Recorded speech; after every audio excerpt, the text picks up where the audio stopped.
Warning, the following stunts are done by trained professionals. Actually, we're not trained. Robbie is just a dumbass and decided to do a drunken fantasy football podcast. The thoughts, opinions, and takes are ours and ours only. It is not our fault if you lose in fantasy football or sports gambling. Viewer discretion is advised. Holy shit.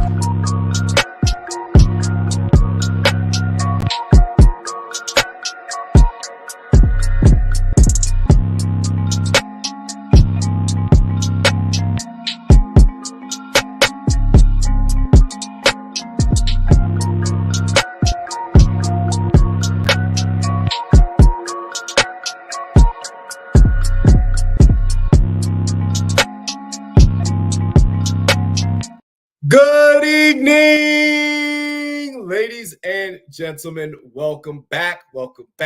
Day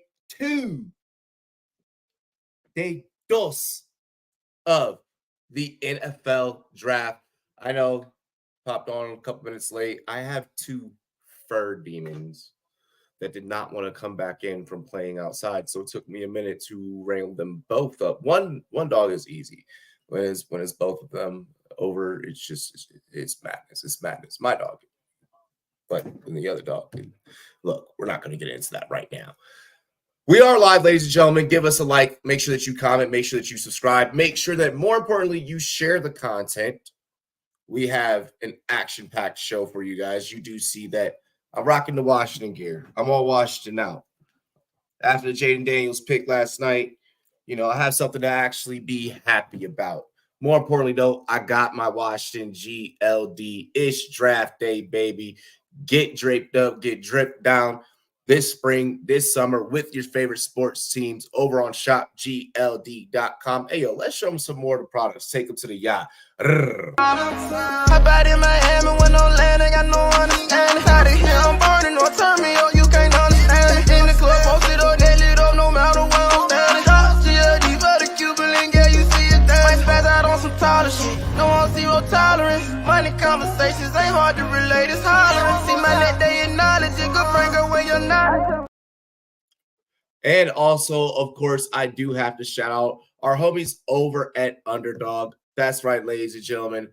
UnderdogFantasy.com. Get on over to UnderdogFantasy.com. If you want, you can zoom in.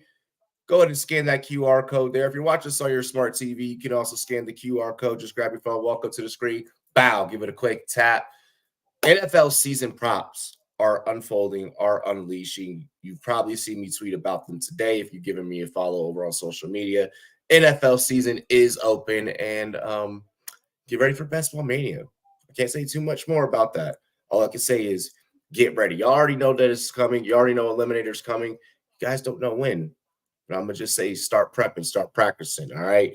Underdog Fantasy, UnderdogFantasy.com. Go download the app. Dilly, y'all. Big ups to Underdog Fantasy. Let's go ahead. Let's get into the show.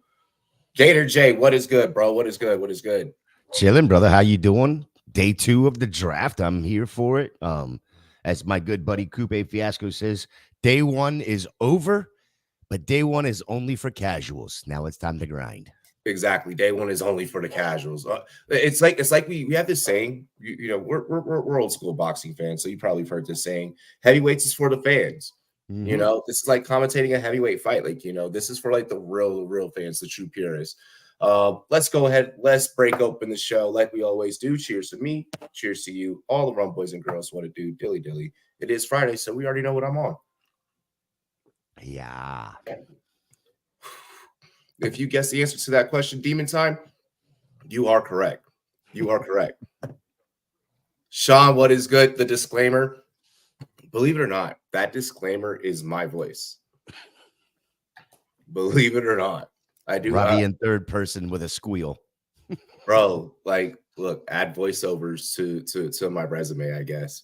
What's up? You have fur babies? I didn't know that. So I have one. My sister's boyfriend has the other, but the dog is over here so often that, yes, it does constitute as us as a family having 2 fucking dogs. Yeah, possession's 9/10 of the law, whether it's fantasy football, being team, or if it's dogs or cats or The fact that you use spiders. that analogy to fantasy football is fucking wild. Yeah, I love What's it. up, girl? Trina in the house. What's good? What's good? That disclaimer killed me. I was so the way that came about, like I was drunk and Whoa, wait. right? Seriously? Robbie?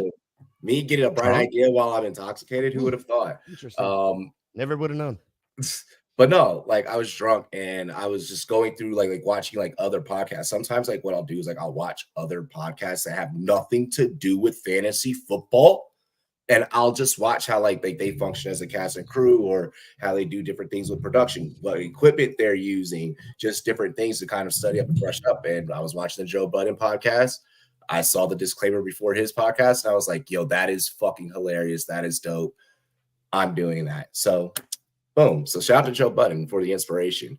One of the greatest podcasters in the whole entire industry. Forget what you do in sports, like just in the whole entire industry. Hands down, easily top 5.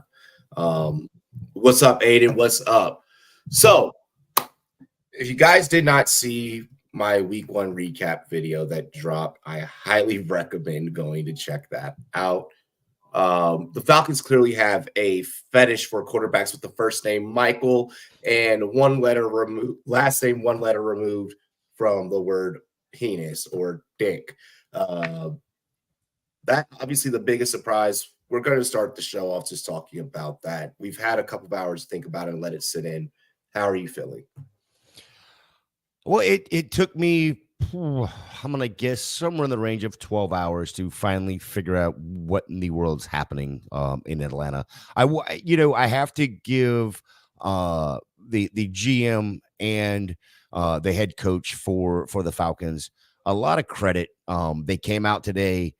They said everything the right way. Kirk Cousins is our quarterback. We did this for the future. Yep. We did this because we don't see ourselves drafting this early in the draft, in the near future. Bullshit, and more bullshit. Kirk Cousins, of course, we've seen that he's, not in the greatest of moods. Listen, each team gets X amount of top 30 picks, right? Guess who did not do a top 30 visit to Atlanta? The number 8 overall pick, Michael Penix Jr., did not visit Atlanta. Wild. Now, here's why they went ahead and picked him. I came to this conclusion. It was about 7:30, 8 o'clock this morning. Mind you, Robbie and I know I was up until about 2 a.m. grinding over what happened, trying to figure out who's left on the board, where they fit, blah, blah, blah. So I got about 5.5 hours of sleep. I woke up this morning and it was an epiphany. Atlanta did this because Kirk Cousins cannot do anything in primetime and can't do anything in the playoffs. So will Michael Penix start this year? Probably, but it will be in a primetime game. And if they make the playoffs. Zach, what's good? It's simple as that. That's the fit right now. I did see. So we were in my work group chat. Shout Underdog, and it was me, Berm, and my coworker Edward, and we just started sending each other tweets back and forth. Like this morning was a roast session. The roast session of Atlanta this morning was way bigger than what the roast session that's going to be happening on Netflix Cinco de Mayo of Tom Brady. This was grade A comedy this morning. I spent a good 45 minutes to an hour of my shift doing nothing but laughing and interacting with memes. When I tell you, I saw everything from the Falcons thought it was a super flex draft to it was a best ball draft where you just say fuck ADP and scroll all the way down. I saw, well, now they can have a quarterback to play their primetime games. They have a quarterback that'll be able to start on their Sundays. Kirk Cousins being the one that'll start on the Sundays, not primetime Sundays. Like I saw it all. The Falcons got eviscerated. Shout out to the Badge Bros. They went the fuck in. By the way, just so you know, I had an hour drive home from my job site today. I was listening to a couple different national programs, and I kept changing because all they were talking about, not the other 31 picks, one, and it was number 8 overall. They didn't talk about. Nobody cares that Caleb Williams and Roma Tunze is sitting there or up there in Chicago enjoying life. Nobody cares that the Buffalo Bills have decided to give away another chance at a championship to the one team they can't win against, and that's the Chiefs. We're going to give you a wide receiver, even though we need one. We'll move back so you can get one. And, oh, by the way, the Bills are already trying to move back again for this second round. But that's beside the point. We're not talking about we're going to talk about Michael Penix fucking Jr. because Atlanta is going to. Bro, look, we're gonna get Zach involved here on the show real quick, but I just got one more thing to say there. Even as a part-time stand-up comedian, I'm pretty good. I don't get paid enough to do this. Bro, not at all. What I saw this morning, I was like, fuck! Like, bro, the material, I had more material. If you go watch my short, if you go watch my reel or my TikTok, whatever the fuck you want to call it, my short form piece of content that I produced, directed, and everything this morning. I need better audio on those. New mic coming, lapel mic. Anyways, but yeah, you go look at that. I had way more material for Penix than I had for anyone else on that. Zach, how do you feel about Atlanta last night? They were drunker than I was, apparently, according to the chat. Who else would have taken Penix? That's what I keep asking. Because if they wanted him in the first, couldn't you have just traded down, let someone else pay up to get someone else there? Like, I would have thought it was a reach at any point in the first round.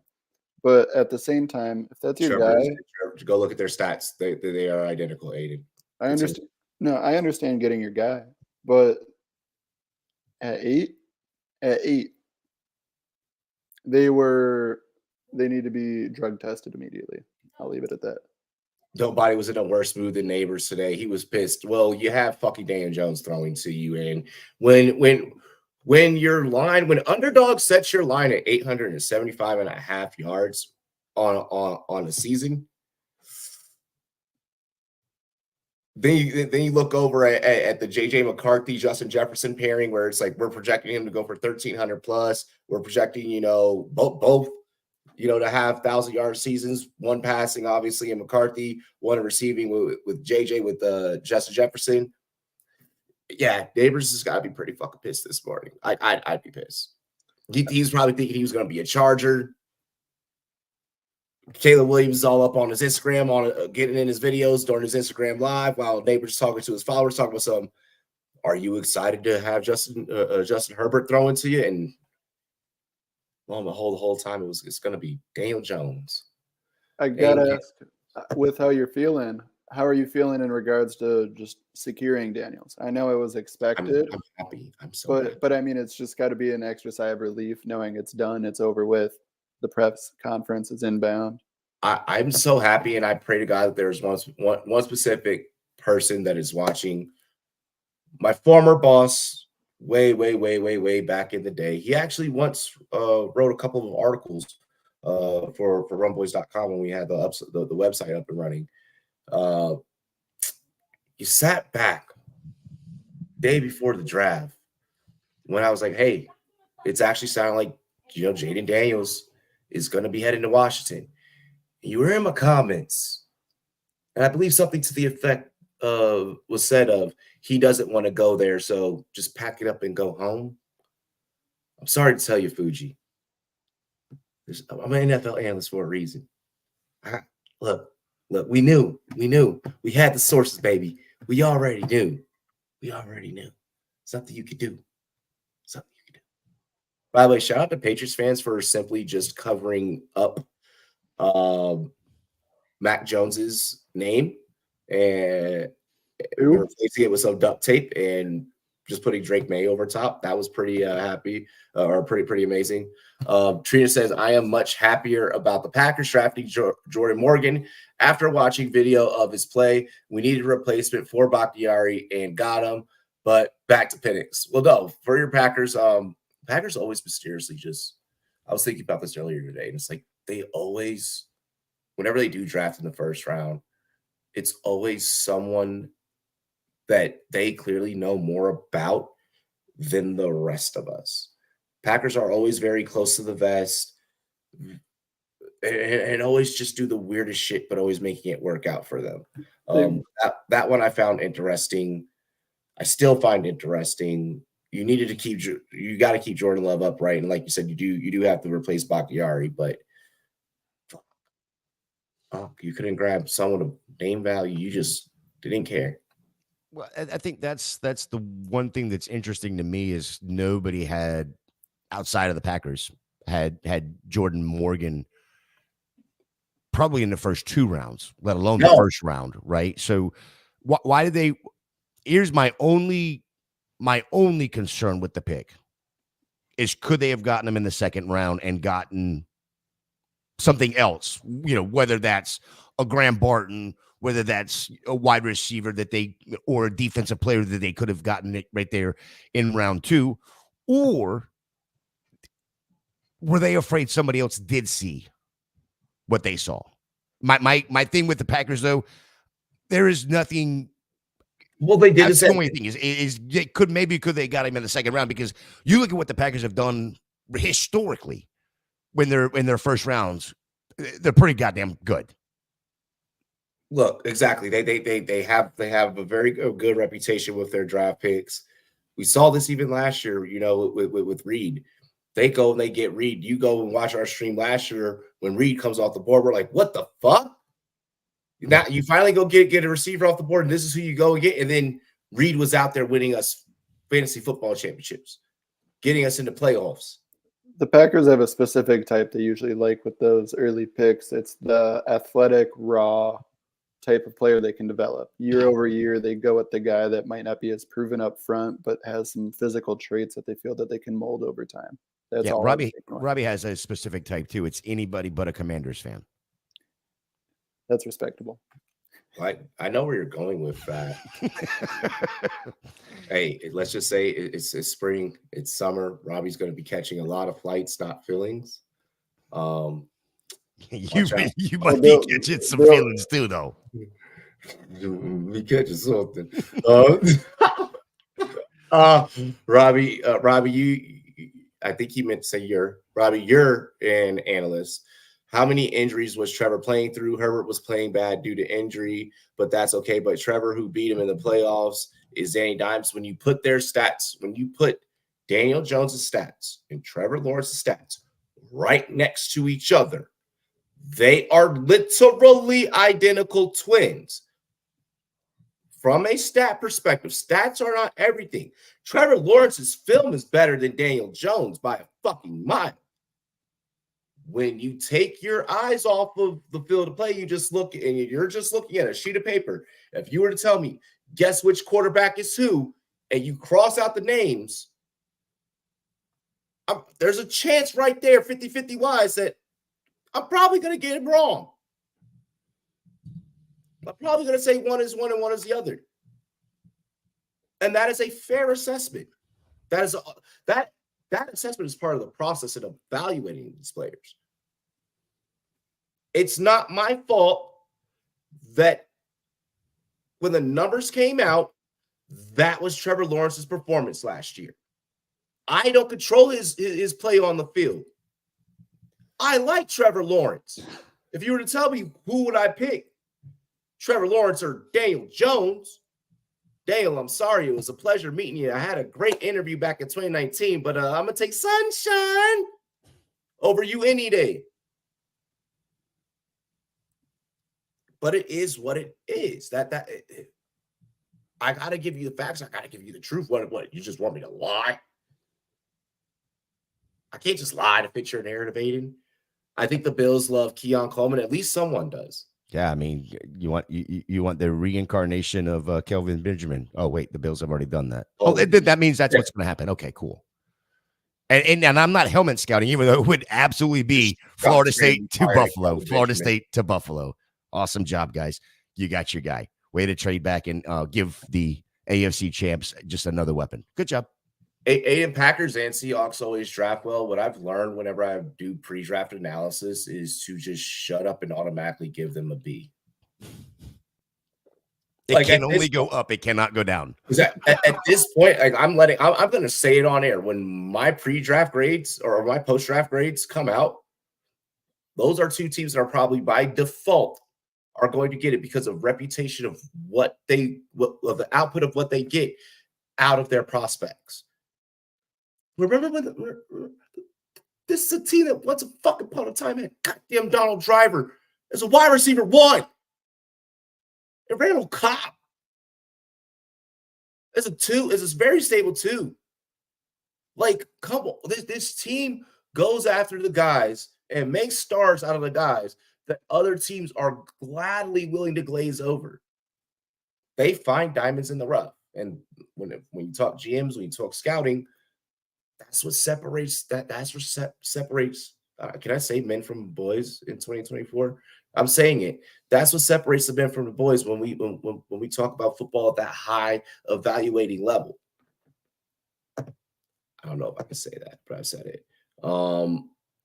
Using stats, cool, but they always don't provide full context. This is true. What are feelings? Listen to some Drake. You'll figure out feelings real fucking quick. You'll be 2 a.m. outside. Fuck, D-man. I'm kidding.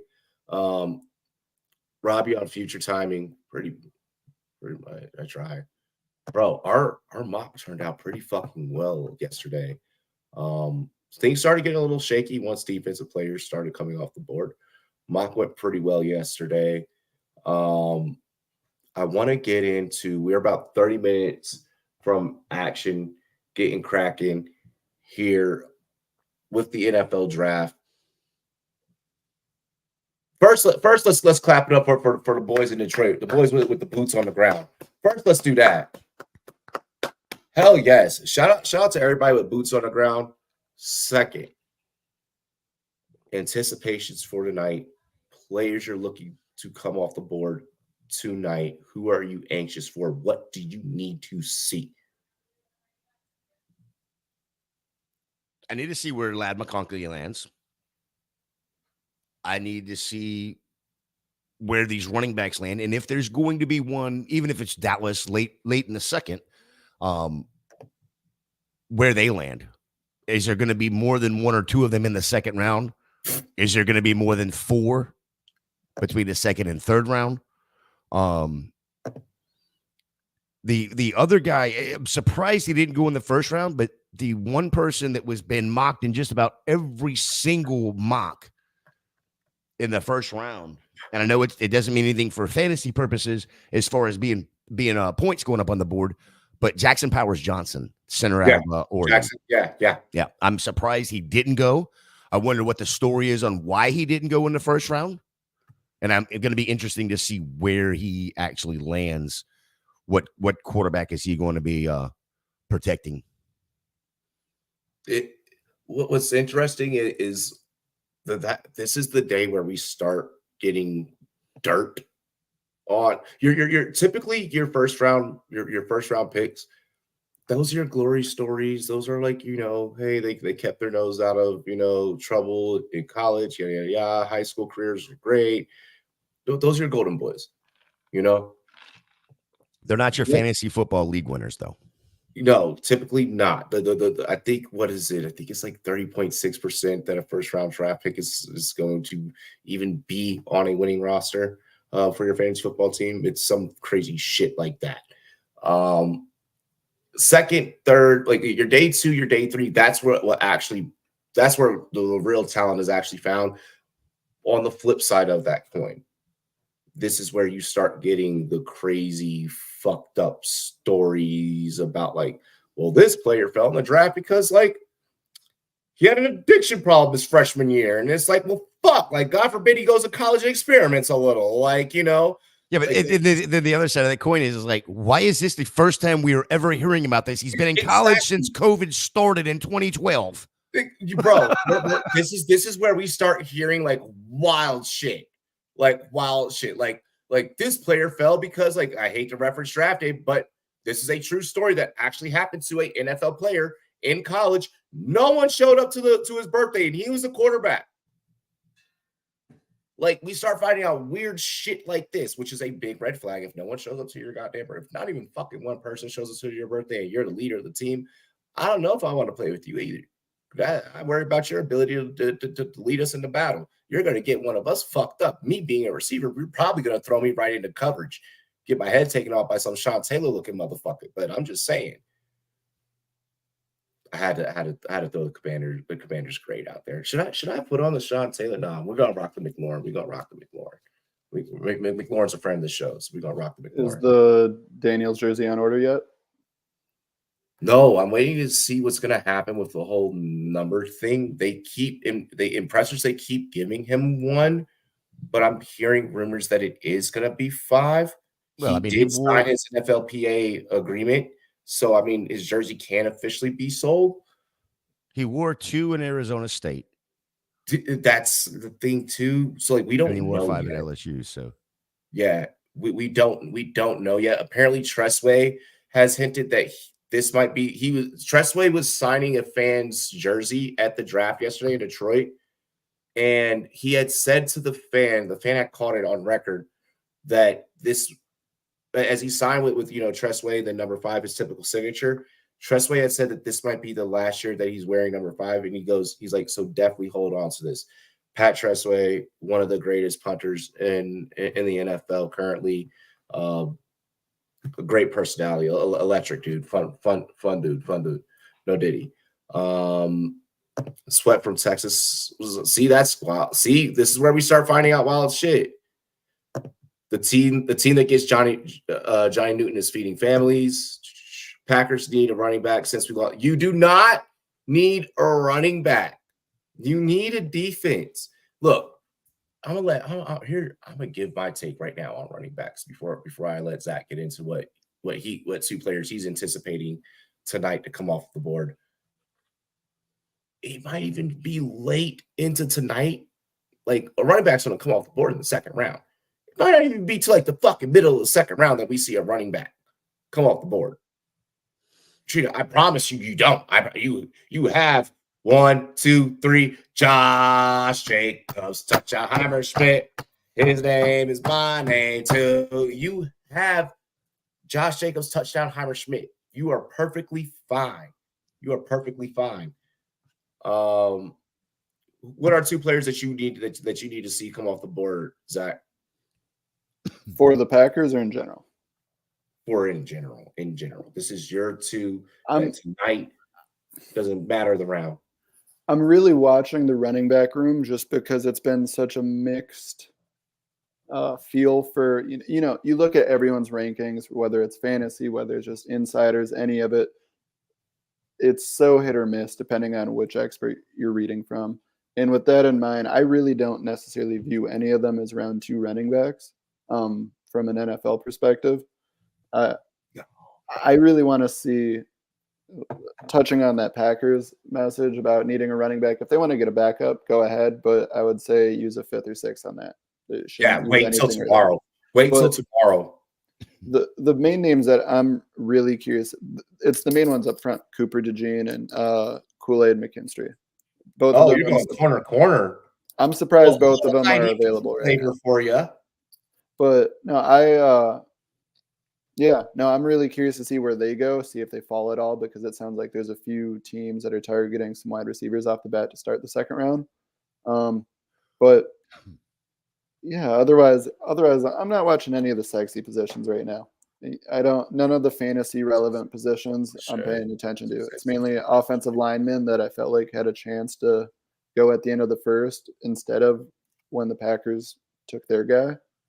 There's a lot of names that there was potential for the end of 1st round and are still available. So I'm more so monitoring what team might move up and that kind of stuff. But Gator, what about you? Gator already gave his. I think just to touch on the Green Bay thing, I think they could go in the 3rd round and go get one of these running backs. They've got 2 picks in the 2nd round, I believe it is. Yeah, 2 picks in the 2nd round. believe And two let me double check their If third they round. do, two in the third as well. If they do get a running back, it needs to be a pass catching, work in space, change of space type of bat. You have in AJ Dillon and Josh Jacobs, you have two weapons in the backfield. Sure, but you have to. But here's one thing I will remind you of, Robbie. One thing I will remind you of: this Josh Jacobs, Jingleheimer Smith touchdown contract is 4 years, but it's 4 one-year deals. I do understand. Believe me, trust me, I 100% understand. If they want to, if they're getting a running back, I agree with Zach's take of maybe not even They got waiting 4 tomorrow. picks tonight. But I want it to be the Aaron Jones route. They took him in the 5th. He was just a UTEP guy, under the radar. They don't need anyone that's trying to get massive reps right now. So that's where I think they have so many needs between linebacker, between corners. They need a safety and their offensive line. If you're getting one, you're waiting till tomorrow because this is unless where one of these guys just falls in your This lap. is where we start getting into the DeBow conversation. This is where we start getting into the Braylon Allen situation. This is where we even talk about Ray Davis because of age being in that situation tomorrow.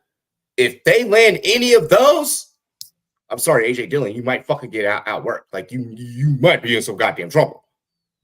Like one can hope. I'm tired of AJ Dillon. If I'm gonna be honest, if whatever team ends up with Ray Davis, the RB2, the RB2 on that team needs to fucking worry because Ray Davis, everyone's like, oh, well, his age, he's 25. He's 25, he has his grown man strength, which means he's just gonna pile through motherfuckers right now. So you're gonna get 1 to 2 good years out of this back, and he's gonna be a difference maker for his team, for your fantasy football team, and for the team that he gets drafted by.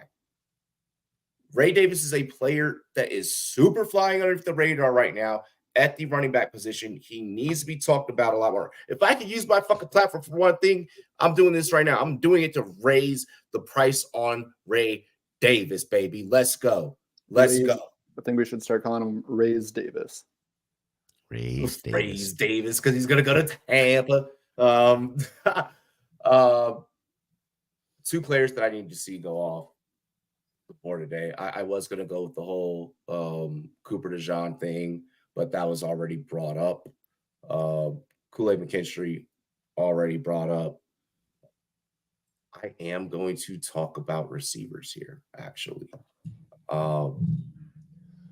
I do believe that there is potential that Javon Baker can jump up and can be taken earlier than what we feel. If that's back in second, if that's beginning third, I think that's the situation that we're looking at tonight. I expect midway through the night, once I'm nice and really faded, where I can really celebrate probably my favorite receiver in this draft class coming off the board.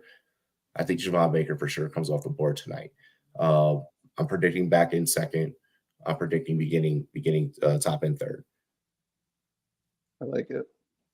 Other receivers that I'm looking to see what happens with. I'm really interested in Troy Franklin because the hype was high.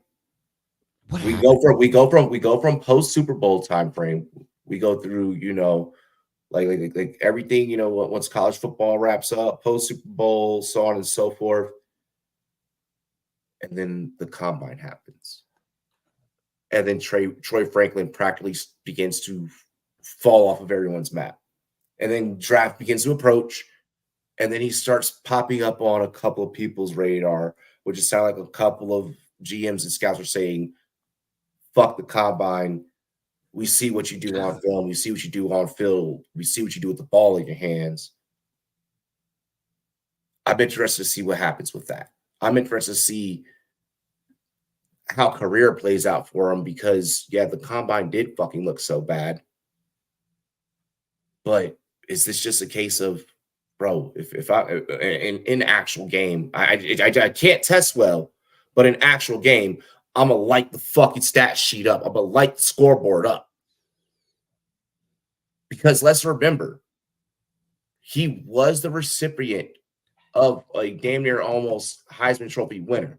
That Heisman Trophy winner probably isn't putting up the stats that he did at Oregon, or Heisman Trophy nominee, I'm sorry, not winner, but Heisman Trophy nominee, doesn't put up the stats that he does at Oregon, if he's not a benefactor of Troy Franklin constantly creating separation, constantly going for the jump ball at the high point, so on and so forth, very soft hands, create separation, all the qualities are there in game.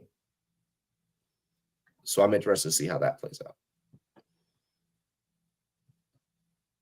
The one other name I'll mention real quick is Cade Stover. He's my favorite tight end in this class.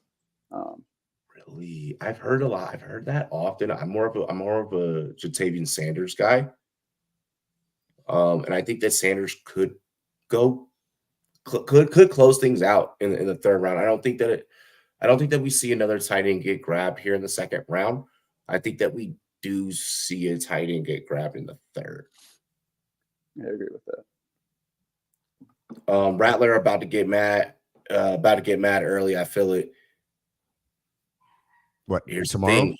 Here's what I've said about early tomorrow. Hold on. Here's what I've said about Spencer Rattler.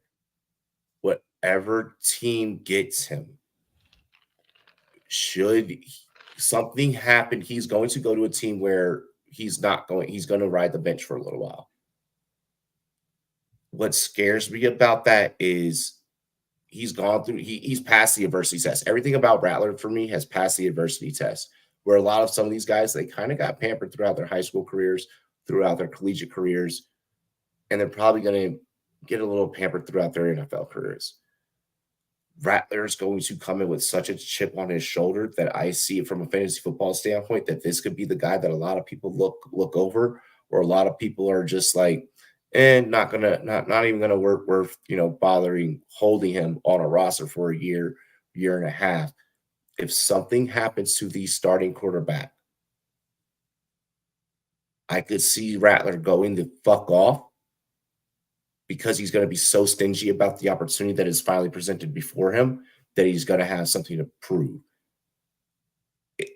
The question that you have to ask yourself is if you're willing to play that long game and if you're willing to ride that investment. But that's more of a fantasy football worry that you have to think about. And that's a decision that you don't have to make, honestly, until Monday, Tuesday, when things start really popping off for best ball drafts and shit. May I ask you guys about one other QB real quick too? Jordan Travis. What are your thoughts on him? It's going to be the same thing, but it's a matter of how long have you been removed away from having a football in your hands? Yeah, I think that's where that comes into play. Where Spencer Rattler, I feel like they're gonna make sure that they're developing him in the background the whole time. I could see Jordan Travis being overlooked in a locker room. Well, he was a leader at Florida State. I will tell you that. So I don't think he's going to get overlooked. He was definitely a leader.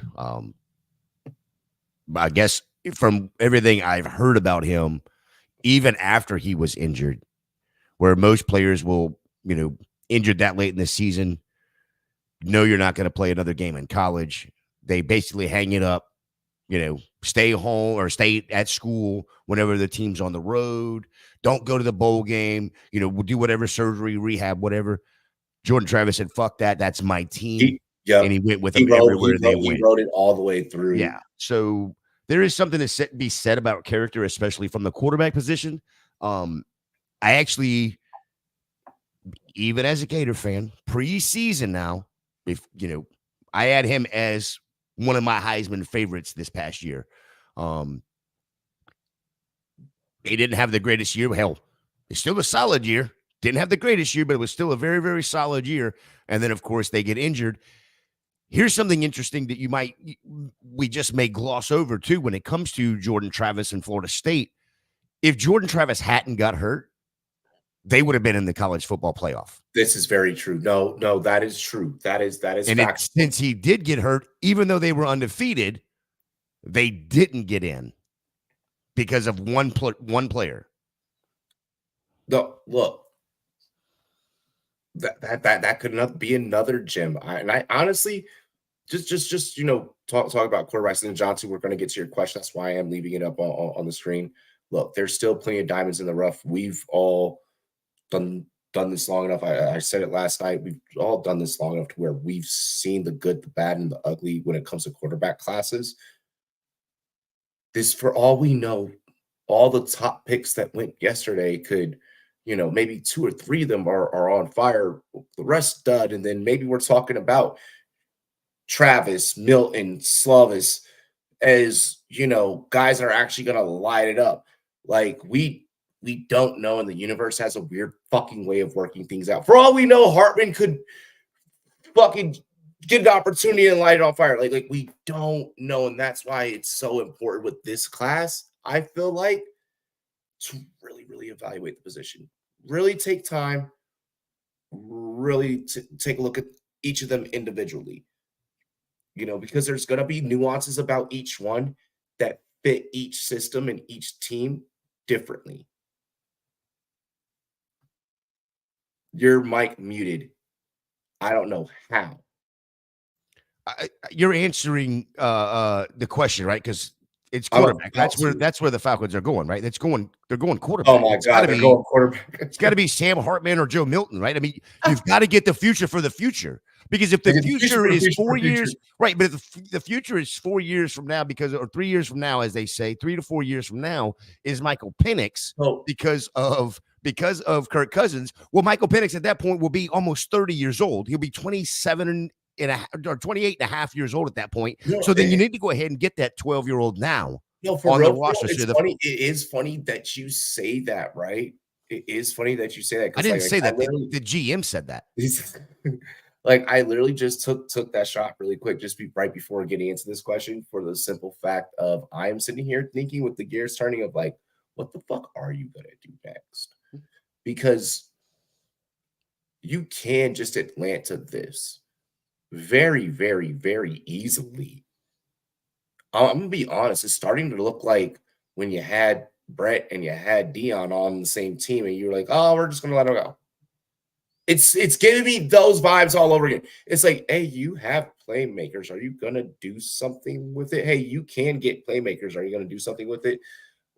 Let me ask you a quick. NFL brain says that they began building a defense. Well, that's where my question is. Do you think in the AFC South, as it is currently constructed, you only have to win probably 9 games in the AFC South, right, in order to get into the playoffs? Okay, cool. Do you think in the AFC South that on a consistent week in, week out basis, or NFC South, yeah, NFC South, I'm sorry, that the Atlanta Falcons currently constructed going up against the NFC South defenses can score 42 points every single week, even with Kyle Pitts? Currently constructed, or what? What they have on the roster right now, can they score 42 points a week? Because here's the question. No, they can't. They can't score 42. If they can't, then because they're going to get 40 points scored on that defense way it's currently constructed every week. So here's my thing.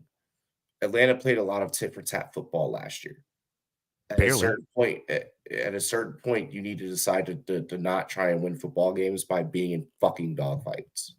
That's not a secure way to win football games. It's not a secure way to play football. You want to be blowing out. You want to. Well, no Diddy. You want to be like just eliminating the competition, blowing them out the water, so that way for the sake of a whole season, you can at least be resting guys, getting fresh legs out there, so on and so forth, be developing your depth at the same time, have depth to, last you in case, start going down, et cetera, et cetera, et cetera. It would be smart for Atlanta to begin building a defense. Would have been smart for them to start that last year. It would have been smart for them to do that at the fucking, probably, I don't know, 8, but hey, it is what it is. I could see Atlanta fucking this up and overloading another skill position that doesn't need to be. You can have too many options in the room. Like, you can have way too many. Like, it's like, okay, well, like, what are we going to do? You can even end up in a situation where it's like, okay, well, now I have 2 fucking X receivers. What am I going to do? Who am I going to play? So it's just, their whole situation is convoluted. It's very hard to predict, especially after the way that they set the tone the way that they did. It's just best to sit back and watch what'll happen with it. For me personally, versus for me to try and sit here and be like, oh yeah, like they're definitely going to fucking shore up the offensive line. Oh yeah, they're definitely going to, you know, shore up defensive interior. So are they the opposite of Seattle and Green Bay, where you probably start their draft grade with a D and No, you probably started with like a C- and know that that's the ceiling.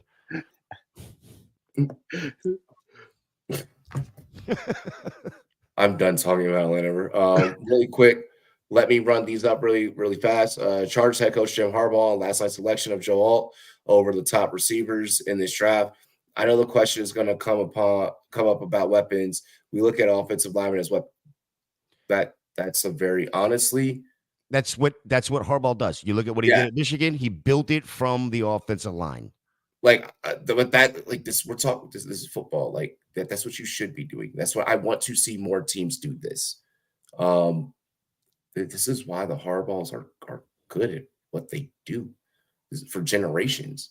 The report came out that the New England, I believe it was, offered their first this year. No, was it? Their first this year and first next year, prior to the draft, for Justin Herbert. Yeah, I did hear that. And New England said, F off. F off. Yeah. I'm sorry, the Chargers said F off. Yeah, the Chargers. It was the Chargers that clapped back. Corn about to be RB1 with Jim. I don't mind that. Who's ready for Kool-Aid to become a Texan? That'd be crazy. He better not become a Commander. We can't control that. We're going to go DB at some point. It probably won't be to the third round. We're going to go DB at some point. It's the typical Washington thing. We're always looking for the second coming of Joe Green. Yo, I love the underdog emojis. I love that I swapped that out. Hell yeah. Maybe we'll snatch him up, Matt. If you got, a corner opposite of Jair, that'd be deadly. That's what I'm hoping for. I believe they have the 10th pick of the second round. That's exactly where I want them to go. Who's that? Houston or Green Bay? You said I heard Green Bay has a 9th pick of the ninth pick. Oh, I heard Robbie say opposite of Jair. I was thinking Alexander, but yeah, Jair Alexander. Yeah. Okay, you were talking Green. No, I'd like to see Green Bay go corner there. We can check on these freaking animals. Yeah, that's something else I'm looking forward to as well, to see what two teams didn't have a single draft pick yesterday. As far as pre-draft was Cleveland and the Texans. The Browns have pick 54 and 85 tonight, so they only have 2 picks. But the Texans have 3 picks, 2 of them in the second round at 42 and 59, and then 86, which the Texans picked 10 overall tonight, in the top 10 tonight. The rich get richer, I guess, because D'Amico Ryans has already proven he knows how to draft good players. They are loading up on both sides of the ball. It's scary what they're building there. And honestly, it's nice to see as well, especially an organization like that struggled. And usually their high points are relatively high, but not a true high point. Those JJ Watt years where they're making it a round or 2, but no one's really expecting them to be a true Super Bowl contender. So it's nice seeing them build something that's a sound foundation, but also a young core for the most part. Yeah, the Deshaun Watson D-Hop days, the Deshaun Watson Brandon Cook days. Those were definitely there. Something that's a little bit interesting to me as well is for a team that was so good, didn't have a first round pick, still has 9 picks over the next 2 days. Keep an eye out on your boys down there in Houston. I'm interested to see what Cleveland's going to do. Not expecting a ton, but another team that could possibly go running back late second round. Pick 54 overall, which is pick 22 tonight. So right there in that range where we were talking earlier about where is Dallas at tonight. Dallas is picking 24 overall, so 2 picks behind, and we're all saying Dallas is, probably going to go running back, whether we think it's in the second round or third round. It wouldn't be a reach for Cleveland 2 picks before that to also go running back with Nick Chubb inching up there in age and coming off of a horrific injury as well. Do you have any hopes with the Bucks? Any aspirations there? I mean, playoff team last year. So we were picking 26, and we ended up getting our guy. Graham Barton, I said this last night, that was the pick I wanted. I actually wanted the Bucks to trade up in front of the pack because I thought, well, fuck, the Packers are going Graham Barton here. And they didn't. So that gave me hope again that we were still getting. And as it got closer and closer, I was like, holy shit, we're going to end up getting the guy we all want as Buck fans, because it was the biggest hole with our center not being there. And this guy can play all 5 positions on the offensive line. So you got Tristan Wirfs, who's fixing to get an extension, seal up that left side. Now you got Barton, can play guard, can play center. It's over. We got an offensive line. Perfect. Done. Love it. Great pick there. Hope you enjoy having him. That was the guy I was hoping the Packers would take. And I can't even be disappointed. I'm just like, all right, I'll trust the process, but definitely not Barton like I hoped. Yeah. All right, chat. Fellas, panel, plug up those phones. Draft is about to begin. Let's get our let's get our reports up. Let's get our reports ready. Buck, here we go again. Doing another shot. Yo, we're doing this shot for the chat, honestly, because y'all been driving the show, y'all been driving the conversation, y'all been pushing the narrative, y'all been sharing the content. Make sure y'all share the content and tag me. Like, if you tag me and you sharing the content, like, one, I can hook you up with some Underdog merch, because it's like, yo, I love you. And you did something for me. 2, I can retweet it, and that's even more eyes on what we got popping over here. Little quick story to share with the panel before we get into this shot for the chat. Got a DM today, and this is good feedback. We were so on point that a couple of people from our chat that are in a fantasy football league were dropping the news and dropping the picks of who was going where to what teams before the rest of their chat. And because their chat was like, how are you getting this information? Pretty much like, hey, I'm following Rumboyz. Like, I'm watching, Robbie, like, they doing their thing, they're getting information, they're putting it out there. Got some hate back because it's like, oh, well, like, you're using insiders, like, it's not fair, it doesn't count. Listen, they could have been here too. Yeah, and that's what I was about to say. Don't let anybody tell you different because you are watching our channel and we're helping you. We're here. Part of our service as analysts is to give you the facts, is to be here for you. Don't let anyone get pissed off about, like, the fact that you're utilizing your resources, you're utilizing your research. We're here to help. I promise I got y'all. We gonna be just on as fire, like we were yesterday, today. Fellas, chat, happy draft night round 2. Cheers to me. Cheers to you. All the Rumboyz and girls, what it do? Dilly dilly. Let's get it. Make more people mad today. Back on the clock are the Buffalo Bills. Do they trade back yet again? They said they were going to. They said they were open for business yet again.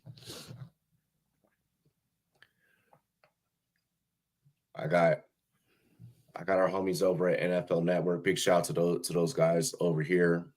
I got Underdog NFL over here. I got my Underdog chat right here. I got your NFL Network over here. I got the ABC or ESPN2, whatever it is, covering over here. And Nick Saban has been an absolute jerk to players, by the way. I've seen some of the comments he's made about some of these players. Most of the players that he's made the comments about, though, it seems like are players that he recruited and then did not go to Did Alabama. not work out. I noticed that too. All right, let me see if I can get positional needs up really quick. All right, so Buffalo right here for what we're getting, they're needing a receiver, D-line, running back. That's the order that it is being listed from the NFL and from the team site. We're gonna see what things ship up because we are getting reports that they are looking to trade back as well. So kind of a convoluted plan here to open up the draft, but we're going to keep you guys posted. Things have gotten underway. Here we go. Deep breaths, deep breaths, deep breaths.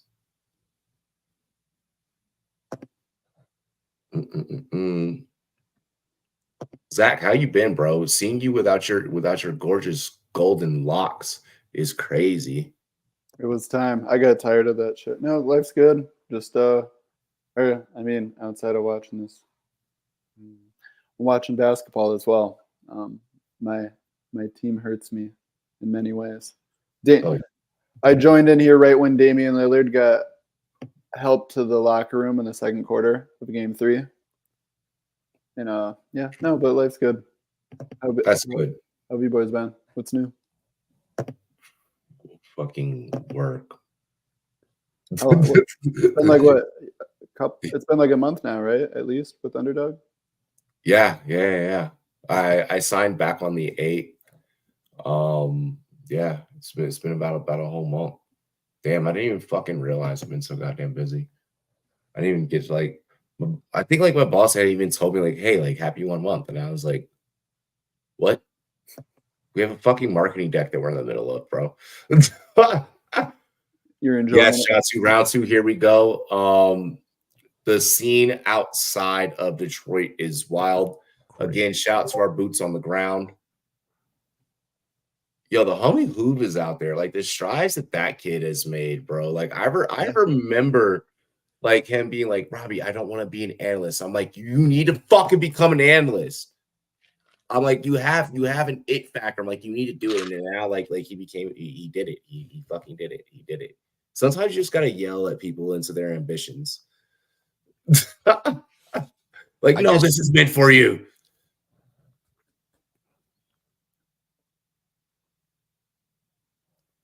I don't understand why this just pops up right in front of me every chance I look at this, but biggest needs for teams, and of course the Atlanta Falcons jump up. It's edge, corner, and defensive line. You see edge, corner, defensive line. They jump up. Edge, corner, defensive line. Yep, we took a quarterback. Oh, okay. They still have QB as a fucking need, surprisingly. For who? Atlanta? Yeah. I wonder why. I told you they were going QB in this second round because it is a huge. It's more of a need now than it was yesterday. Corner DL QB. Damn. Yeah. Which one are you using? I got Sharp up right for that one. I have NFL.com. Okay. They're probably close. They're gonna so but that's the other thing too, Zach. You asked me about what I thought about Tampa and the chances. That was probably, like I said, I thought it was their biggest need, and every site you look at, O-line was the biggest need. And again, Graham Barton being able to play all 5 positions, he's plug and play somewhere. Commissioner's speech happening now. Detroit has put on a show, dude. Yeah, look at that crowd. I heard people saying that it was more lit than Nashville. I've heard that out there in full force, and it's been chilly, dude. Attendees, huh? It's been chilly. Look at that crowd, man. It's just been chilly out there, and they are still out there in masses. I mean, when you're in that city, you gotta go hard though. It's Detroit. They do have. They do have fun out there. They do get lit. I've heard good things. I've heard good things. I've heard bad things. I wonder how many bottles of Jameson McGlynn took with him when he went there today. Dude, bro. Yeah, John has been lit, bro. John has been lit.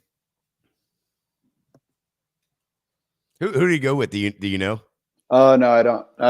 I saw his post. Oh, he was out there. He was out there a couple days ago because he was out there at the bowling alley with Player Profiler, hanging out with his guys. It was fucking awesome. Yeah, he told me who all he went with. When I featured on his pod like a couple weeks ago, and he's like, bro, come out. And I was like, dude, like, I'm not gonna be able to make it. I ain't gonna do that. Yeah, I was like, there's no way. I don't like my thing is I don't like traveling like too close together. Like JJ McCarthy is gonna open up the draft, my guys. Yeah, he's gonna be on the big board, giving the speech. That's crazy. In his Minnesota Vikings hat.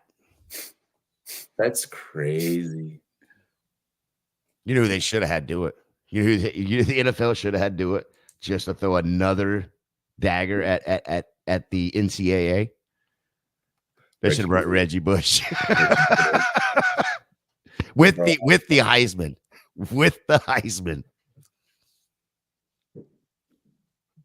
Oh, yo, they're walking out with the fucking national championship. Mm-hmm. Bruh. That's cold. Oh, that's cold.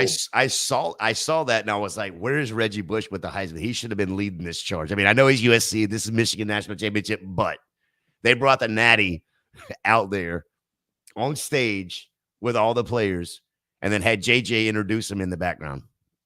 Hey, as the new starting quarterback for the Minnesota Vikings, like, yo, so you know that production was up, like literally got off work last night and was like, all right, so how are we opening up tomorrow? Like, we got this that's happening. Who can like really light it up on fire?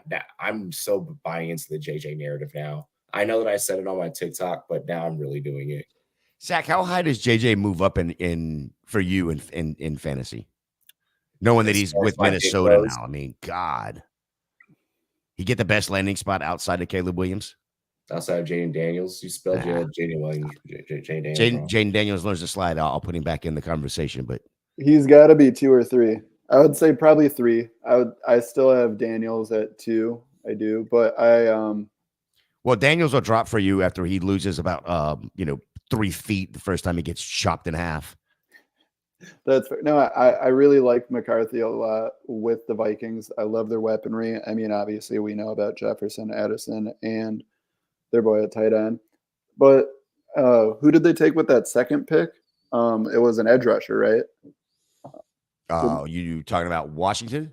No, sorry, Minnesota. I really liked. Let me pull it up. Who did they get? They got good value. Oh, Dallas Turner. Yeah. Yeah, they traded up for it. Yeah, I really like that pick there as well. I mean, I hate to say it, but the Vikings are killing it in the draft. And the Lions are. NFC North looks good. Like, I just got a shout out. Like, yo, yes, like football is family.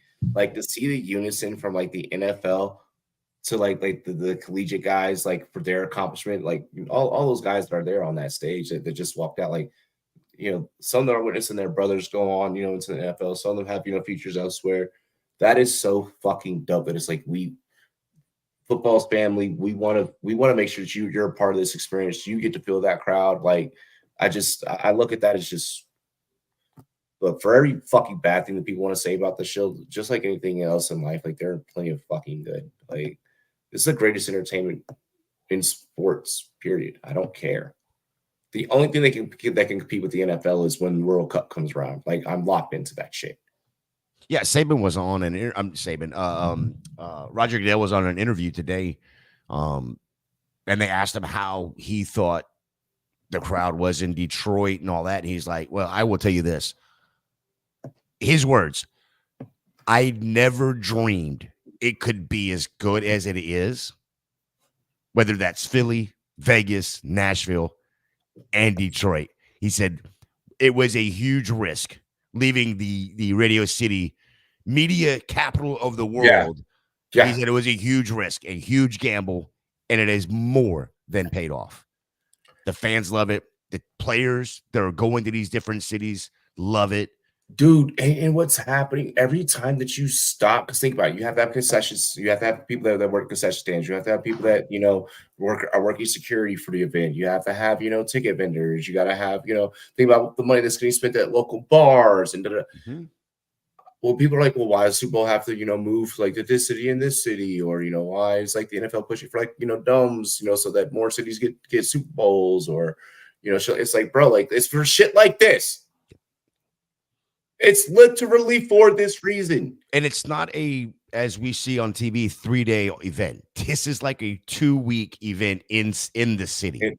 Bro, all right. So when I got to see behind the scenes, there's shit. Like I got to see they were literally like when me and my sister were in Vegas, we'll show you, because like I showed them who I was, and then they were like, we'll walk you around.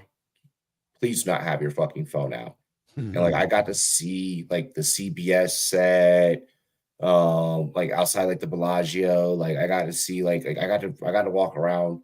So much cool shit. So much cool shit for Super Bowl weekend. It was Vegas showed me love. Vegas showed me love, and I should have stayed there an extra week. Especially because I was gonna quit my regular job any fucking ways, but that's besides the point. Life advice: don't quit your job until your new one's secure. The pick is in. The Bills are actually going to make this pick. Bills team needs are wide receiver, DB, D-line. I mean, they gutted their team because of the salary cap implications. Barely got under it. I think they were under the salary cap by like 11 million or something like that. It's insane. So that may be another reason why they had the trade back. They didn't think they could pay a first rounder. Yep, just waiting for them to announce the pick here. Mm-hmm.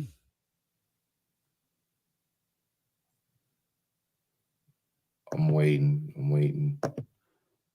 Real quick while we're waiting, what do we think about Green Bay as a draft destination next year? Look, I'm a Packer fan and all. I understand there's history, but that sounds awful. I like it for historical purposes. Are we going to move the draft like a couple of days just so that it could get like a little bit warmer? Keon Coleman off the board.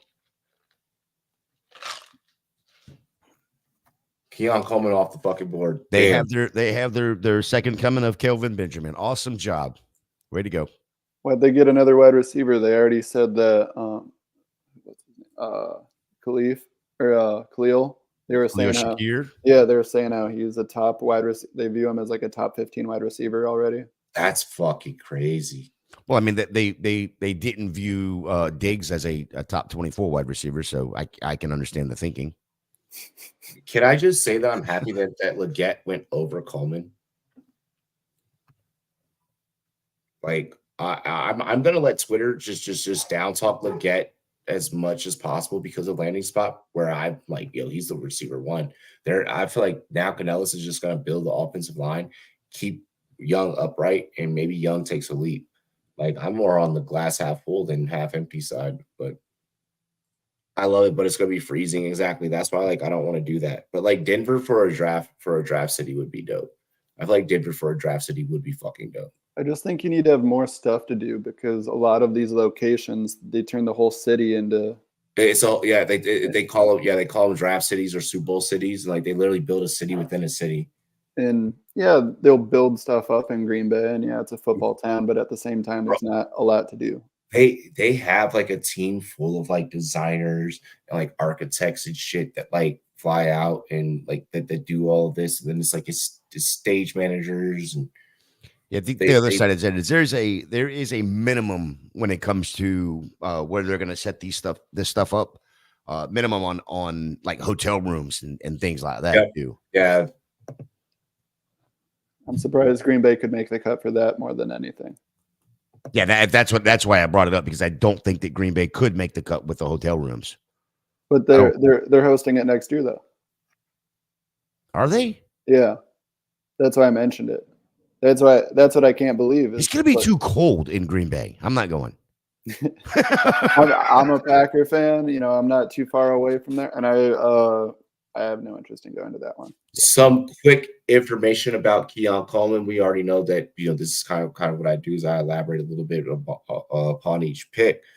With Keon Coleman being selected 33rd overall to the Buffalo Bills, he did not drop a single pass in 2023, led the ACC with 11 receiving touchdowns.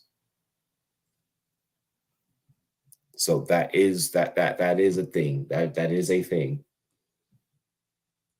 Yeah, I think a lot of that has to do with Jordan Travis because he dropped a ton before then.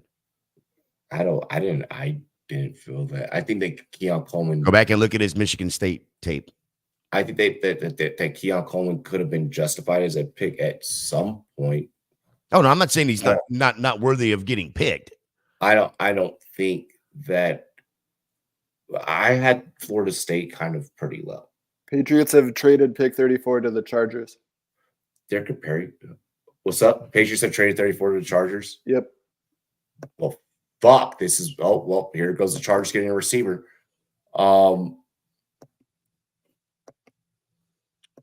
Fucking, that's crazy. That's crazy. Adonai Mitchell to I'm not saying this happened by no means. I'm just asking the question. Adonai Mitchell to the Chargers? Yeah, I think it's Adonai Mitchell. Or is it Ladd McConkey?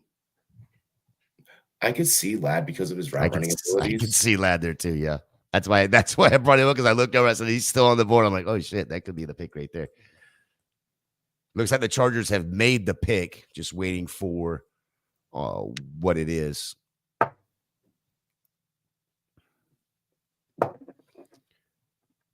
Our news desk rep is now on it.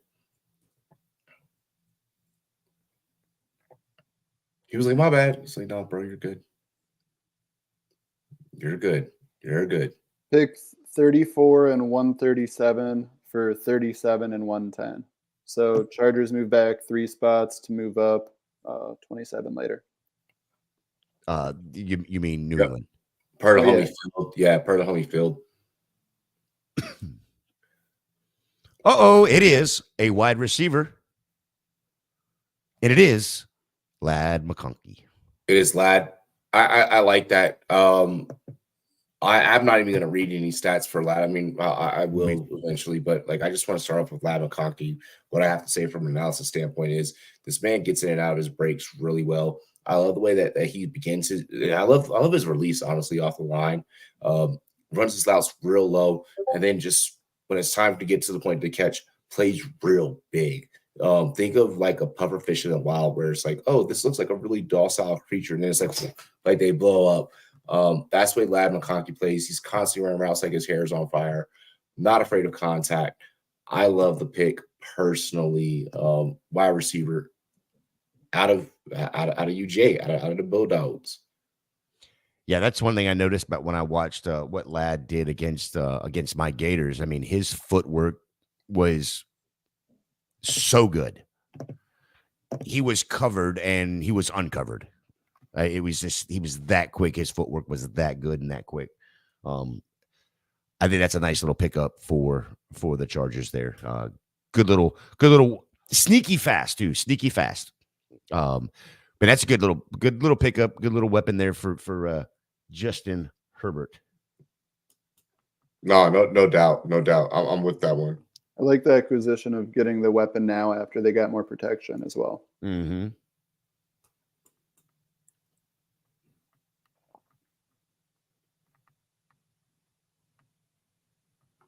Let me see here. I'm literally just gonna keep hitting the refresh joint, honestly.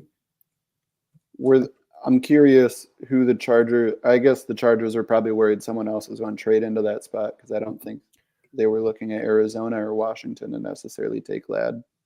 I mean, Arizona could have. I think it was a move up for a scheme fit. I think it was a scheme fit thing. Arizona could have, I think. I'm my guess more than anything, there was probably another team also trying to move up to get him. And so if they waited, but no, I like the fit, and you're not wrong. Arizona definitely needs weapons as well. Apparently, all right. So I told you guys that this was going to happen. Apparently, Ladd McConkey fell out of the first round due to concerns about a back ailment. But the hope is something that he can manage. He fell out of the first round because he couldn't compete with Ricky Pearsall. Let's just put it Let's call a spade, Robbie. Can we Ricky stop Pearsall's the better white player. receiver crime? It's white on white receiver crime. Yeah, that was like, holy fuck, you didn't just do that. SEC white on white receiver crime. We do have words from Chargers GM Joe Hortitz. I can promise you wide receiver is going to be a deep position in the draft every year. That's just how the game has changed. Chargers did go Joel in the first round. In round 2, they bring on Ladd McConkey. McConkey had the 4th highest yards per reception metric among all qualified wide receivers in 2023 per PFF. We do have some film up about him on my Twitter page. It's the homie Steve Smith breaking him down per Underdog. So you guys can check that out as well.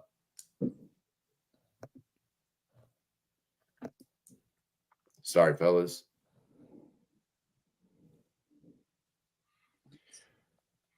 He is a Georgia born and bred kid. Walk on at Georgia. Great story. To go as from a walk on, almost, or did transfer for a year, transferred back to Georgia, walked back in. Falcons on the clock. But we got another trade, or yep. What happened here? Let me double check. Hang on. I'm sorry. I do have a report. The Falcons are on the clock now. Let me double trade up. Cardinals are trading 35, trading out of 35. The Falcons are sliding up. So it is a trade. I wonder what the Cardinals mindset is here. It's definitely probably something along the lines of load up on later assets because you secured the biggest asset of probably what you needed. Mm-hmm. It looks like the exact return. Cardinals trade. Falcons are receiving pick 35 and 186. Cardinals are receiving 43 and 79. So they moved up a good chunk by moving back 8 picks now.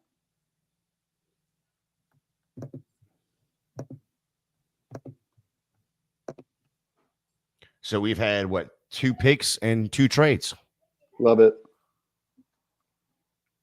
Joe Milton is still on the clock. Is still on the board. What do you think about Joe Milton? Is he this year's version I'm higher on Joe Milton more than most, so it's not a fair question. I mean, it's a fair question. Is there a fit for him? I mean, he's got an arm. I think that there is a fit for him, and I think that he is being overlooked. If people are going to hype up Slovis, if people are going to join the Hartman fan club, then why the fuck are you glazing over Joe Milton is my question. Joe Milton put up stats with having mid talent around him. Tennessee hasn't really tried to develop their program out, and I think that it's them not exercising their NIL. I like what Joe Milton did. In all honesty, I have no qualms with Joe Milton.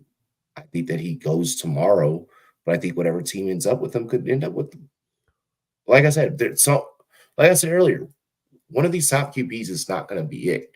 Well, we're going to be talking about one of these bottom QBs as being it. Defensive tackle. Yep. Rook. Or a Hornhoff. Out of Clemson. Yep. Falcons get a 2024 second-round pick at number 35 and a 2024 sixth-round pick. Cardinals get a 2024 second-round pick at number 43 and a 2024 third-round pick. Yeah, that's it. This is falconing again, it sounds like. Clemson defensive tackle Rook or Horn. I don't know how to say his last name. My bad. I don't even know if I have anything on this kid. Let's go look at defensive tackle here. Oh my Lord. He is way down the board. 6'4", 292 out of Clemson. Versatile defensive lineman. He's got a high ceiling, good length, upper body strength. Gets to the gaps. I just don't know. 4'9", 40. They had Andre Rison at least announce a pick. I mean, you had Braden Fisk there. You had Mason Smith, Chris Jenkins, Jaziran? Newton still there on the board out of Illinois. I mean, okay, you filled one of your needs, but this isn't best ball. Like we said, but this is Atlanta doing best ball. They went down, scroll down the board. Go down the board, see how far down you can go. Rukaroro, okay. Off the board. What a weird pick, man. What is Atlanta doing? He's a very at 6'4", and they moved up to go get this guy. 294, he is versatile. But they moved up to go get this guy that they could have gotten like round 4. His athleticism is really the best part about him. His production is not that fucking high. When we talk grading, 77 on production. So I mean,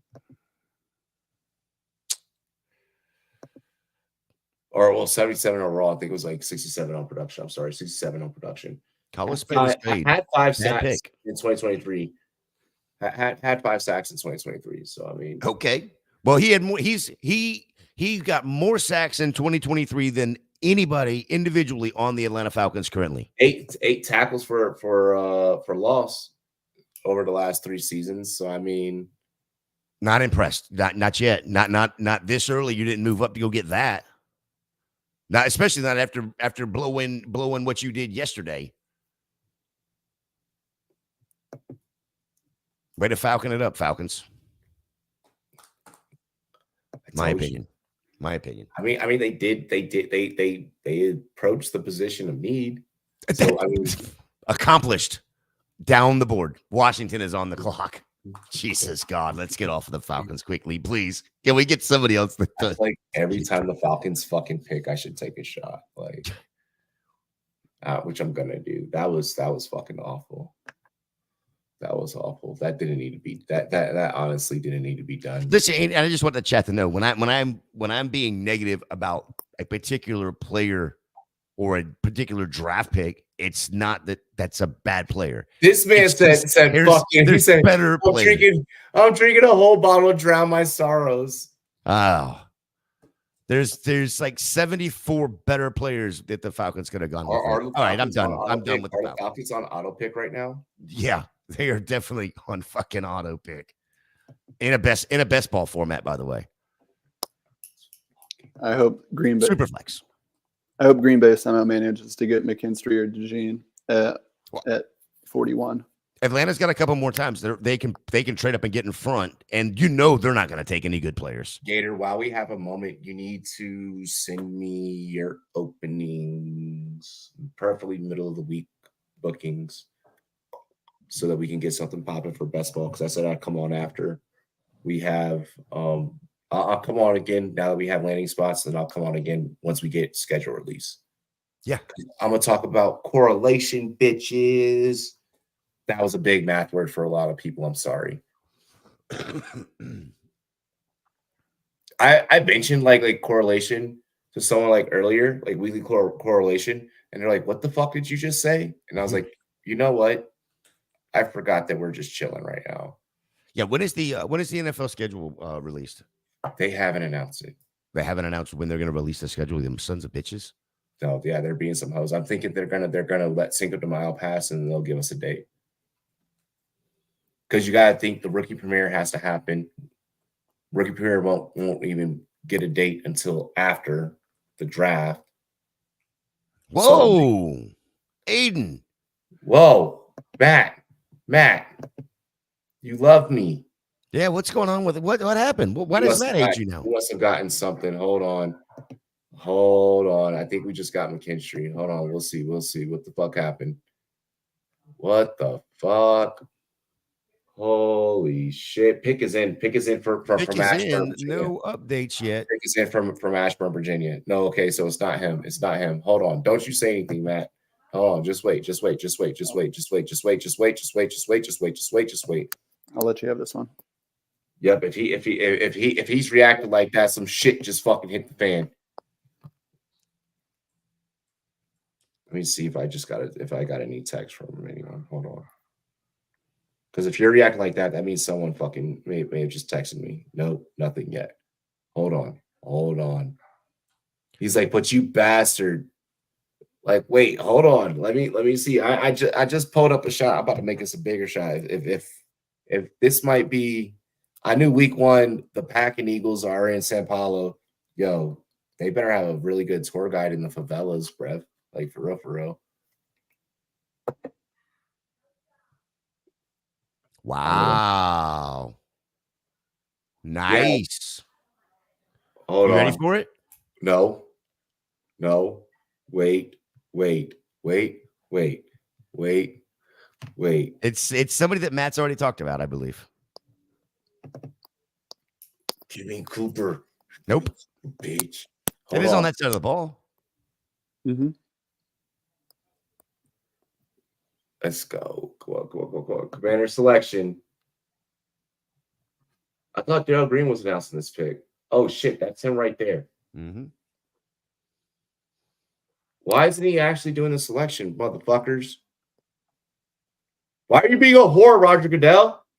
Get out of camera. You don't need camera time. Darrell Green's going to also announce picks in round 3 today. All right, I'm going to announce it. Fuck it. Wait. Here, I'm going to put his pic. I'm going to pull his picture up right quick. Hold on. Darrell Green's the selection, damn it. That'd be crazy. Bring this motherfucker back for a year. Yeah, I'd be fine with that. Like, he still probably run faster than most players right now. Oh, it's a retirement. That's right. It's his retirement.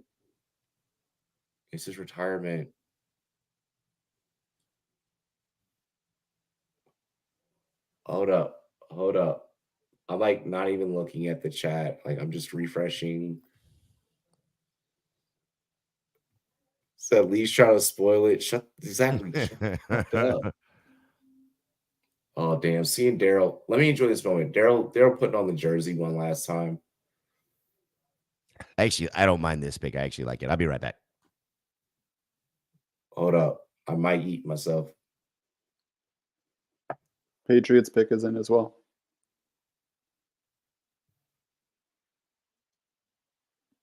Darrell doing his speech.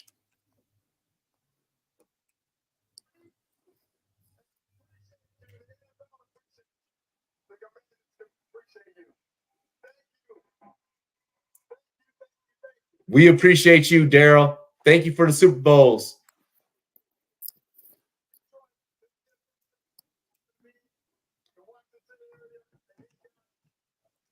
Exactly. Yeah, when we need a quick fucking announcement, they want to keep stalling.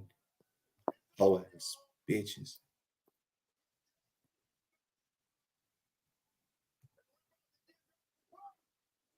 He said we got Jaden last night. We about to get back to work. Johnny Newton, motherfucker!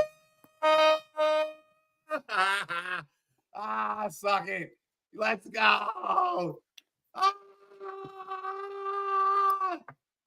Can I tell you who the Patriots just took as well? Wait.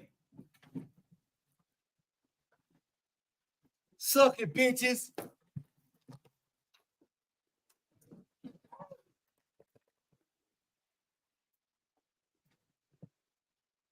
Let's go.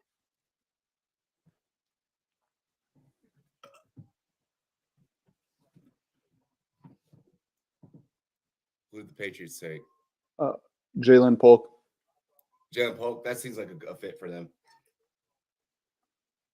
Drake may need somebody. Whew. Kinstry and Jerzon Newton. No DT has more combined pressures in 2022 and 2023. The man is just consistent. Woo!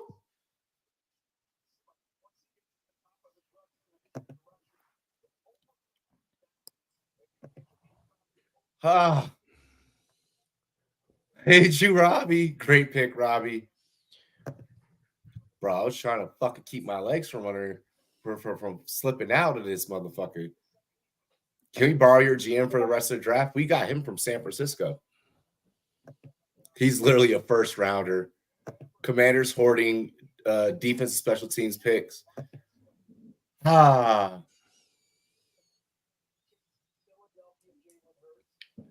Bro, that's a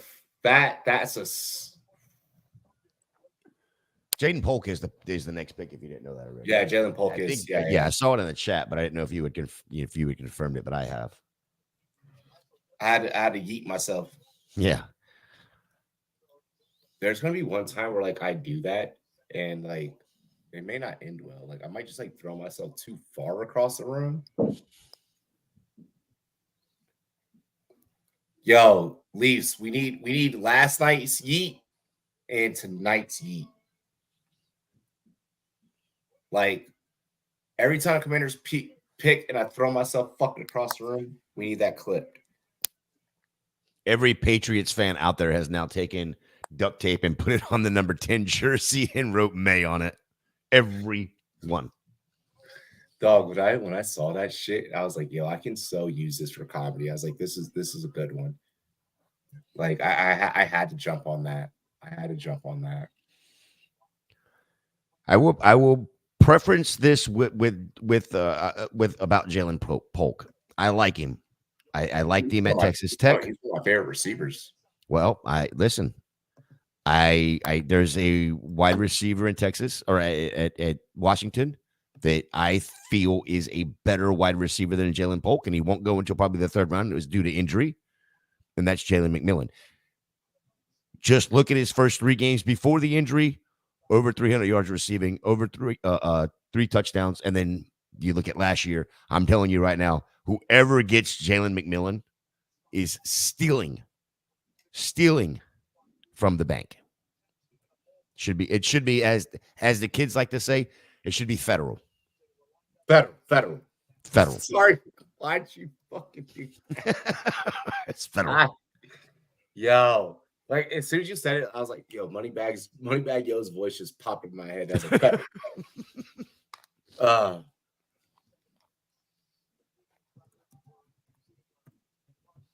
Blue Jays, what's good? Pat's on silly. That's on silly business, straight up. They are not standing on business. No Drewski. Pick is in for the Tennessee Titans. Where the fuck did you get a hoodie? Tennessee Titans have selected Texas defensive tackle Tavondre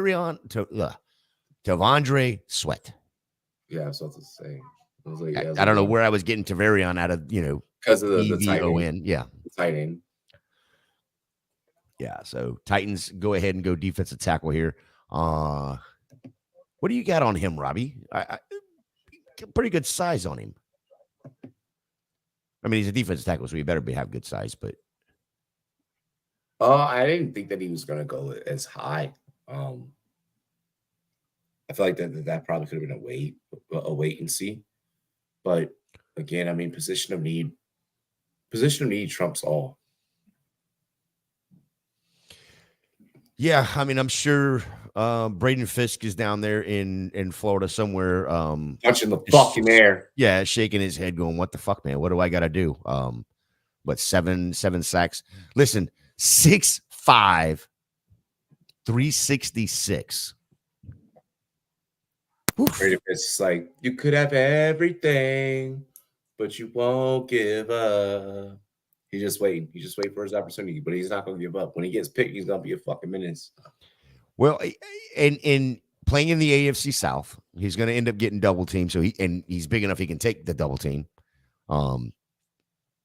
He's going to be relied on to be a fucking run stopper. Going up against JT, going up against ETN, going up against whichever running back that the Texans decided to throw out there, whether it's what's his name out of Cincinnati or God dang, why can't I think of his name now? Who's the running back they just got from Cincinnati? Yo, Mixon. Hey, go look at the little homie. Yo, the little homie who he deserves a like for his last tweet. He was like, imagine the response you would have gotten a few months ago if you said Ricky Pearsall and Jalen Polk would have been drafted before Adonai Mitchell and Troy Franklin. Facts. But here's the thing. He was one of the few that said that. So when people like to be like, oh well, like, why are you victory lapping and why, bro? No, fuck that. Yo, get paid, young homie. Rep Look, up, bro. You stood we on that. You stood on that. You stood on that business. You're right now. are analysts. We are human. We are going to miss probably 65, 75% of the time, but our logic and our takes are behind it. So, but when we do hit, you damn right. You should victory lap that. And especially a call like that. Because that's not a call that he made and was like, oh, well, I made that call 4 months ago. No, that's a call he made 4 months ago and has steadily brought that call up. On it. Props bro, to you. I commented. I commented. Oh, bro, I'm here for the youth, bro. Like when I'm done and I'm done with this job and shit, like they gonna be the ones. So like, bro, no, fuck that. I'm supporting homie.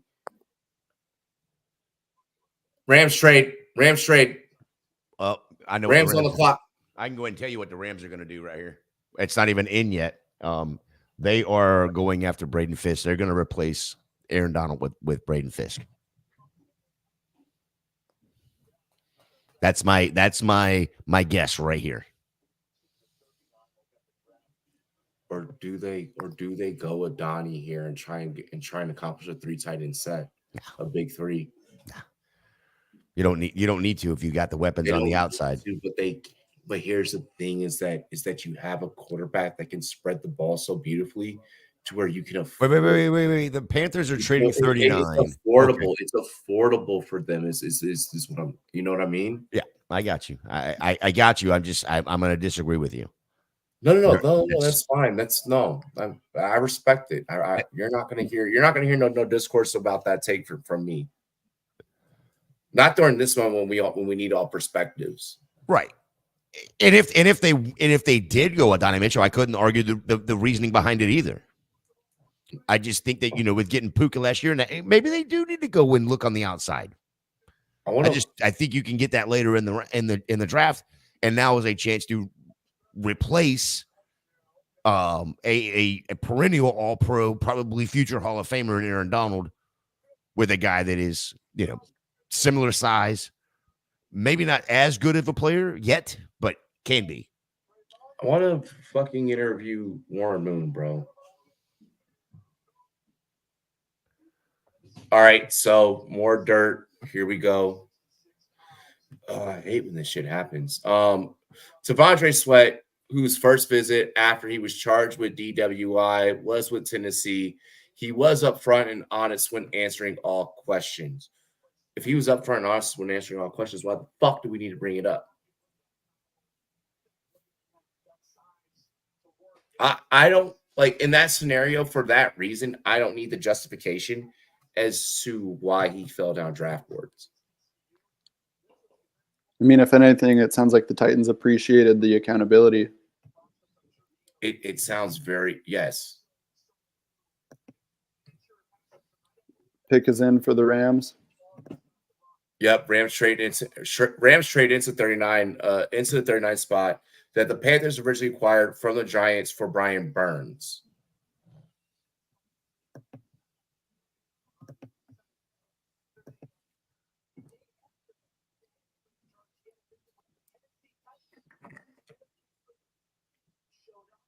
I love it. So the day after he was charged, he visited with the Titans. It was like, yo, like, it is what it is. Like, I fucked up. Like, it is what it is. I'd rather a player is going to be accountable over his actions than try and fucking deny it. Rasheed Rice. Ooh. Stray? Was that a stray? Yeah. How'd I like the Bills pick? I'll let Gator start. I'm not going to go into it. Like, all right. No, fuck it. I am going to go into it. Donnie Mitchell was right there. You go Keon Coleman, who, to Gator's point, was probably the bigger benefactor due to the fact that Jordan Travis was his quarterback. And that's coming from a Gator fan who really doesn't fuck with the Seminoles like that. So pick is in. I'm not impressed. I'm honestly not impressed with the Bills pick. But I mean, he's got a lot of proving to do, to be quite honest. Like I said, I don't do a lot of player comps, and this one here just seems to fit. Yes, he started at Michigan State, whatever, fine. I don't care. He was great as a Carolina Panther. Looks like Braden. Kelvin? Braden Fisk. Yep. It's Fisk? Yep, it is Fisk to replace Aaron Donald here. Dude, listen. They got Jared Verse in the first round as well. They have just remade that whole front four in 2 picks. Both of them, ironically, played together. They've played together for 3 years. And I'm telling you right now, the Rams D, that front four, is going to be good. This man has 2 phones. Oh yeah, he's got one for his private life, and then one for his professional pickleball life. I need to fucking have a phone that's just purely dedicated to Underdog. I love this pick for these yeah, I love it. Rams. I honestly love it. Out of Western Michigan, out of Florida State via Western Michigan, for Braden Fisk. Back on the clock. Get ready for another yeet. 2 phones. You ain't Kevin Gates. Hey, one for the plug and one for the love. I got 2 phones. One for the visit. One for the I need 2 more. Line up and I'm ringing. Trap jump and I'm ringing. Line up and I'm ringing. What you know about Kevin Gates? Bro, that ticket right there, that's Kevin Gates. Yeah, bro. I'll be at his show June 18th. Mexican OT is performing behind him, so like I'm super excited because I'm like, oh fuck. Like, boys, it was good to see you. I gotta run out here. Like we got a trade. Looks like we got a trade. Love you, Zach. Love you too. You guys take care. Alrighty, bro. Peace. Looks like we got a trade with the Eagles here. Yeah, I just saw that. Yeah. Eagles pick is in though. Yep. Pick is in. Is this Adonai Mitchell right here? Don't do that. Oh, well, I mean, I don't like it for Adonai. I don't like it for Adonai. Why not? Because they've already shored up that receiving core. It seems like for a good moment, for a hot while. I want Adonai to go somewhere. Oh, nope. This is probably the most Philly pick there can be. Philly straight up and take Cooper DeJean. Oh my gosh, bro. Yes. Every broadcast we see the same Philly fans. We do not see a different set of Philly fans ever. Like these dudes travel in fucking hordes to every event. Yes. I'm sorry, but at some point, like wow. I eat shit, sleep, breathe the NFL. But at some point, motherfucker, I need to go get laid.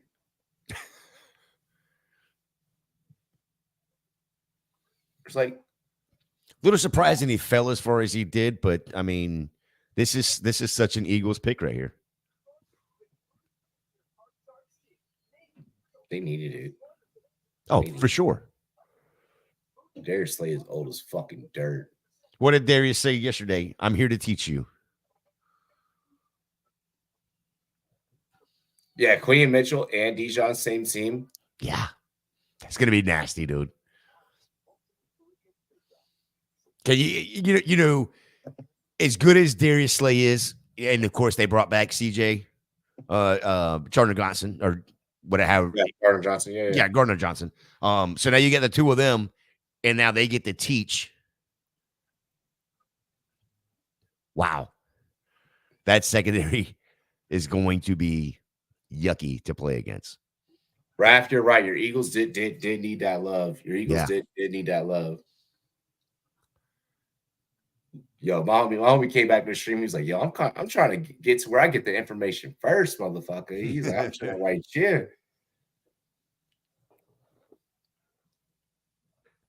Yeah, we've nailed every one of them so far. We haven't had a single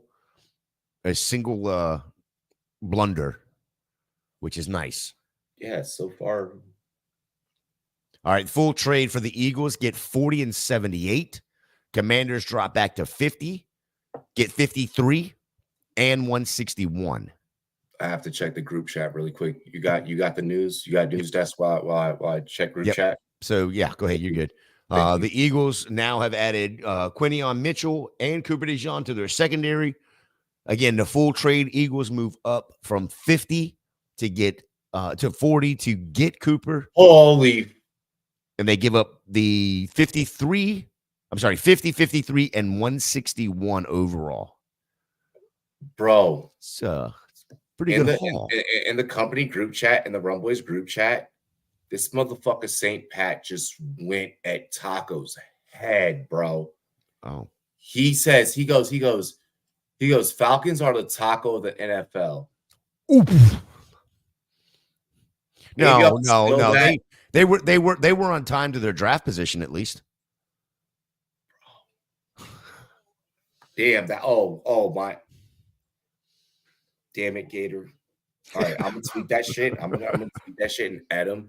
And I'm gonna just send it to you directly, just so you can fucking drop that reply like right on time. Oh my gosh! Wait, what am I doing now? I gotta get into the group chat. I'm gonna send it. I'm gonna tweet it out now, and I'm gonna send it to you.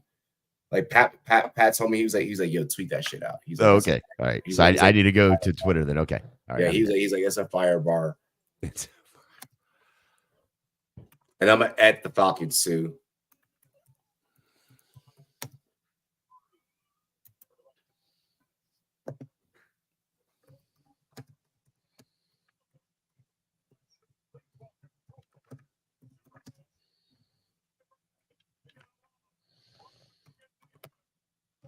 Bro, we're so getting in on this comedy. The Atlanta Falcons are the equivalent of that Taco TDS or TDS Taco, or are the NFL equivalent.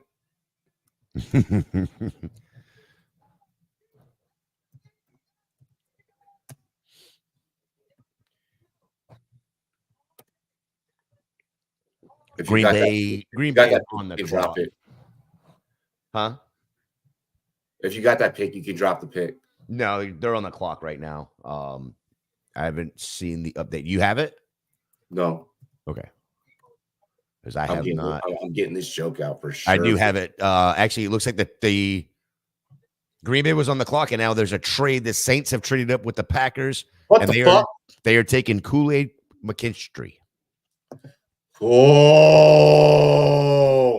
So I'll get those details here in just a minute. But yeah, the Saints have now traded up for the Packers pick here and are taking Kool-Aid McKinstry. Really quick with that Eagles last pick, Cooper DeJean allowed no receiving TDs and 6th lowest passer rating when targeted at 37.8%. Among cornerbacks in the 2023 collegiate year. That is per PFF. Yeah, they're showing him right now back in high school, I believe it was. State champion in track and field. He doesn't do anything but win championships. So, I mean, then he goes to the Eagles. John, who saw the fucking Falcons or the Falcons tweet that I just posted? It's up on my page. Yeah, I'm headed to it now. I'm good with Polk. High floor, low ceiling. Don't think he's a bust, and we need NFL players. Hey, what? I'm not even gonna fuck with my boss right now. I'm gonna just let him live. Yeah, I can't believe that the TV is so far behind what our updates are. The Atlanta Falcons are the NFL equivalent of TDS Taco in fantasy football. Facts. So everyone in the chat went to like that shit immediately. Yeah, it's got like 20 views and 20 likes all at one time. What did the Packers get for the trade? Yeah, I'm still waiting on the details. Yeah, we don't have details yet.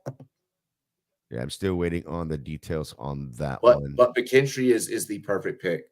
Yeah. Oh, yeah, I agree. It very much fits the attitude to be opposite of Jair Alexander.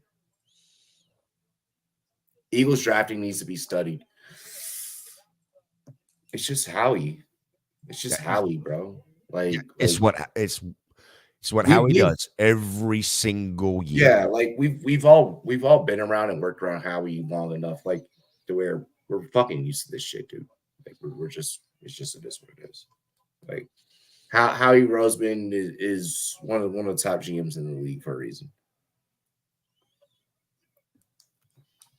So this is the pick. Let's see. Saints traded up to the 41st pick that the Packers acquired from the Jets in the Aaron Rodgers deal. Still don't have the details on it, but this was the Packers addition. Let's see. All right, so Texans are on the clock. Texans have selected cornerback Kamari Lassiter out of Georgia. Really quick on First pick for the Kool-Aid Texans McKinstry. in 2024.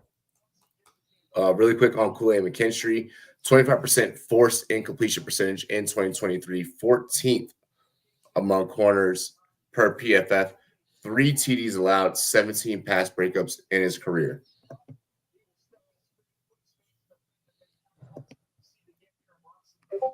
Yeah, it's a corner run, and we knew that this was going to happen at some point. Obviously, secondary is going to be a big need, especially with the way that the rule changes have taken place in the NFL. It's going to force it to one where there's going to be more of a pass game, which we've already been going towards a more vertical game.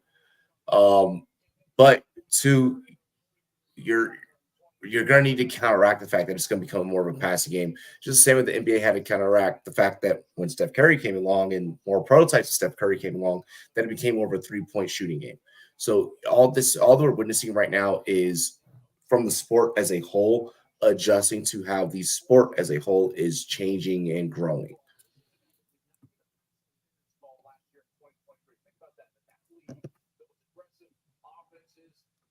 Sorry,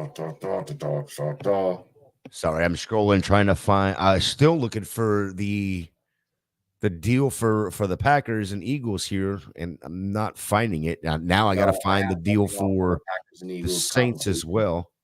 I have nothing on compensation, which means that compensation is probably still getting worked out, and they knew they were changing. They made a deal. They made a deal. The deal solidified. Compensation has to be figured out.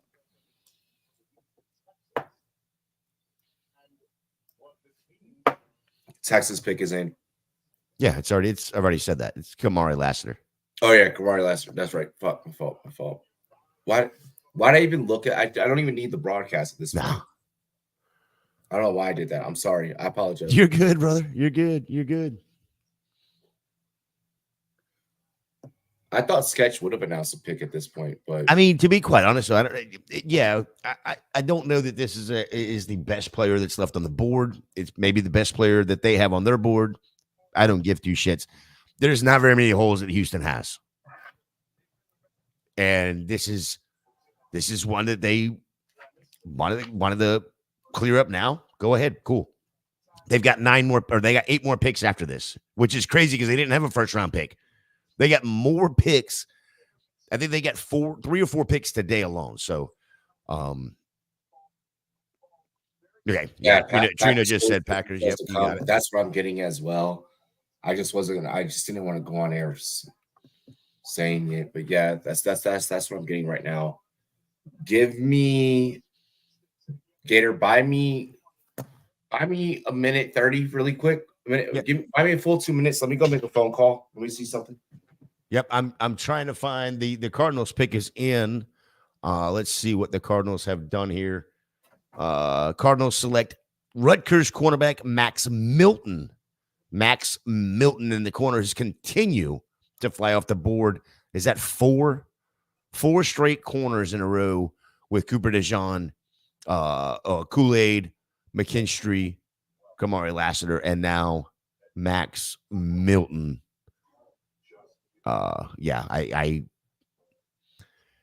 Your question is going to be, who is Max Milton? I already know that's going to be the question.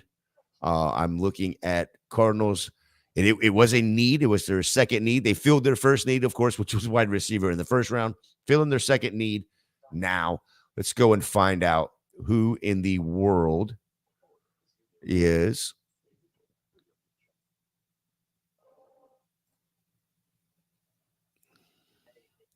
Max Milton out of Rutgers. Let's see what he's got. A 5'11", 187. Started 40 games at Rutgers. Versatile ability to line up on the inside and outside as a corner or a nickel. Outstanding combine. 4.39 40. Man, that's long arm cornerback. Can't be mad at that. Picked off 8 passes over 3 years at Rutgers. I mean, it's Rutgers. You're playing in the Big Ten. Not the best competition, but I mean, whatever. No. I mean, it's pretty solid competition there. 8 picks over the 3 years. Don't hate the pick. It's like I said, it's a position of need for them.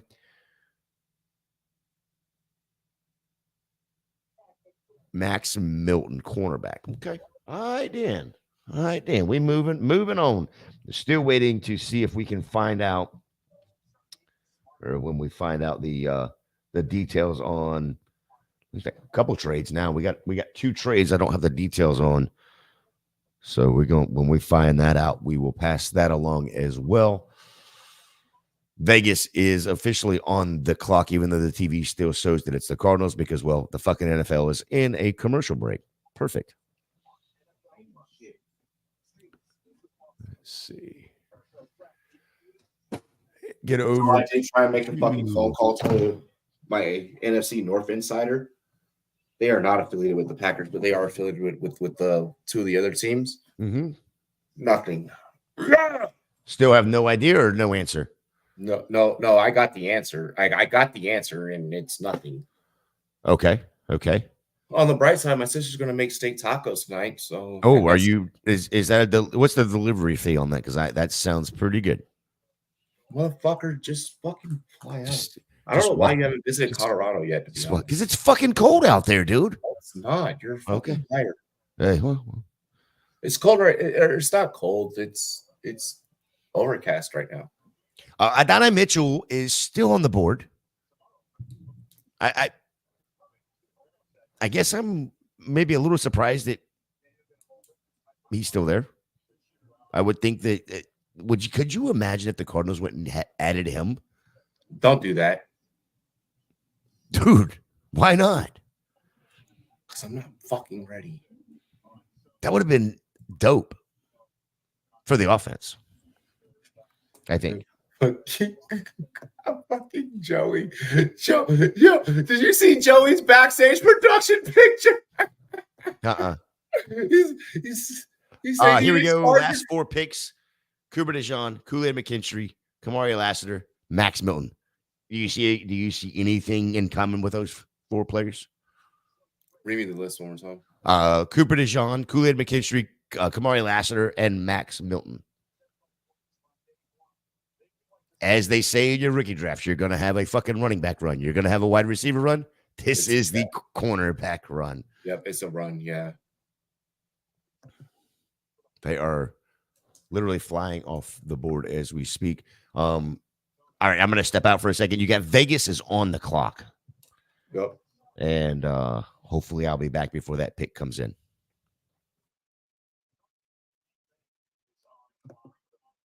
All righty, we're going to let Gator get a break really quick.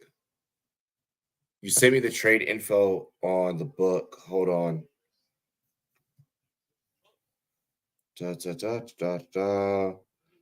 All right, so Packers compensation goes as follows. Round 2 for Packers receive. Round 2, 45, obviously. Round 5, 168. Round 6, 190. The Saints receive round 2, 41. And that is actually per Packers Twitter themselves. Let me just get over there and share that. The fact that Taco is fucking tweeting at me and not on set is offensive, so I'm going to ignore his fucking tweet. I'm not going to reply to it.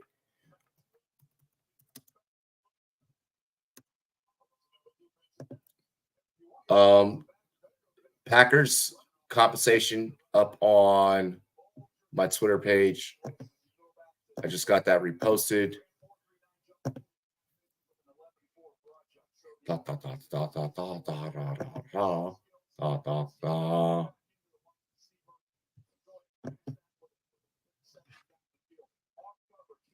All right, so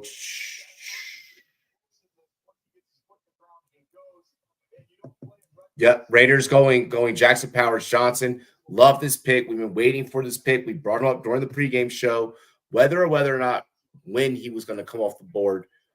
We were thinking somewhere mid-second. I like that he's coming top of the second. This is a good pace. I like that we're keeping this pace. Jackson Powers Johnson, I love his inside moves, his inside techniques. He's going to throw opposing defenders off their balance. Can shed a tackle really well, even get up into that second level to create room for the running backs. I absolutely love everything about this pick. Also works really well in pass protection situations as well. So good to go there. Raiders didn't fuck up the draft for once. You guys are doing pretty well. Somebody has to jump on if he wants to talk, right? Pretty fucking much. I know that at this point he's trying to put the little one to sleep, but we don't show no fucking mercies for that because bitch, you know that you have work at a certain point in time. So like figure things out. Work-life balance for some analysts is really hard.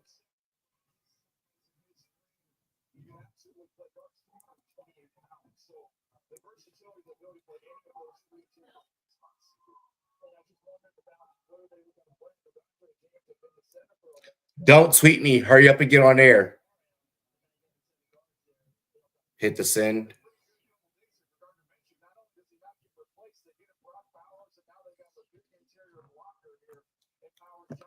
Yep. Andre James to the bench. The Packers are going defense at number 45, selecting Texas A&M Edgerrin Cooper. Some thought he could go in the first round, first linebacker off the board. It's either him or Peyton Wilson. Let me see really quick. Hold on. But I'm getting bombarded with no.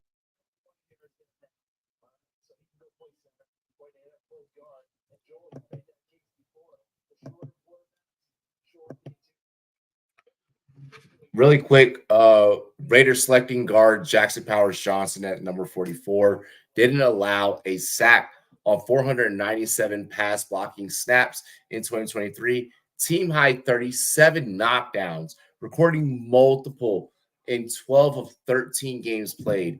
Oregon averaged 5.5 yards per carry, fifth against JPJ.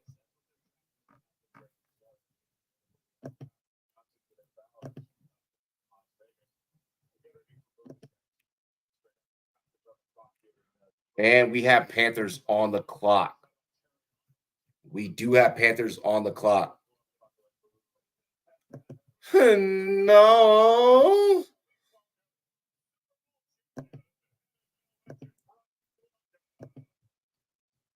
Bro is built like a Mack truck.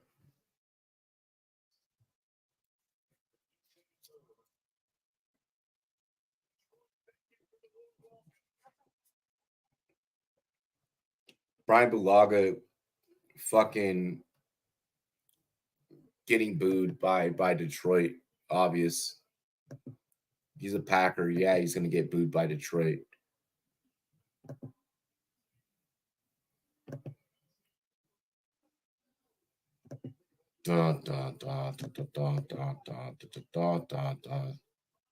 Welcome back. Welcome back. No, I was trying to get to the mute button. I knew I was muted. Fuck. I was singing. Let's see. Come on. Packers. That was the most NFL shit that I did, the way I just utilized peripheral vision like that, like a beast. So I missed a couple. Edgerrin Cooper, Packers selecting Edgerrin Cooper off the board. Cooper ranks among linebackers in 2023 per PFF, 56 defensive snaps, or 56 defensive stops, 10. 15.1% stop percentage in the run game for. Woo. Let's go, baby. We're on the board here. Running backs are coming off the board. Panthers. Yeah, Panthers are on the clock right now. Jonathan Brooks. Panthers take Jonathan Brooks. Let's go.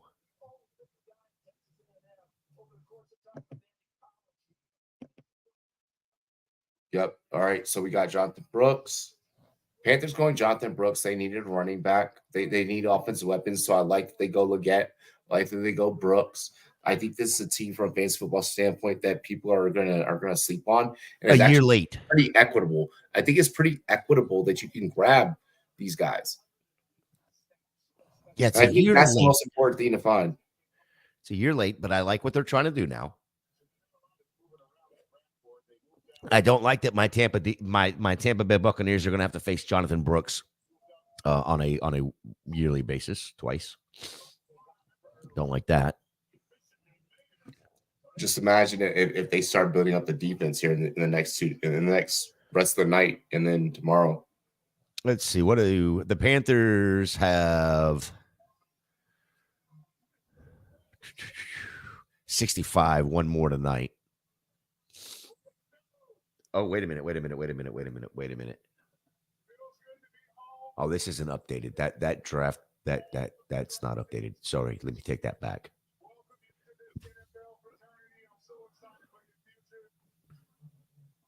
Yeah, this one is not updated. Let me get rid of that. Sorry about that. Bro, you're good. We're all working. Like we're all literally doing the same thing, mate. Giants are on the clock here. Let's see. Let's get back.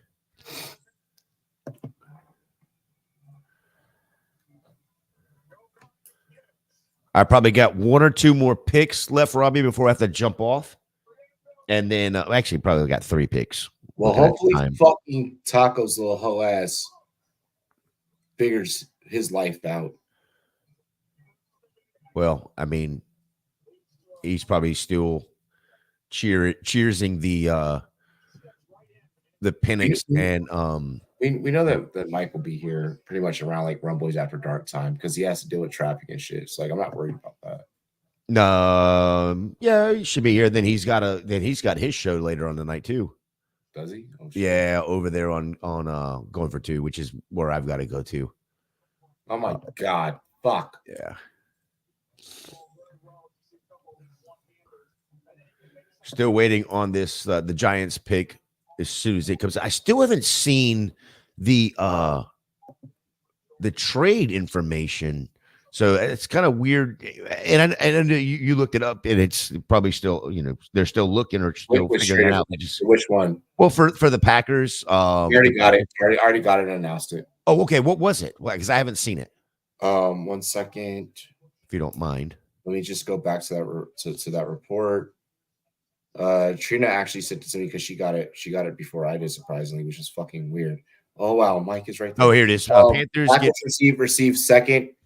Receive round 2, pick 4-5, obviously. Round 5, pick 168. Round 6, pick 190. Saints receive round 2, pick 4-1. Okay. Mike is getting set up. Giants selecting Minnesota safety Tyler Nubin. First safety off the board. What the fuck? Xavier McKinney's replacement. Wow.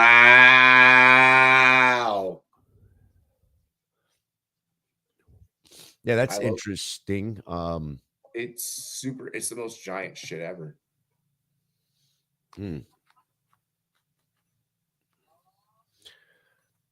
Well, they're probably corners that you could have converted to safety before fucking doing that. Well, Taco better learn who the fuck he is. And just putting this out there, the Jags are on the clock, and Adonai Mitchell is still on the board. Yeah. Hey, Mike, how you doing? Welcome.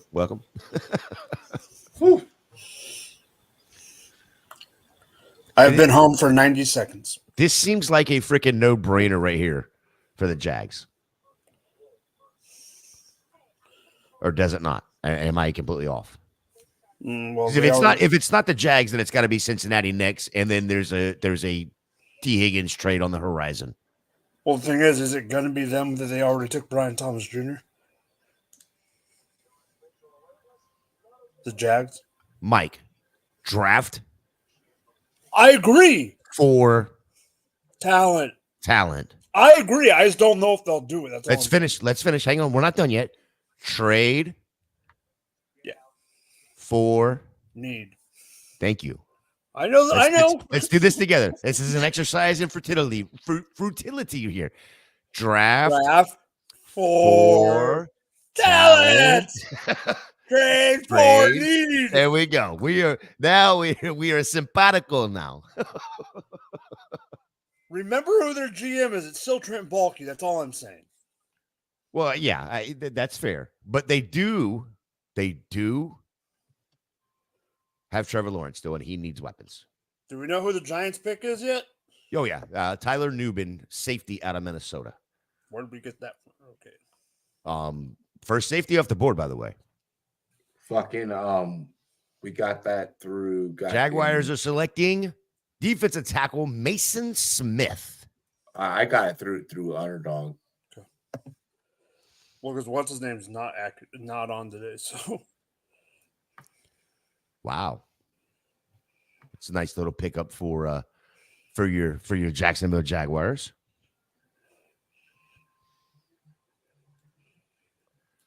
All right, Leafs, you are stealing my thunder here every now and again. Leafs jumping in and throwing in the hashtag Jaguars. Anyone who doesn't follow me on TikTok, you're a hoe. Use a hoe. You're a hoe.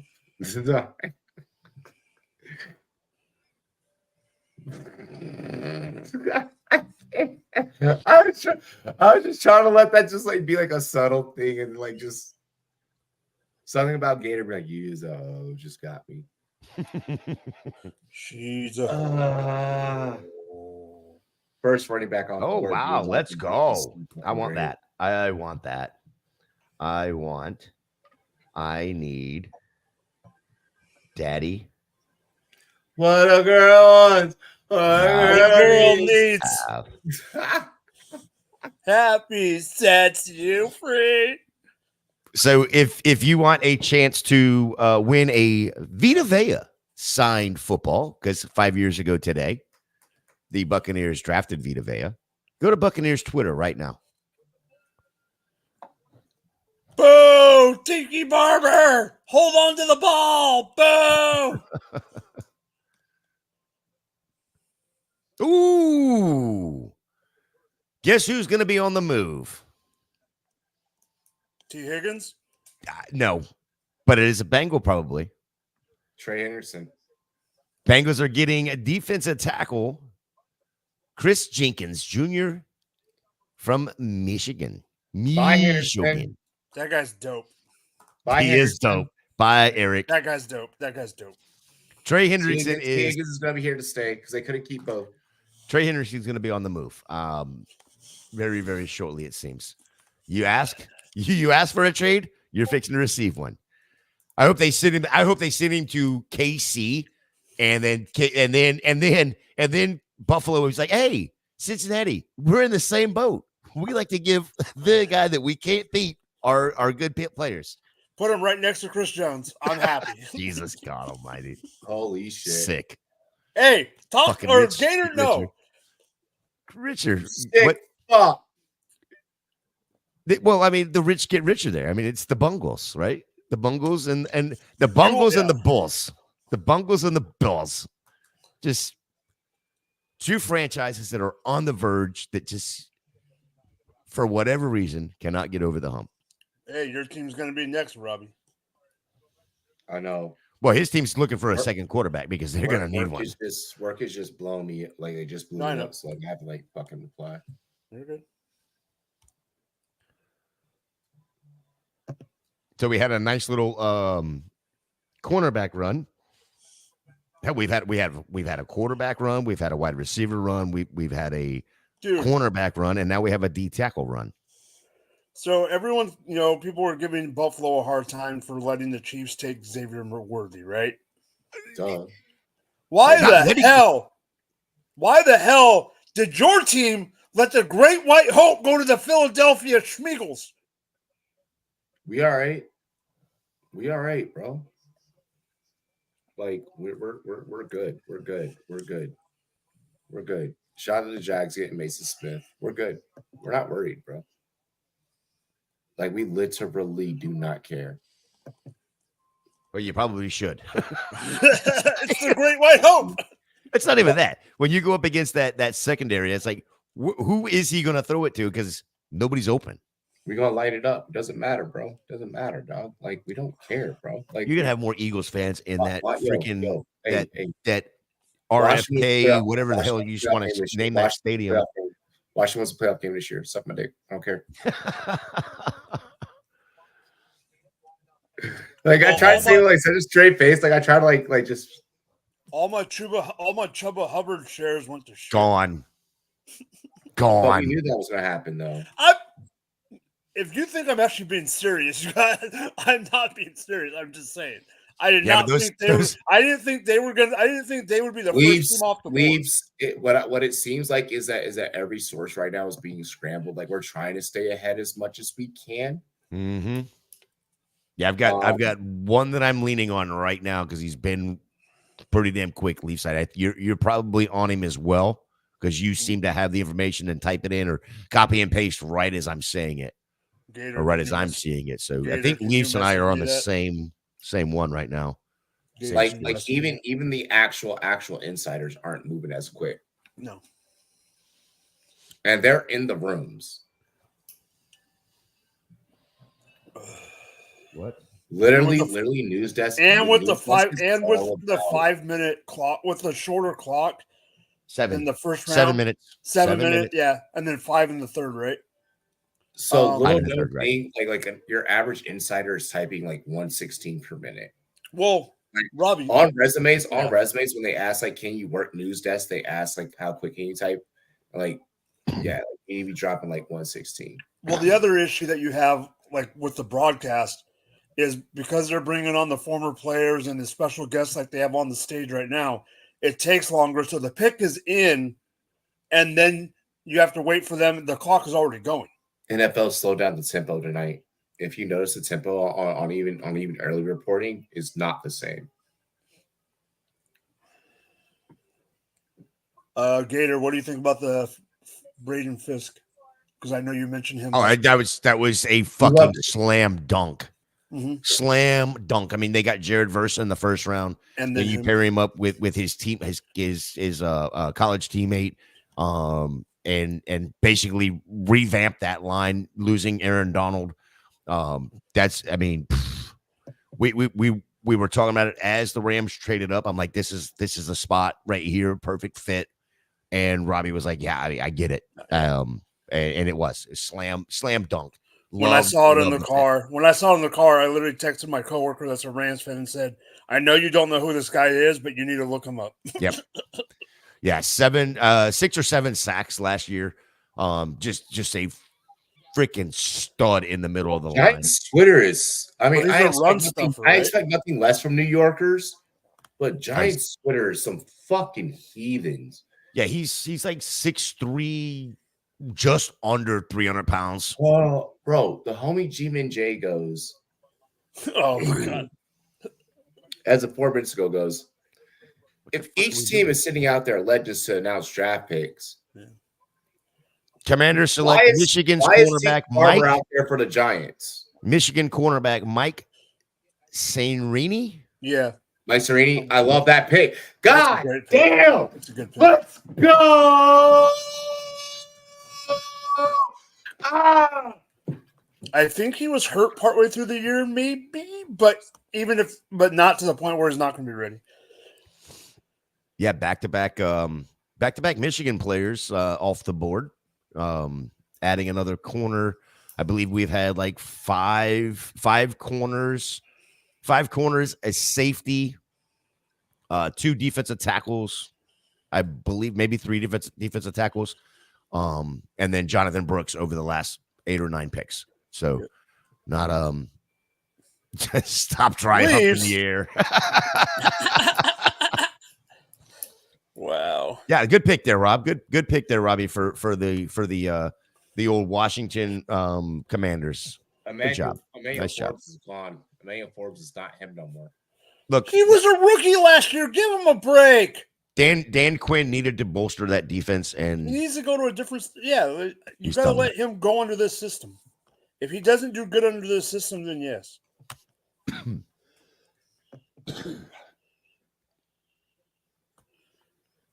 I'm Gator. Yo, do the Pittsburgh Steelers take AD right here?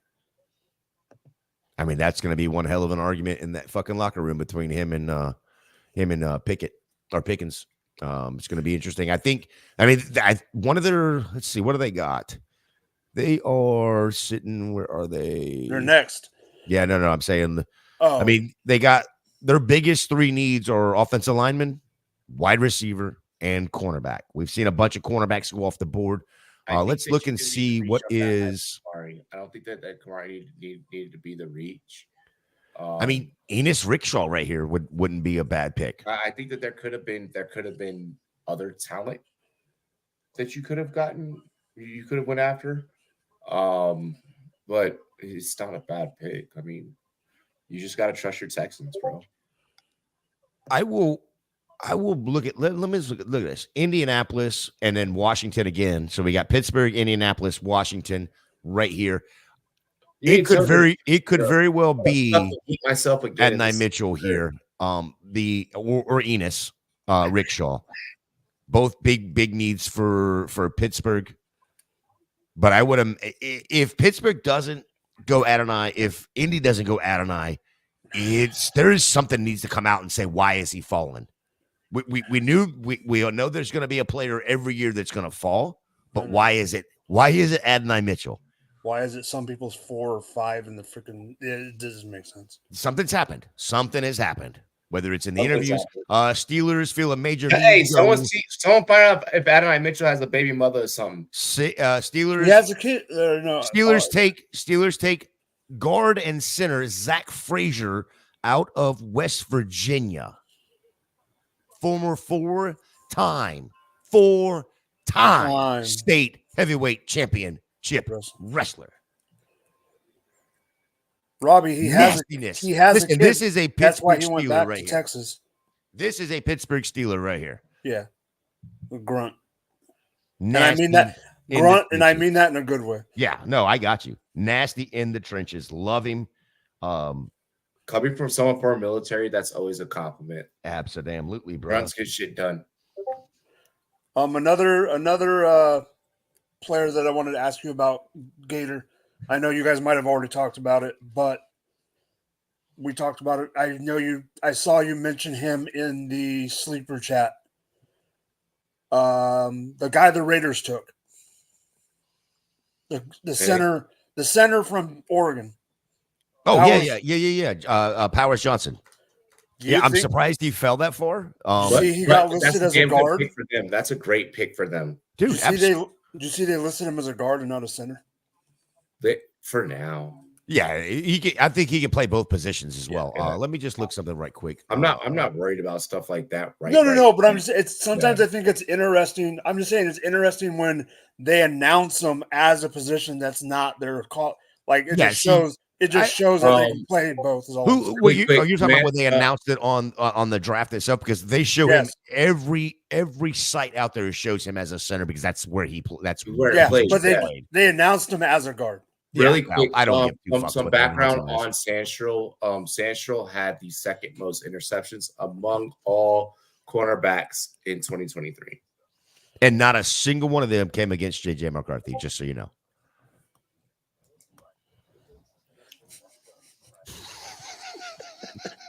Face Vikings at some point. So I mean.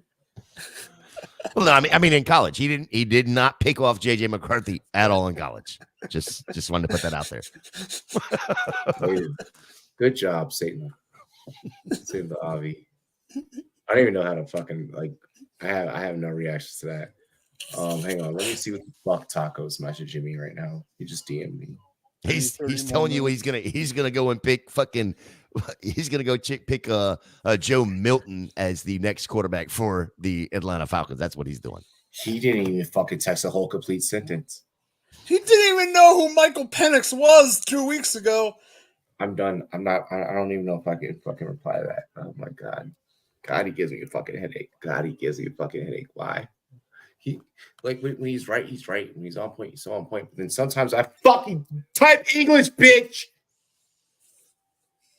159-2 as a high school wrestler for your boy Zach Frazier, the newest Pittsburgh Steeler, by the way.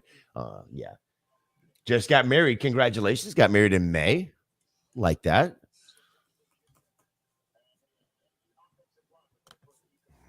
Fixing to buy a spread over there in the city of Steel. English. Type English. Did you send that to him? Please tell me you sent that to him. Yeah. Yo, he did. Type English. Oh, Yes, I here we did. go, baby. Yes, I The fucking Colts did. select Adonai Mitchell, wide receiver, Texas. The other one's on my team, buddy. Wow.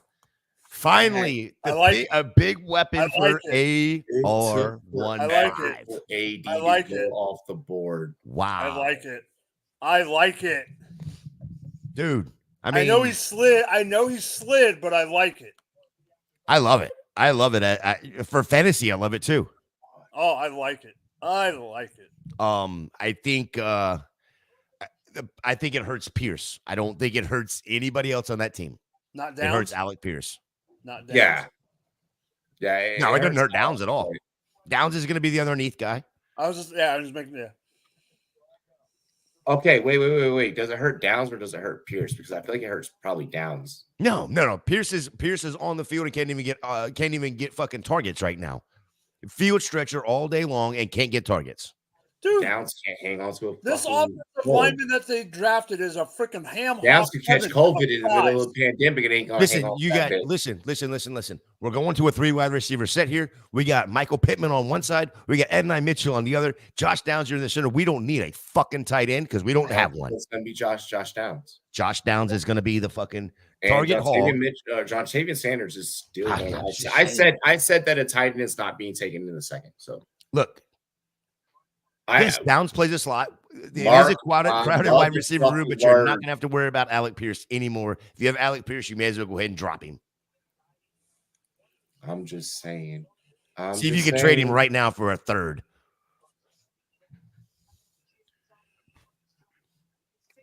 What the fuck is happening in the group chat?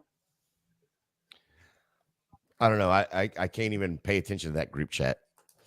Bro, I'm having too many fucking things I have to pay attention. I also run my SFB group chat too, so that's the thing. Dallas said, Allen seems more like they're back out of Wisconsin. They signed Zeke back, so probably there's no confirmation that they signed Zeke back. Not yet. Not yet, but Dallas does need a back. So, yeah. All right, Robbie, get ready to dance again because Washington is on the clock. OTC.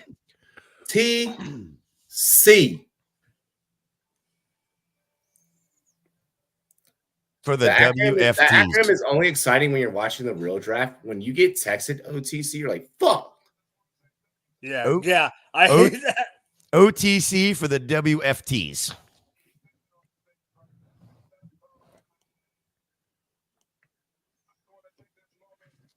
Bitch, announce your pick.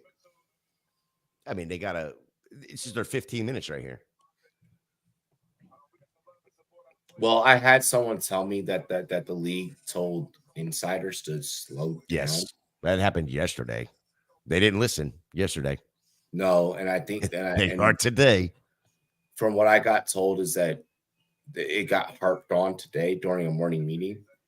So it was like a production meeting. So like whatever gets says, the Colts take Adonai Mitchell.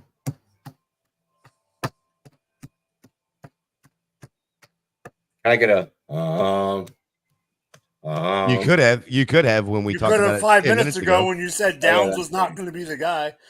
Downs isn't going to be the guy. Downs ain't But shit. that's why it was on topic. Bro. He's so damn worried about his group chats right now. It's insane. I'm fucking checking everything. I'm gonna wait for this last pick right here with Washington, and then I'm gonna jump over to the other show. But I do want to hang out and see what Washington or what the reaction for Robbie is gonna be whenever Washington takes here. Let's see who's left. Who? Every Washington pick, I'm yeeting myself across the fucking room. Ooh. Gator, text me your source so I can stay on page. I already know who this pick's gonna be, and it's not even in yet. So not like I'm just knowing Dan Quinn. Oh, okay. Enos Rickshaw right here. That's who you think? That's who I think. Just knowing what Dan Quinn's doing, how he's building this team, I think it's going to be Enos Rickshaw. What do you think about that, Robbie? Would you dry hump the air again? Probably. Bro, one of my favorite comments that I got today on the round 1 recap was, are you excited about Jaden Daniels as your quarterback? I'm like, did you not see me fucking just give the air a dry? Like, I just gave the air a dry, bro. Like, I'm pretty sure that means I'm happy. So, yeah. I appreciate any and all comments. But let's be a little bit more, let's improvise in the comments, you know? Like, let's be funny. Let's add some pizzazz. Let's not state the obvious. Like, are you happy? You just saw me fucking impregnate the air. The air is pregnant. Yes, it is. All right, Twitter, goddammit. What I know about Edrin Cooper, fuck. Where do we begin? So I like Cooper. I like Cooper a lot. One of the more disruptive linebackers in this year's draft. A lot of people. Depending on who. Oh my fucking god! Shut the fuck up, NFL Draft Tracker. From what I know and from what I've looked at, he is going to be a pretty much day one starter. You need help with the linebacker position. 4-5. You got a 4-5 guy. First team All-American. First team All-SEC. So he's played underneath the big lights. He's used to pressure. He's used to big time. Green Bay is big time. Led his team with 84 tackles at Texas A&M. You ready? Commanders. 8 sacks. Hang on, 8 sacks. Tied team with two forced fumble sacks and started 12 games. So, Commanders are selecting Kansas State tight end Ben Sinnott. There's your tight end that you didn't think was going off in the second. Wow. You know what? Fuck it. 12 personnel. Here we come. Cole Turner. You're learning. Sinnott, you're learning. This year ain't gonna be our year. Next year we got him. This year, one or two of you may get some snaps, but you know what? Dilly. Let me ask you this before you leave, Gator, and to you, Robbie. How shocked are we that Sanders was not number 2? Wait. Ow.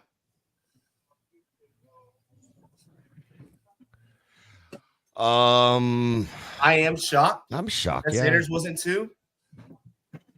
But I understand because a lot of people did have Sinnott above Sanders. There was a lot of people, yeah. Yeah, I think look, if you look at how Sanders grew. Said, do the thing, Robbie. If you look at how Sanders grew through college, he couldn't catch the ball when he first got there. It took him a minute to catch the ball. And then he's a big man. He's a big I like Sinnott man. over Stover. Yeah. This is more of your blocking tight end. Listen, This is your blocking tight he's end. going to be a stud in the league. Somebody's going to get a steal in the 3rd or 4th round when they do get him.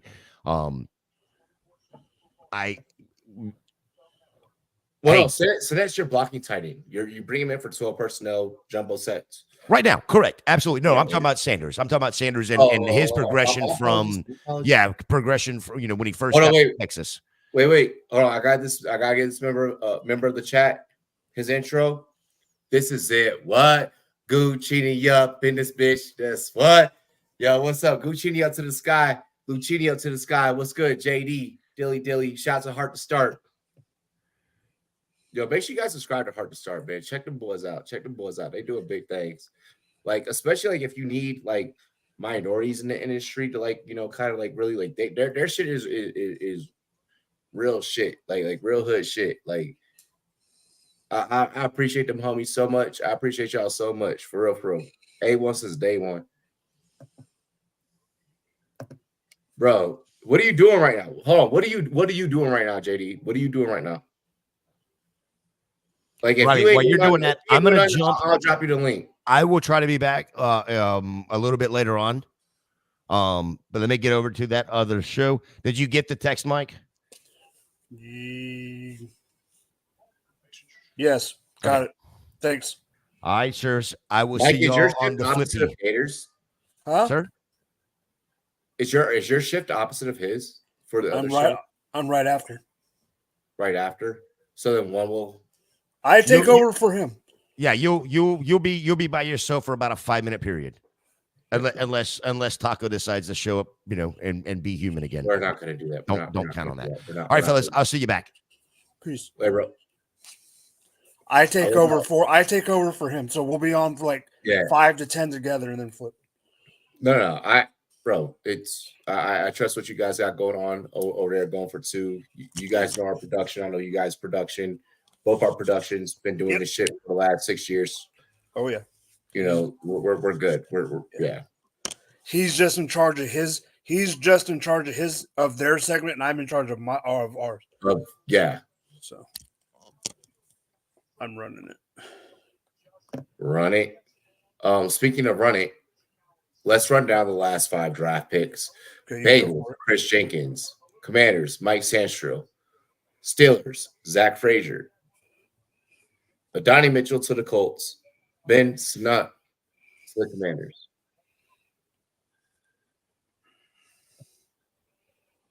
Okay. Like here's the point where it starts looking like a real actual draft because you're going to start seeing 2 things get weighed out. BPA, best player available. Yep. And PON, position of need. You'll hear these terms tossed around quite often over the next couple of hours and heading into tomorrow. That's what's going to dictate how your team is going to select the picks of which they select. Commanders have made the most out of their top 100 picks. We've only gotten 4 off the board. I'm sorry. I'm liking it. We go Daniel. We bring in Newton. Replace the whole Sweat and Young. I have the next pick. The Cleveland Browns select defensive tackle out of Ohio State, Michael Hall Jr. I like it. You need someone that can take the pressure off of what Myles Garrett is already going to attract. Myles Garrett is already attracting double teams from opposing offensive linemen. I like this pick. I just don't know enough about him myself. And I think that's where I'm hung up here. I think there was still some better name availability with some more sex appeal that could have, that could have put them in a better position.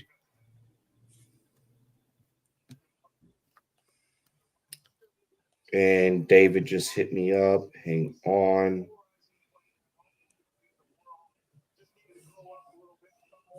I got you. What's interesting about the Browns is that they didn't have a first round pick, right? Hang on. No, they didn't. They were one of 2 teams that didn't have a first rounder. He's 6'2", he's 6'3", 290 pounds.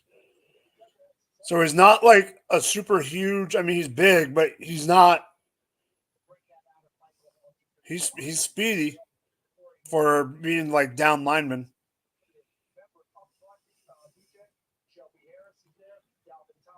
"28 tackles, 1.5 sacks, and 5 TFLs." Just give me 1 second. I'm sorry. I'm like. You're good. I got you. That's why I came on.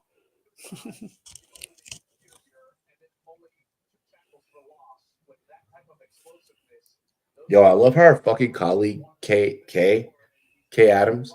Like, I love how she was like in Cabo, still doing rookie interviews. Yeah. Like, yo, that takes commitment. It's like, yo, I'm gonna go on vacation because I have to take these vacation days, but I'm still gonna do my job. I listened to some of her. What do you call it today? Bro, I've learned that that's what I have to do. So like what I do now is I take my vacation days, but my vacation days aren't technically still vacation days. I just work through my vacation day. So that when I come back, nothing is on my desk. So then when I come back, that actually becomes my real vacation. But because of NFL, It's different. I know that I have to take my days within a certain time. So like June, I'm just about to like use PTO and just do a bunch of Rumboyz shit. Like, yeah.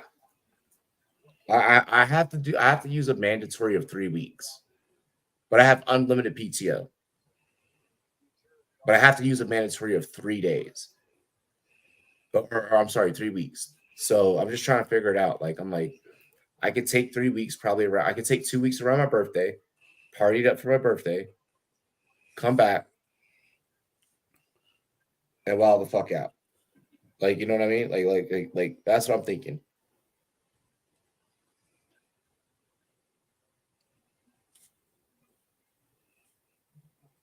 Oh fuck! I just had it right there. Hold on. Dolphins select Houston offensive tackle Patrick Paul. I like that. I mean, they needed to protect Tua, who should be the only NFL player wearing a Guardian cap this season. Whoa, too soon. That was great comedy. That was really fucking good. I give you all that for that joke. That was fucking solid. Dolphins need every position at the fucking offensive line. Does Dallas take a running back? They just need every position at the offensive line. Does Dallas take a running back here now that Brooks is off the board? Do they just take what running backs they want? Because they're on the clock. Because hold on, because Brooks went, the luxury is afforded to them to where if they want to take whoever they want, they can. So I'm not mad if they do. It is a need that needs to be addressed. I would personally prefer that they address it sooner rather than later, but I understand if they do go offensive line here. Let me ask you this. If they do go running back because of their style, doesn't Trey Benson make the most sense? Or Braylon?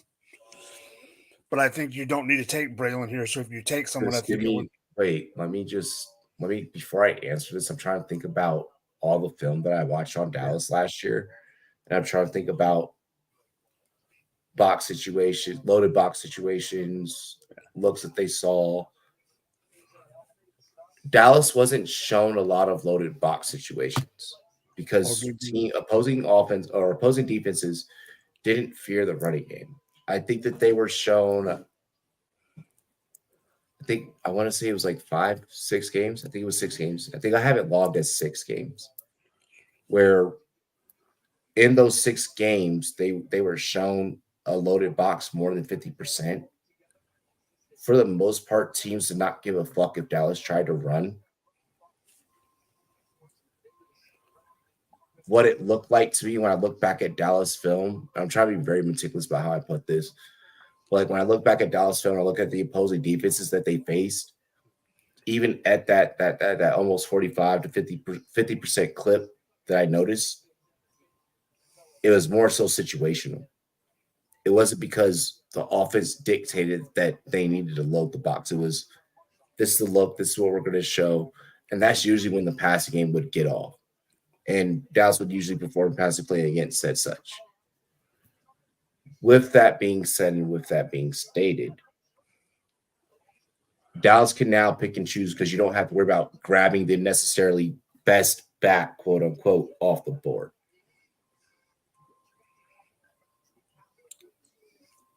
They might be better off going offensive line here. Yeah, I think it's either or. I just wanted to throw it out there. Well, you still have to remember that they last night they didn't replace Biadasz. No, they got what's his name? They replaced Smith. Smith. Yeah. So, what's Dallas's secret success? Their offensive line and their running game. So they can justify going either or here. I think right here, I'm planting my flag right now with the minute 50 left for the pick. I am going to go ahead and I'm going to say they do go offensive line. I think that's McCarthy has a big ass grin on his face. God damn it. Right when I said it's a smart thing to do. Mm-hmm. I agree that it is. I'm mad that you said that right when I was about the smart thing to do. Like, right as I was saying the smart thing to do, sorry, like, McCarthy has a grin, and I was like, fuck.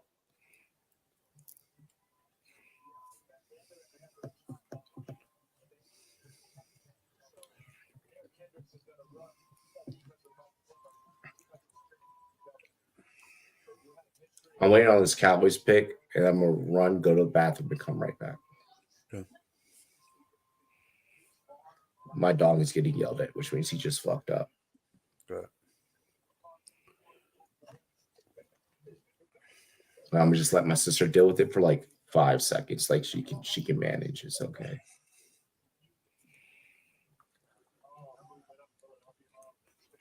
Who let the dogs out? We're both wrong. The Cowboys are selecting defensive end from Western Michigan, Marshawn Nealand.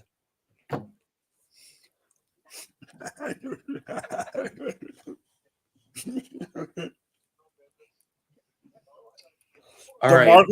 DeMarcus Lawrence is entering the final year of his deal. That part I know. I mean, that was in the tweet. That's why I read it. But Parsons is already who can play both positions, who can do both. We already know that Parsons is pissed off. The more and more that we're learning about this situation in Dallas, the more and more it sounds like there's not enough money to go around. It sounds like the money pool is drying up very fucking fast. Well, I think the money pool is too big for certain players. I think there's too many extraordinary contracts. Too many mouths to feed. But I'm saying there's already too many big monies. That now that the big monies of the people like Lawrence that are coming up, there won't be any big monies to big money. I don't think that Parsons remains a Cowboy after this year, bro. I'm gonna go on record right now. And He'll have one more year. It'll be one more year because they'll take his 5th-year option. At this point, I'm not. If I'm Dallas, I'm keeping what I can offensively, and I just might let Parsons walk. Go now if you want, and I'll hold down the next couple picks. It's either Parsons or you let Lamb walk next year. You can't. You might be able to keep both this year, but you can't. They fucked up. They fucked up.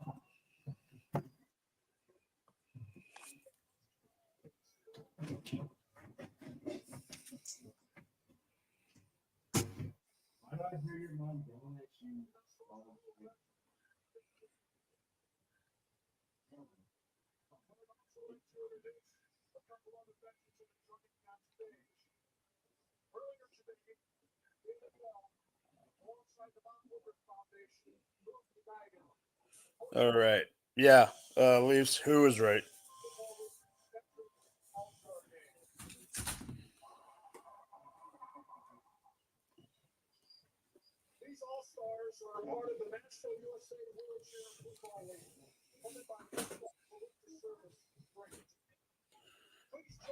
Let's see if I can get some information on this guy.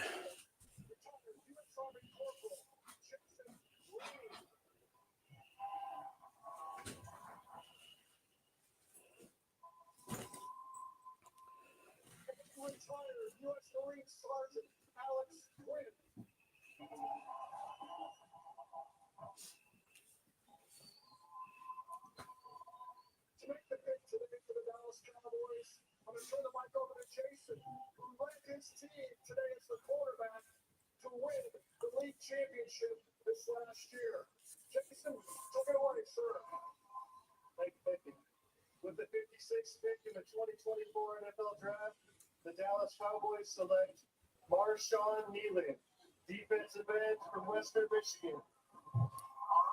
So they go to Kalamazoo for their pick.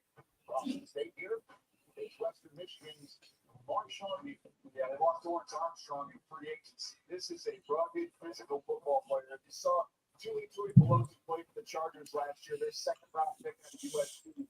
You'll see a lot of similar. Yeah, I mean, I get Robbie's point, but at the same time, I understand their thinking about. But I think they're thinking for the future, where for the now, this shouldn't have been the pick.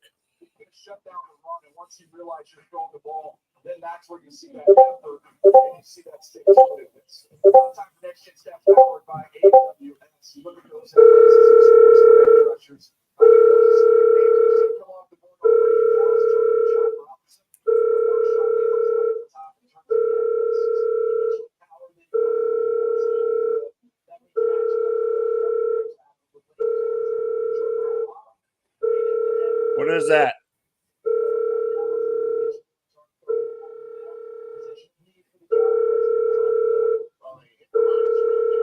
Robbie.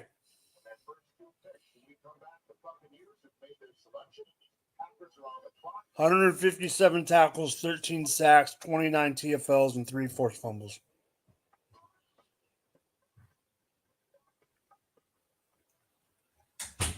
Well, it wasn't buzzing. It was more like a phone ringing. Get that answers for free. For the moment, at least, the fact critical parts of your engine are building up deposits. And in Valve, preventing these damaging deposits isn't enough. We revolutionized the way to reverse them. The Buccaneers are selecting Chris Broswell from Alabama. Reclaiming by removing up to 100% of deposits with continuous use. Restore your engine to perform like new. With Restored Protect, another first from Valve. Just like me. Robbie, don't be. We didn't film it. Found out hey, Jacob Brown, watch the left league matches all season long. NBC Sports 4K.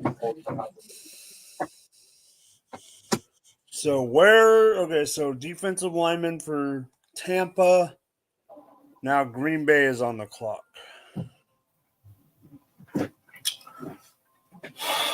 What updates do we have? Let me just refresh.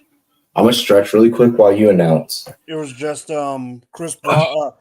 Chris Broswell, defensive lineman from Alabama, is going to Tampa. That's all. That's all it is. I like that. Ouch, I just cracked. Holy shit. Oh my gosh. And that they haven't even announced that on TV because they had special guests coming with Dallas, so they took a lot longer on the It's a whole special guest thing. Oh, I know.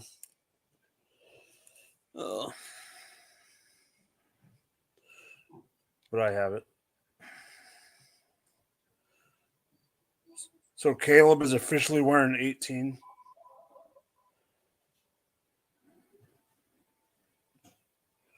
That's interesting.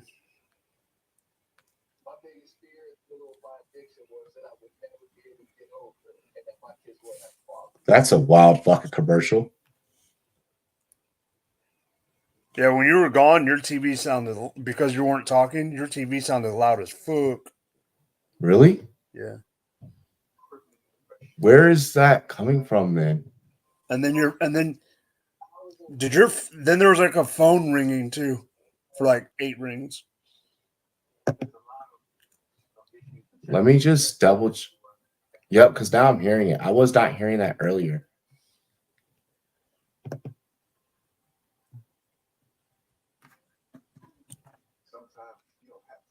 Oh yeah, okay, yeah, it was my TV. I even muted the YouTube just to see if it was here, and I was like, no, It wasn't. Yeah. Hey, way to run an audio, so I was like, fuck it. Well, because I didn't have controls, I had to mute something, so I just muted the whole stream. It's like, you know what, we're gonna fuck around and find out. I'm like, I'm finding out one way or another. Honestly, you'll probably be getting controls back like probably the next like 2-3 weeks. Packers are taking. Ooh, I like this. Packers are taking Georgia's safety, Javon Bullard. I love that. What a dog. After going Edger and Cooper, I like it. And who was it that they got? They drafted the Arizona lineman in the first round.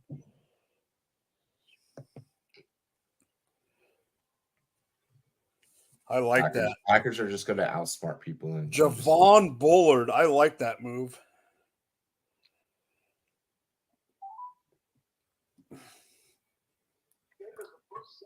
Oh yeah, I was gonna be like, motherfucker, better call me fucking back.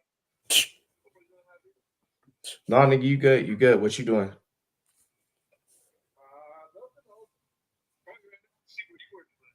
Right now I'm live. I might be off probably within the next like hour.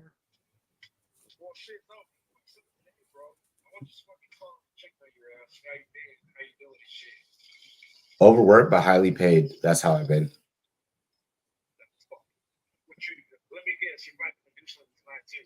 I'm probably not going. I'm not going out tonight. I'm not doing shit tonight.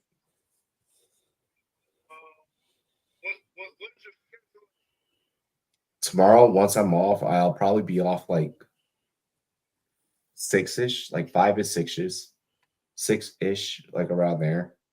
My day starts at like 9 a.m., like 8 a.m., like some shit like that. What time does the draft start tomorrow? I'm gonna find out right now. Hold on. You keep going. I got you. Yes, thing is called being an NFL analyst.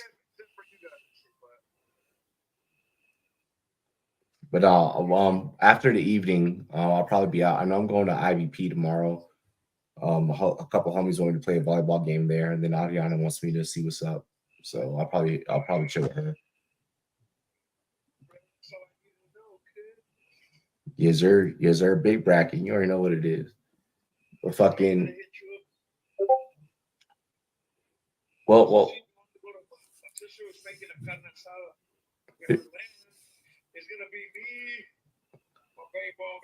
Wait, when your sister cooking? Tomorrow afternoon? If I get off early, I'm coming over. No, I'll just meet you over there. Like, I have to finish my shift tomorrow. Midway? We'll be fine. It's like 10-15 minutes. Then nigga, I'll just invite my sister and my stepbrother. They're like, they'll come. That's cool, bro. That's fucking cool. Because it's my little niece's party out there, so we're gonna turn up. Bet. It's in a ranch, it's like a ranch house. Oh. You're more than welcome to come, bro. A ranch house? I'm flying out. Let's go. I'll tell when I get my next break, I will. When I get my next break, I will. I have to take over really quick because my co-host has to get over to another show.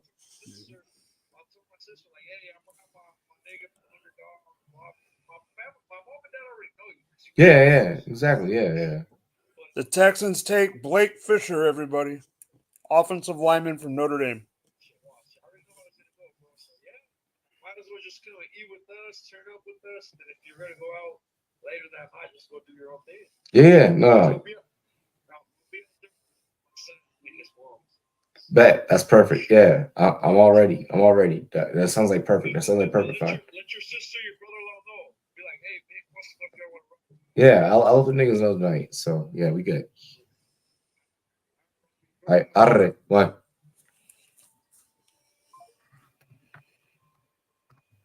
Blake Fisher, offensive tackle, Notre Dame to the Texans. Is it a W or a L? I don't know enough to give that. That's how I feel as well. That was kind of a big pick, but I don't. whatever. Yeah. We have 4 picks left in the second, though. That's it. Yeah, Jesus, it's flying. yeah. Second flew. Second round flew.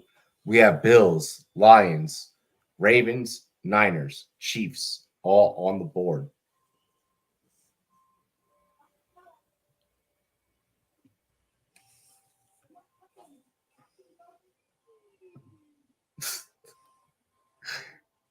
These motherfuckers. They said first look at Marvin Harrison and Kyler Murray, and Kyler Murray's cut out the picture.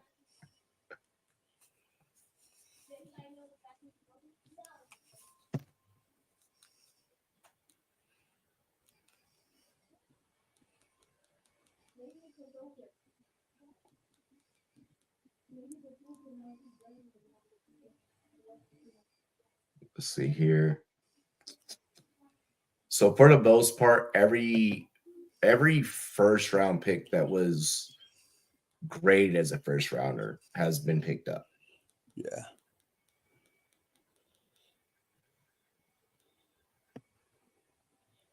And now we get into the thick of shit now.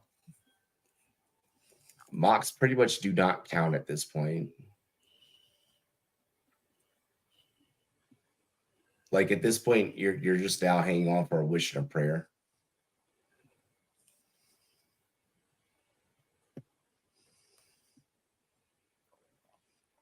Let me see if I got any news on Buffalo's pick. Not yet. I got you.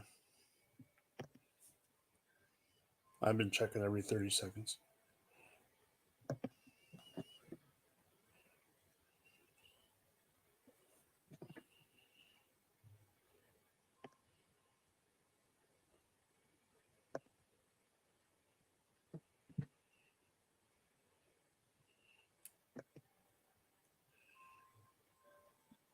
Pick is in, so I should be getting it soon.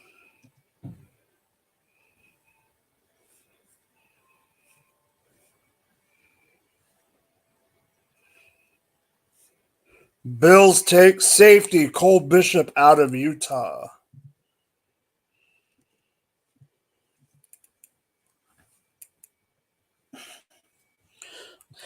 I don't like the pick because he went to Buffalo. They need a safety. I like it. No, I like the pick for him. I don't like it because it's Buffalo. I'm just saying, being a Chiefs Buffalo, fan. Buffalo gave you Xavier Worthy, so I mean, I agree. It's more so tit for tat. I know. Cole Bishop. Hey, another white DB.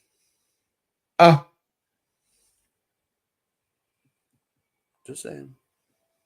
Team White DB taking over full effect. No, seriously. They're taking over for Harrison Smith and Weddle.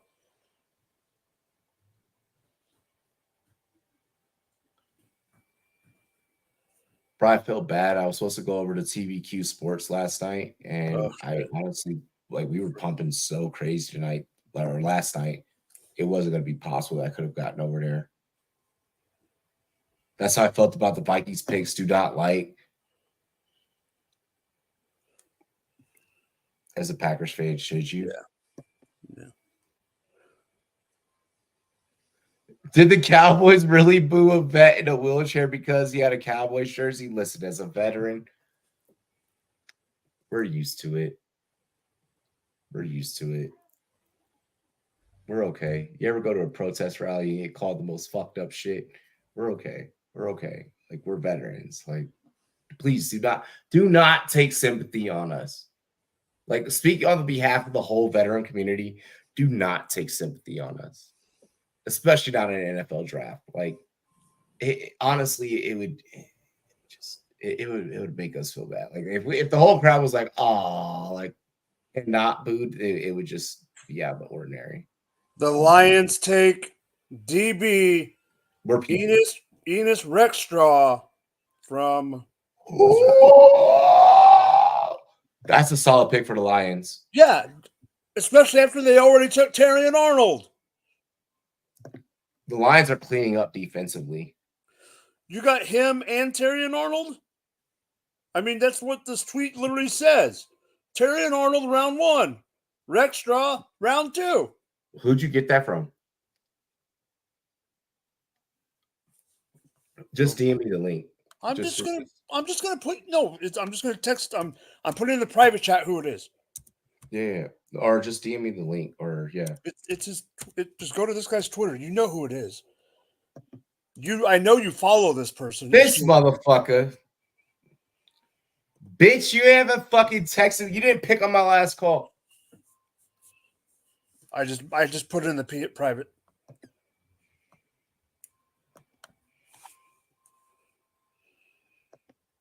That's hilarious.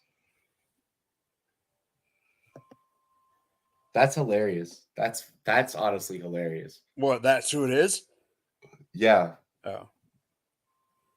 There is times where I know why you're saying it, but like pick up my fucking call.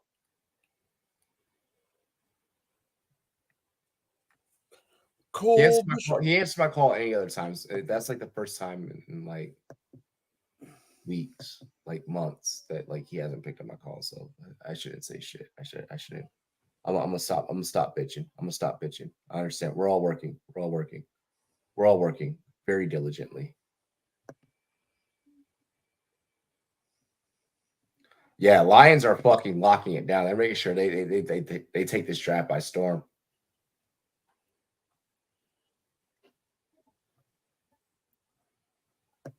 Enjoy, Trina. Have a great draft night.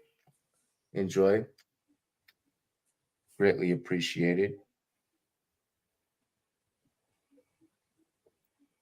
Yo, J Love called Polk a glorified tight end. I don't think it was the right pick, but I don't think that. I don't think that at all. I mean, it doesn't surprise me. I mean, it is New England. Yo, Pat Kerrane being pissed off about the Commanders. Lions are bringing out Barry. Yep.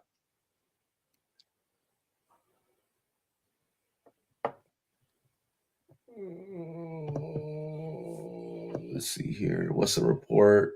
Ravens select Roger Rosengarten. Sorry, Roger Rosengarten.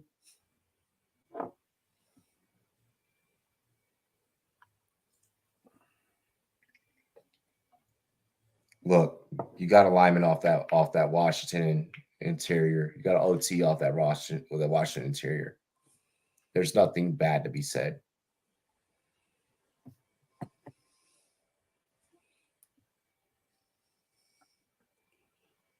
Two picks.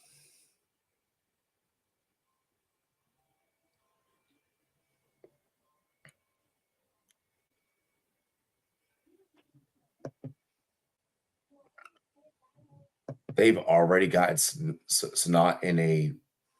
They've already gotten Ben Snot in a press conference. How the fuck did you make that happen?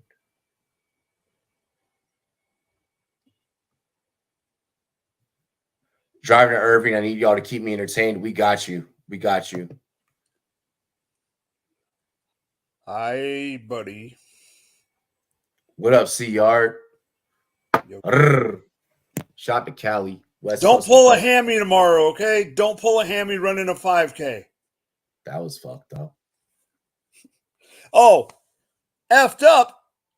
The stuff he's been talking about, the Xavier Worthy move and everything else today at work. No, he deserves that. You censored yourself. You're a whole adult. I don't know if I'm more mad about you talking about him dissing the Xavier Worthy move, or I'm more mad about the fact that you just censorshiped yourself. He's doing it because he knows it'll push my button. No, that's a fair assertion. So I saw a graphic today. Like, I forget, it was like NFL Fake Sports Center or something. And it said Chiefs wide receiver room. And it said Hollywood Brown 4.40, Xavier Worthy 4.2 140, Sky Moore blah blah blah blah blah, Rashid Rice 109 miles per hour. I was like, Jesus Christ. That's fucked. That's fucked.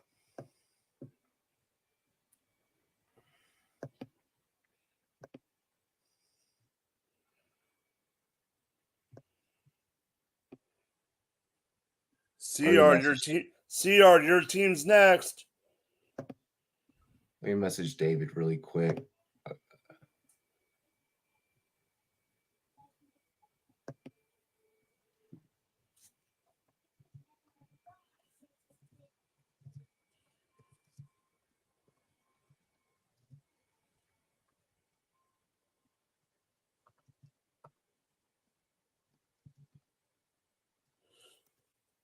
It's Haloti Nata. I've never missed 2 podcast appearances ever He's huge. in a row. He's huge. Who? They got Haloti Nata. Oh, bro, I've never missed 2 podcast appearances in a row, so I feel so fucking bad that like I missed David's. He's the only podcaster I've ever done that 2 in a row. The Chiefs are on the move again, on the clock now. We moved up? Yeah. Wait, what? So we Rashid traded Ruggs Rice. Here's the difference. He ain't going to jail. Did we move up just 1 pick?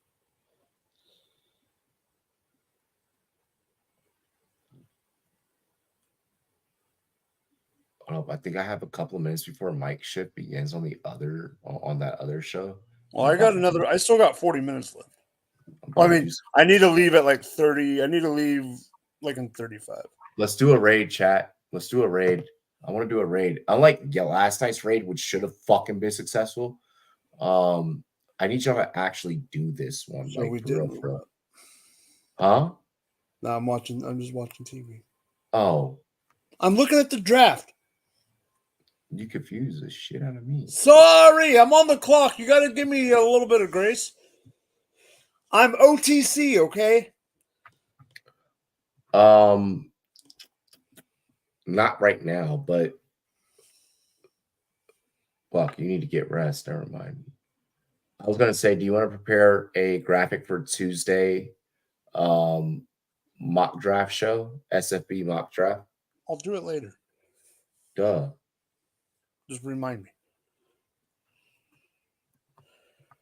Okay. The Chiefs have traded up 1 spot with the 49ers and are taking BYU offensive tackle. Can you pronounce that name for me?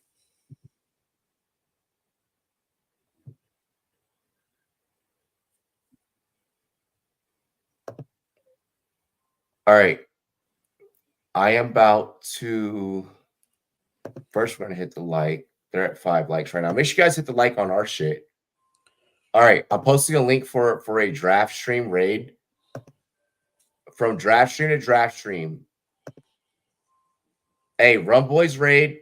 Rumboyz raid with the fucking pirate flags. There's the link. I'm gonna lead the charge because a leader always leads. I'm gonna be first in that hoe. Whose is it? It's yours. So show that you're about to fucking be on. Oh, it's the one I'm going on later. Okay. Hey, it's Jamal Charles. Do you know if their YouTube channel blocks all caps? I have no idea. Well, we're about to fucking find out.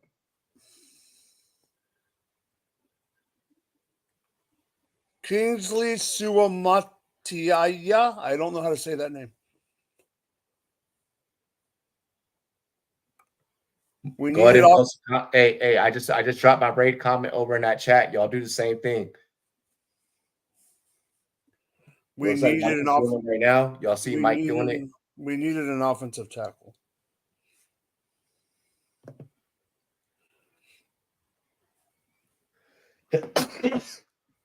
Woo! Y'all go over there. Y'all hit that. Y'all hit that like button and the link that I just dropped, and comment Rumboyz Raid. Comment Rumboyz Raid.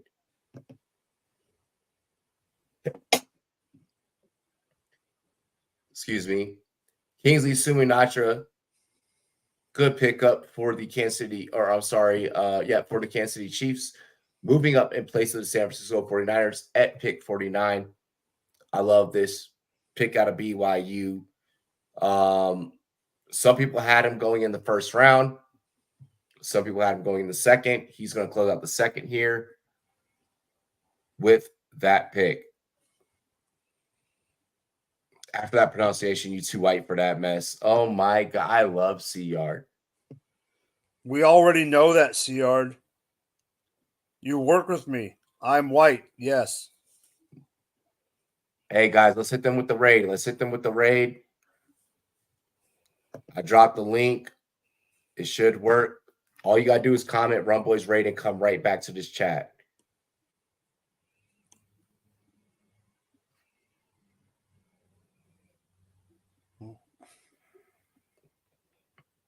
Our people should be able to go over there and show them some love, say what's up. So the Chiefs wanted the guy that the Ravens took. Leafs defense. There we go, Leafs. There we fucking go, Leafs. Way to fucking lead the charge, Leafs. Way to lead the fucking charge, Leafs.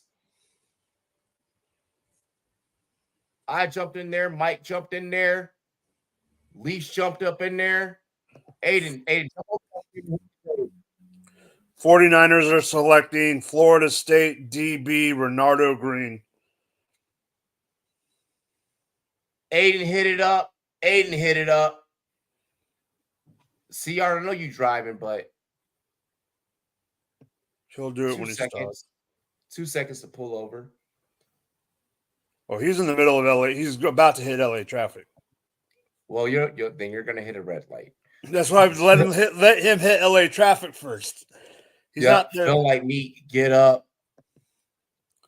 Green has a nasty press. CR says who? I just dropped the link. No, he's talking about who is in the DB.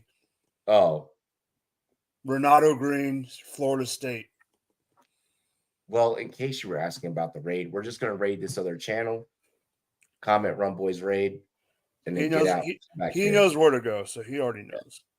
I feel like everyone in social media society knows what a raid is. No, I'm saying CR knows the other channel. Yeah. Oh, I didn't know what a raid. I didn't know what a raid was until not that long ago. Because I'm old fuddy duddy. They just passed by our raid comment.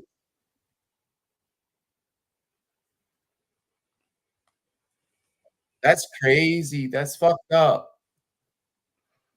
Damn, we raided and we could have been like, hey, what's up? Yay, we got raided.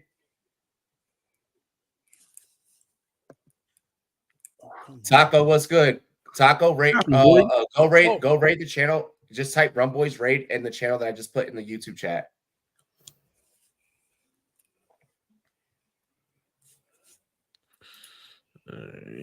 Taco's late. Robbie's pissed. Robbie's top pissed. I'm just saying, like, if I choose a raid, you big me up. Like, pull this up. Taco. You're late. Hola, amigo, ¿cómo estás? I literally left work early just so I can be here. Listen, I have a son, and that means my schedule does not go the way I want. And then I have a pregnant wife that says, "Honey, can you make the bed? Can you make the bed, honey?" And I said, "All right, baby." Not a problem. It's okay, Robbie. I'll press them. No. No, don't do that. Please don't do that. What'd he say? Hopefully when Taco says raid, they get what's going on. They may not know what a raid is. He does. The one does. He just might not be paying attention to it at the moment. Let's see what he says. All right, so they're about to announce the Niners pick. We already announced it. So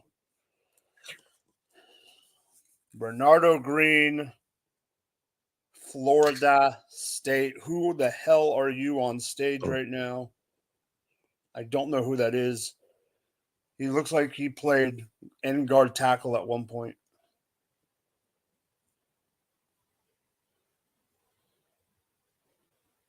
That's the position that Taco used to play, end guard tackle.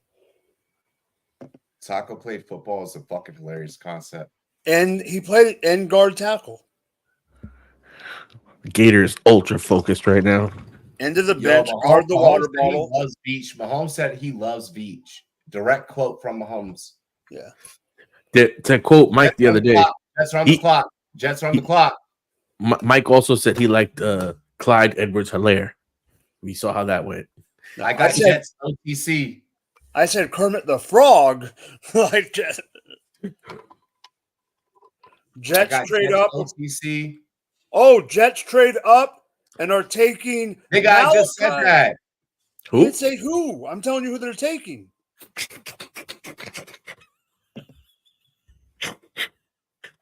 Who are they taking? Shit. They're taking Malachi Corley. Yeah. Holy shit. You interrupted me. I was about to drop the bomb. Aaron Rodgers got his pass catcher. Oh my gosh. Oh my fucking gosh. Is that a good pick or a bad pick?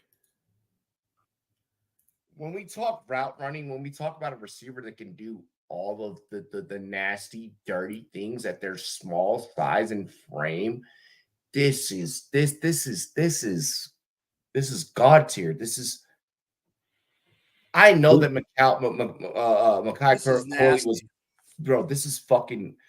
Malachi Corley was already being pushed up draft boards. The best breakdown that I had ever seen was from my mentor, Steve Smith Sr.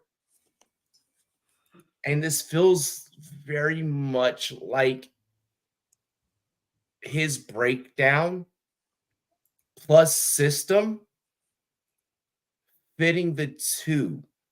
This is, bro, for when we talk about the New York Jets and how we can find other ways to get Garrett Wilson open and find ways that Garrett Wilson can be profitable for us in fantasy football, we obviously know that he does need a wide receiver too. It's the same conversation that we have about a one Terry McLaurin that we had about a DeAndre Hopkins back in the day. Where's the two coming in? When are they going to get this guy some help?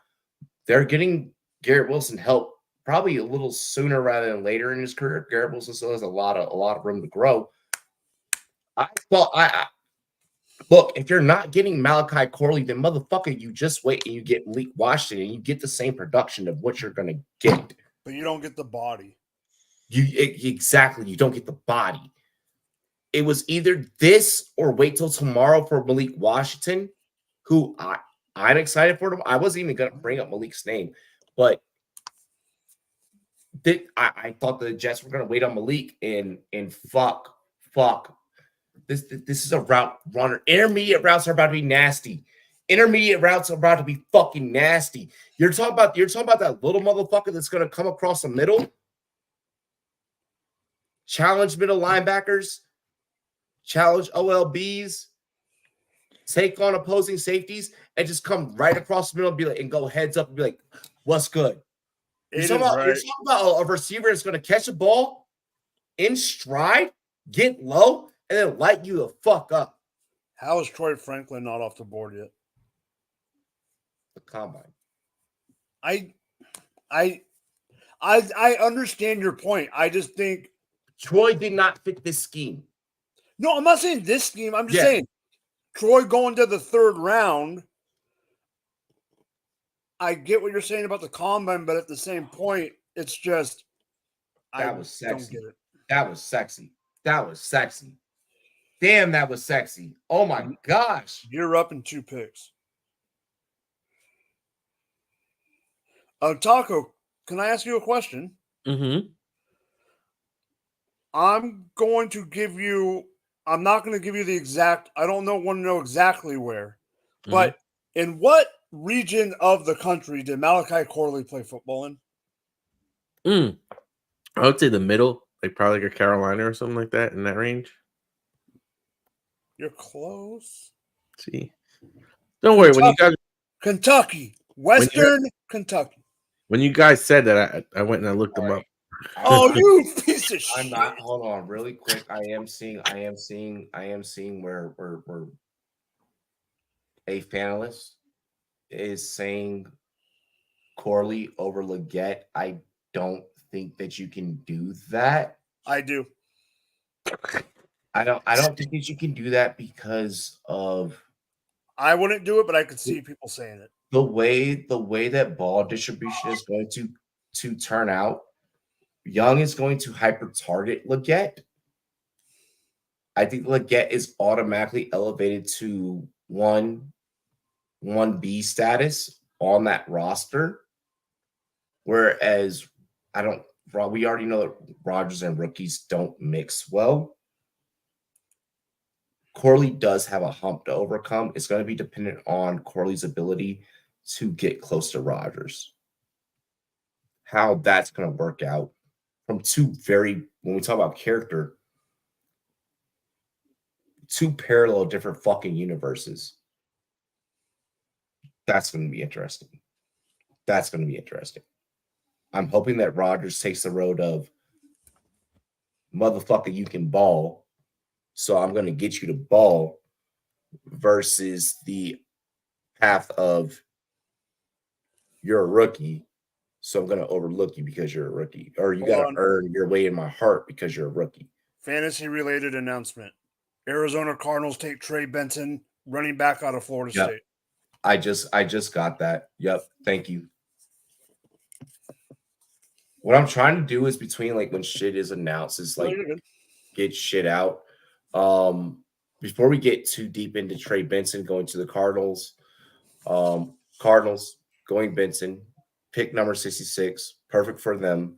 They needed this. I'll get into that right after I drop these nuggets about Malachi Corley at pick 65, going to the New York Jets. Malachi Corley had the most catches in school history with 259, 5th most yards after catch among wide receivers in 2023 per PFF. Jets wide receivers averaged 2nd fewest yards after catch. So that's why they reached up for Malachi Corley. Malachi Corley had a day 3 grade upon consensus. So to see him go here in the late second, definitely, or beginning of the third. I'm sorry, definitely a surprise. Late second, beginning of the third. But however you want to phrase that. How you described him, though, it sounds like the perfect receiver that Rodgers needs. Once you add Wilson and Williams to the mix, you do need someone for that intermediary spot. That's going to be round 3. Malachi Corley being the first pick off the board in round 3.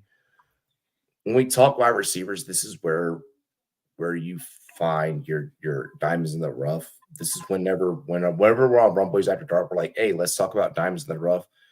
From a real life NFL standpoint, this is what we talk about. Obviously, in fantasy football, we're talking about rounds 7, 8, lower, etc. Malachi Corley, from an NFL draft standpoint, is the diamond in the rough. They knew what they were doing. This is a smart pick. They're looking for breaking routes. They're looking for a clean release.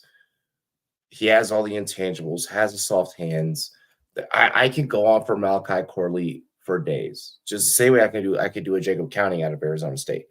Same way I could do a Javon Baker out of UCF. Malachi Corley is the perfect fit. A lot of timing routes are going to be built for Corley. I look for Corley to be the wide receiver 2 in that offense, with Garrett Wilson having the more precision routes where, hey, like just be here, kind of type of deal, where Corley will be, hey, I got 3 seconds till release. I need to hit you on this 7. Just be across the field, take apart the opposing safety, and let's be safe from that standpoint. Now, moving forward past that, we do need to touch on Trey Benson. Trey Benson, one of the higher caliber running backs out of the draft this year. I believe Benson was averaging about 6.5 yards per carry against box situations, just above over that 65%, I want to say, against the box. Benson is the only FSU player with 80-yard TD catch and with 80 yards TD and run. So TD yard catch and run. He also averaged 6.1 yards per carry in his career and scored 3 total touchdowns of 80 yards plus. So we're talking about a guy that can get explosive. He can get up in the second level and be really explosive from that point on. Once he turns on that second gear, it's really hard for the defenders to be able to catch up to him. So Benson has the ability to break tackles. We talked about his loaded box situation, where, like I said, he's averaged about 6.5 yards per carry. 65% of situations he was facing a loaded box coming from Florida State in the ACC. You're not going to see that in the NFL. You're not going to be dealing with the same type of caliber of players in the NFL, but definitely highlights to look at. I'm loving the 80-yard TD catch and run stat, just because you end up with a dual running back, a dual threat running back. The running back position right now, if you were to look at, if we look at zodiac signs, what's the dual personality zodiac sign? A Gemini. Trey Benson's a Gemini. He has 2 twins in him. He can pass catch. He can run. He can get in between tackles. He can do all the good things, all the bad things. He's naughty. He's nice. He's on both lists. Santa, write this one home. We do have Brandon Coleman coming in for the Washington Commanders at guard from TCU. TCU didn't have too bad of a last year. Coleman did put up a great performance when he the previous year when TCU were fighting for a national championship, in which they came up short. Coleman, I absolutely love the pick. You're talking about Beatis. You're talking about Cosme. You're talking about, some of the other things that we did on the offensive line. We got the homie from Kansas City, Nick. How do you say his last name, Mike? Allegretti. Allegretti. My paisan. He did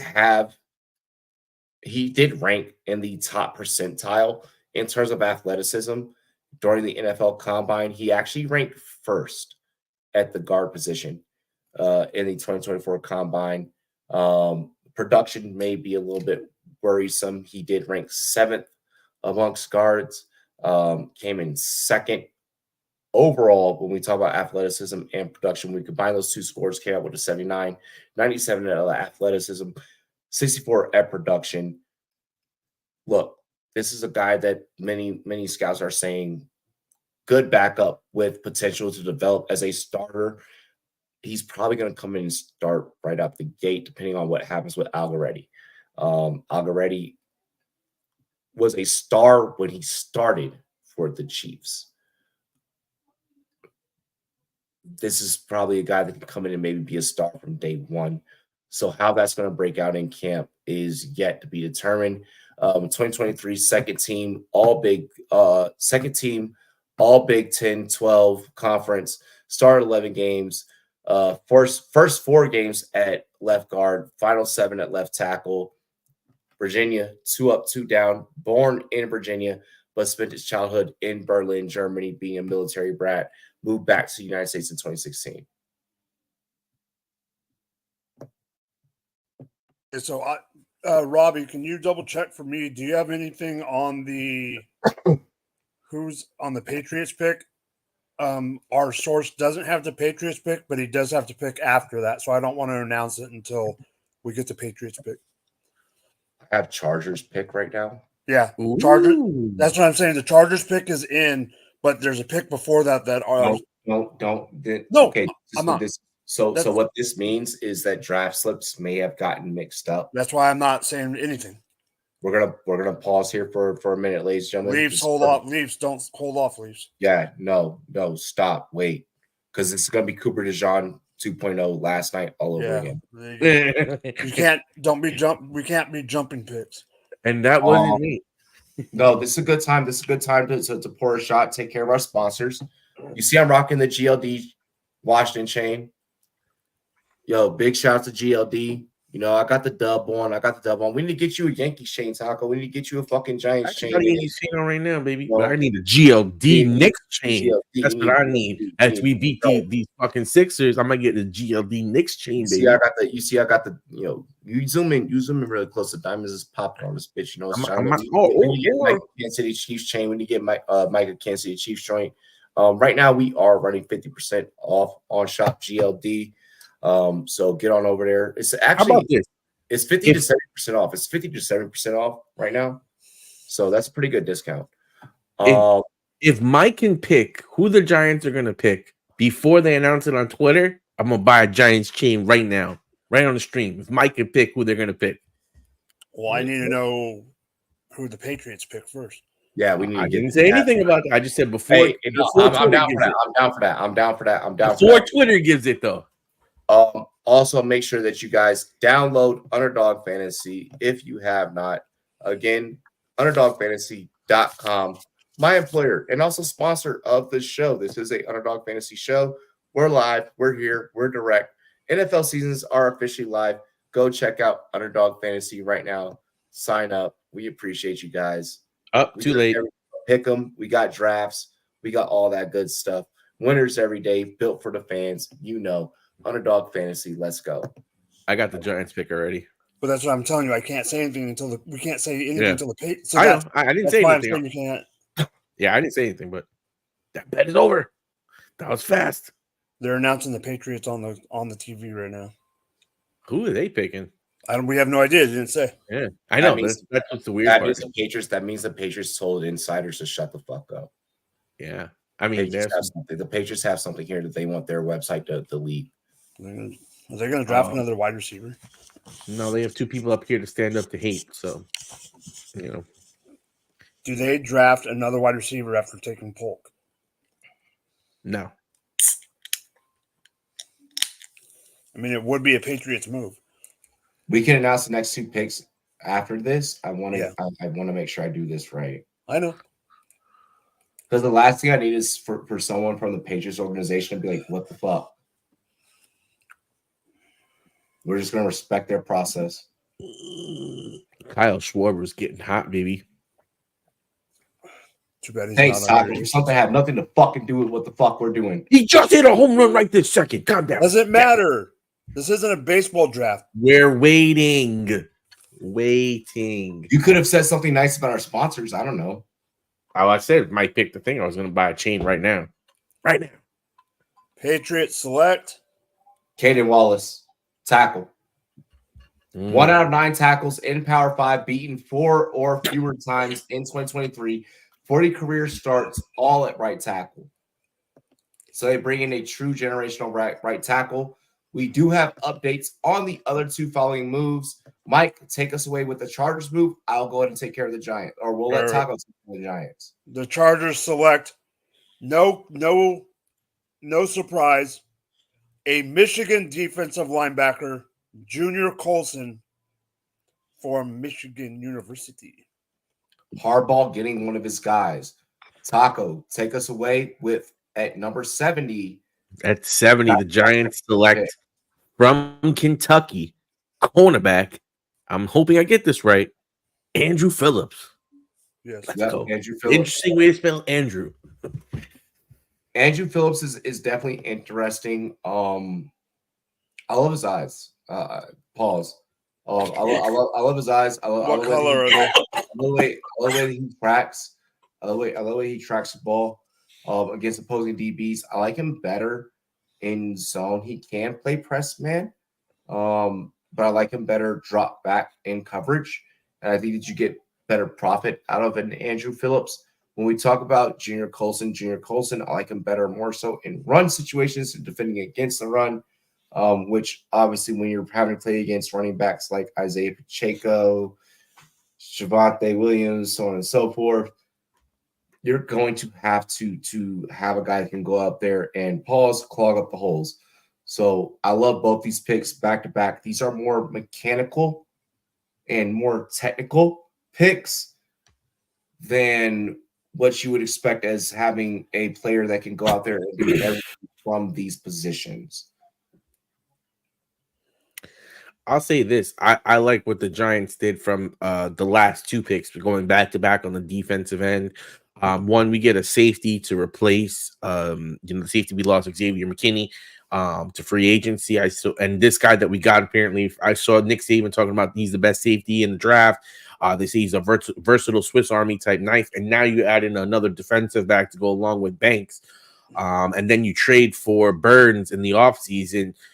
When you have some high-powered offenses like the Eagles, like the Cowboys, and potentially like the Commanders, you're going to need to have some defensive players that can pretty much go one-on-one and let the defensive line do its thing. So I like what we did getting two DBs in this draft.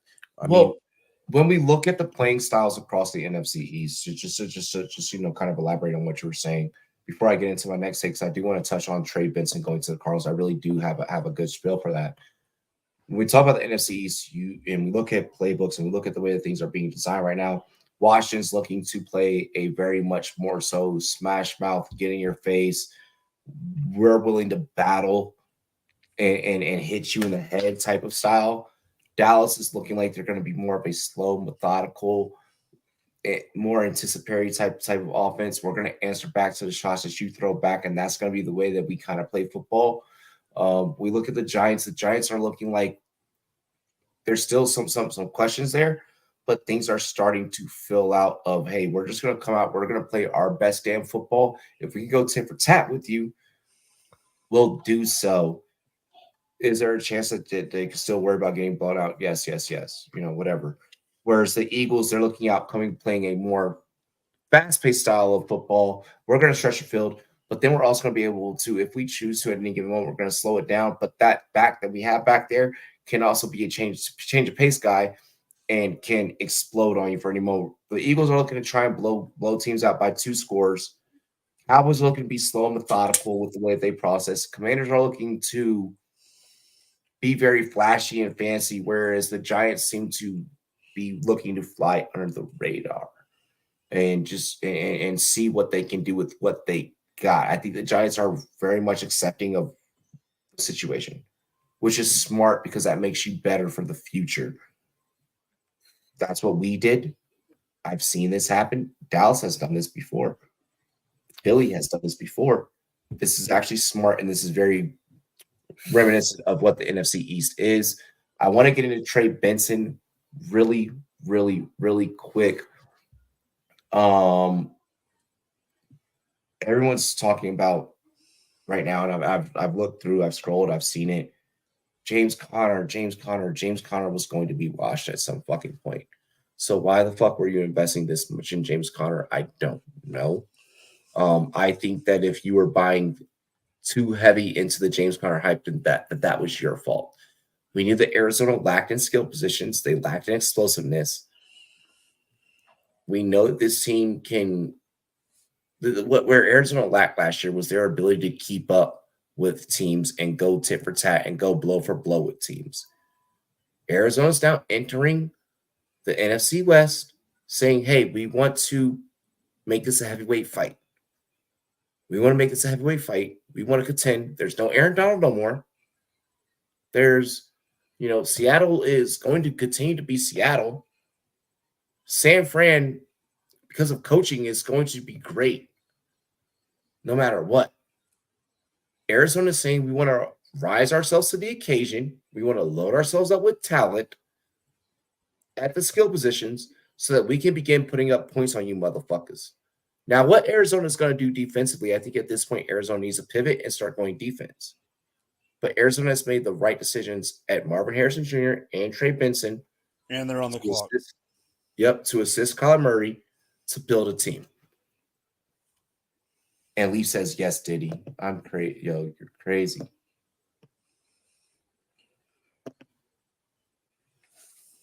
I apologize for those breakdowns, gentlemen. No, it looks as soon as this pick is announced, I'm going to run. I know. So, I'm waiting for this pick.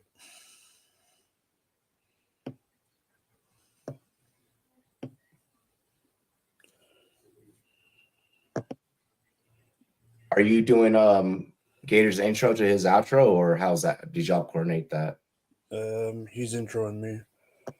Oh shit, I think that's fancy, yeah. fancy.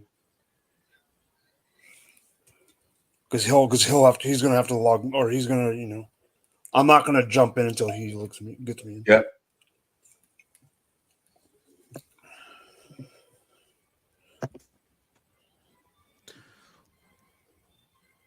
When people are like, "How did you get carpal tunnel syndrome?" Fucking Cardinals take offensive tackle Isaiah Adams. Hey Adams. Yep, Illinois. Illinois was an interesting team last year because they actually were pretty damn decent. Like, I mean, even the year before, I mean, they had Chase Brown. I mean, they've had talent the last few years. Illinois is one of those teams where you don't look at their record, you look at their talent. Yeah, and remember who their head coach is. Remember who their head coach? Fucking Isn't it? Not Digger. Isn't it someone? Well, yeah, it is someone. Shush. It's Brett Bielema. It's Brett Bielema. So he's used to bringing people up when he was at Wisconsin. Because then he coached Jonathan Taylor. I think he coached Russ Wilson. Yeah, I know he coached. Yeah, he coached. I know he. But he left at one point and went to Arkansas. I just don't know when he left. That's what it was. All right, boys. I will be back, everyone. All right, my brother. All righty. I love you. I appreciate you. Enjoy your segment. I will tomorrow. I'm here tomorrow, but I will be back later tonight. Yeah, just DM me once I need to bring you back up, or just jump in. Yeah. Bye, Robbie. Bye, late boy. Peace out, brother. Taco, we gotta do something about you being late, boy. It's a horrible time, man. I gotta figure out how to get this kid to actually go. You know what it is? I'm going through sleep regression now with this kid. Like when I put him down, he starts screaming because like he likes more aware and shit. If he's teething, then that's gonna fucking happen. That's called natural fucking life of. No. It's not that he's teething. It's just sleep regression. Like he's like being more aware. So he's kind of like before I put him down to go to sleep and he kind of go down. Now he's kind of like because usually we're like goofing off before he goes to bed. Like I read him a book, I talk to my parents. So it's a whole thing. It's a production. But today definitely was the last couple of weeks a nightmare, to be honest. Life isn't easy. Tell me about it. Not especially like fatherhood is not easy. We about to add another one. Man. Congratulations. We're not gonna go too deep, but congratulations. Yep. I'll say this though. I loved the Giants didn't take a quarterback there. I know everyone was talking about Spencer Rattler and everything like that. I know he's not amazing, but he's been on the board for a long time. Tomorrow. Yeah. I don't. If he falls in the 4th round, maybe that's something then you can consider, I feel like. But even at this point, I feel like with you having Tommy DeVito, and I'm not saying that Tommy DeVito is some great player because he's still developing, but I think I'd rather give that kid a shot than maybe spend a 4th round draft pick on a upstart project and take more of these other players that we could develop at another position. You know what I mean? Like maybe take an offensive lineman that needs some work, or take another DB so that come the end of the season, if we need a replacement, you know what I mean? We have a young kid that's been waiting in the wings to develop versus at the quarterback. Because I think you just battle out with what you have and go from there and do something different next year if nothing pans out. So really quick, I do just want to recap the last couple of picks. Malachi Corley, Trey Benson, Brandon Coleman, Kenneth Wallace, Junior Colson, Andrew Phillips, Isaiah Adams, Carolina on the clock.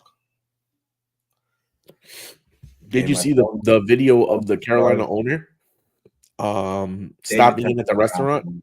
But that's typical. That's typical David Tepper behavior. Unbelievable, bro. I'm not gonna sit here and fucking. She was hilarious though. All right, Cowboys have selected. Hold on. Wait, Carolina's pick came in? Stop. Because I do have Dallas's pick, I don't have but Carolina. Carolina's pick has not been announced. Yep. All right, Here so comes Trayvon Carolina. Wallace, linebacker out of Kentucky, explosive, great timing, loves to cover tight ends. Pause. Is apparently the pick of Carolina. Yep. Give me 2 fucking seconds. Did you see who announced him? Which I thought was really cool. Musin Muhammad, the old Musin the homie of the Rumboyz. Musin actually. That was one. He was back in the day when he was with the Panthers and Jake Delhomme and all that. There was just something about him that I loved his swag. All right, so Dallas is going with card Cooper Bebe. Mm-hmm. Bebe off the clock. Looks like things are speeding up here. Looks like things are starting to move along. Oh, yeah. Oh, yeah. NFL's being really weird about what they want to be announced and what they don't want to be announced right now. 100%. Like, I don't get it. I know, I get it. I understand it. They're trying to make sure they're securing their small markets. I understand. I completely understand. This all now is coming down to business and marketing is what it is. Maybe. Also, you probably don't want to keep the podcast ahead of the draft. So, like, literally, I guarantee Goodell. I don't guarantee. I know. Goodell has someone in the room. Really quick, Bebe, forklifts, defensive tackles. He's a finisher. Motherfuckers comparing him to Richie Incognito, which I could see. In all honesty, dude plays with his hair on fire and could potentially be a little racist. I'm kidding. Good thing you do stand up. Right? Yeah, definitely say that one for on stage. No. But I can guarantee what's happening is the league office has a representative in every single war room, and they're saying, don't go live with this, go live with that. Don't do this, don't do that. It's there is someone that is directing how the social media is working, how the beat reporters are working. Because like we all have like I can't even say certain things like until like it's confirmed, it's noted, it's a like there's channels that I have to go through. You know, so like I can almost guarantee that this is what it is. And the Falcons pick is in. All right, we're about to start rolling. Oh shit, it's about to start rolling. It's about to start rolling. I just popped the Falcons in. The Dallas draft room always looks so hilarious.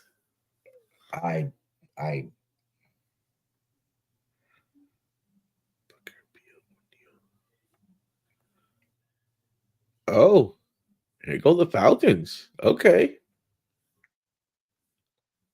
Oh, little racist. What the fuck, bro?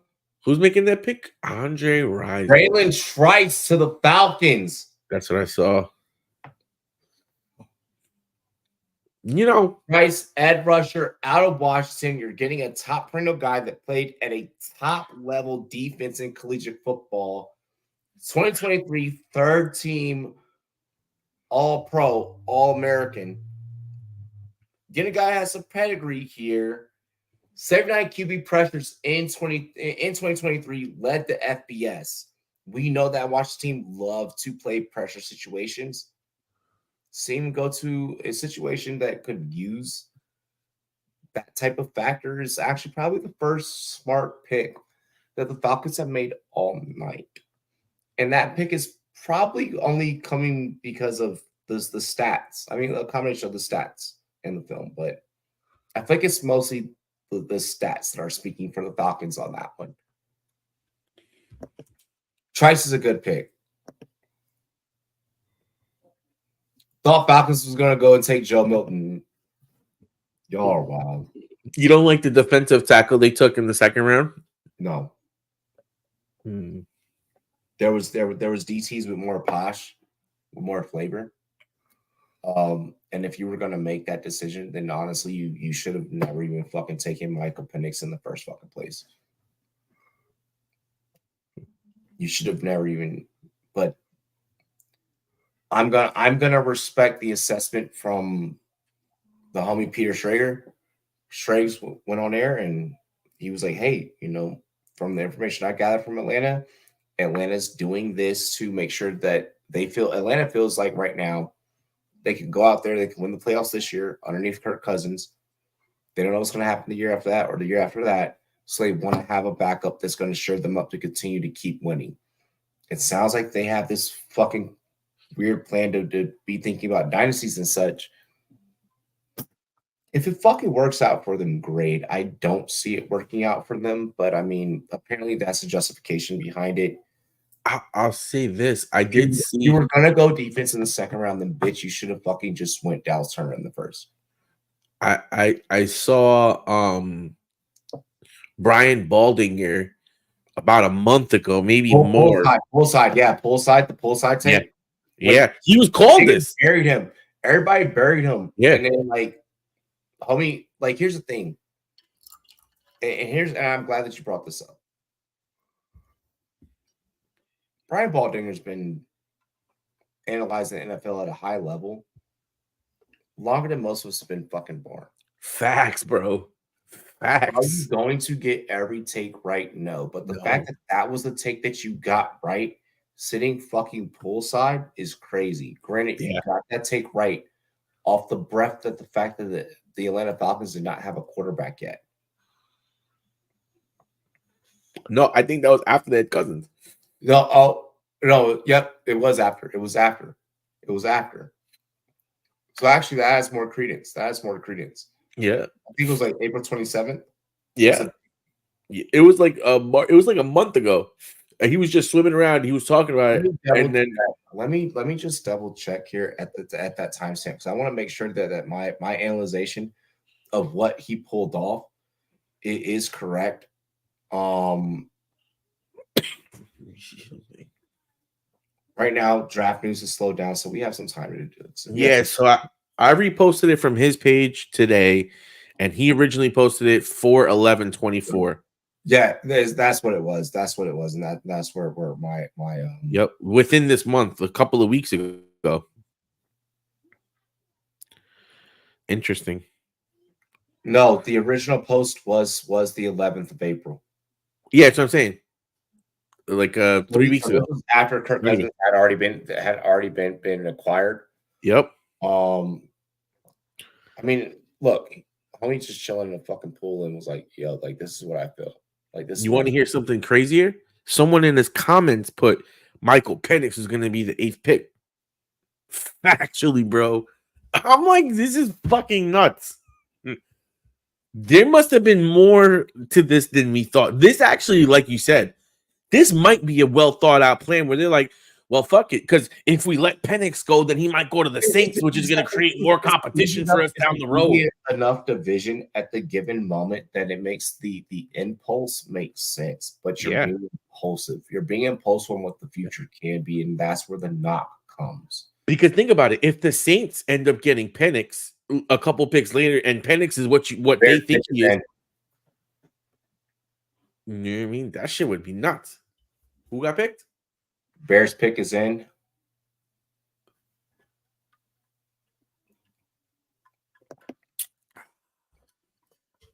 I mean, the Bears start to their draft is fucking fire. That offense is going to be fucking nuts. Give me 1 second. I have to listen to audio.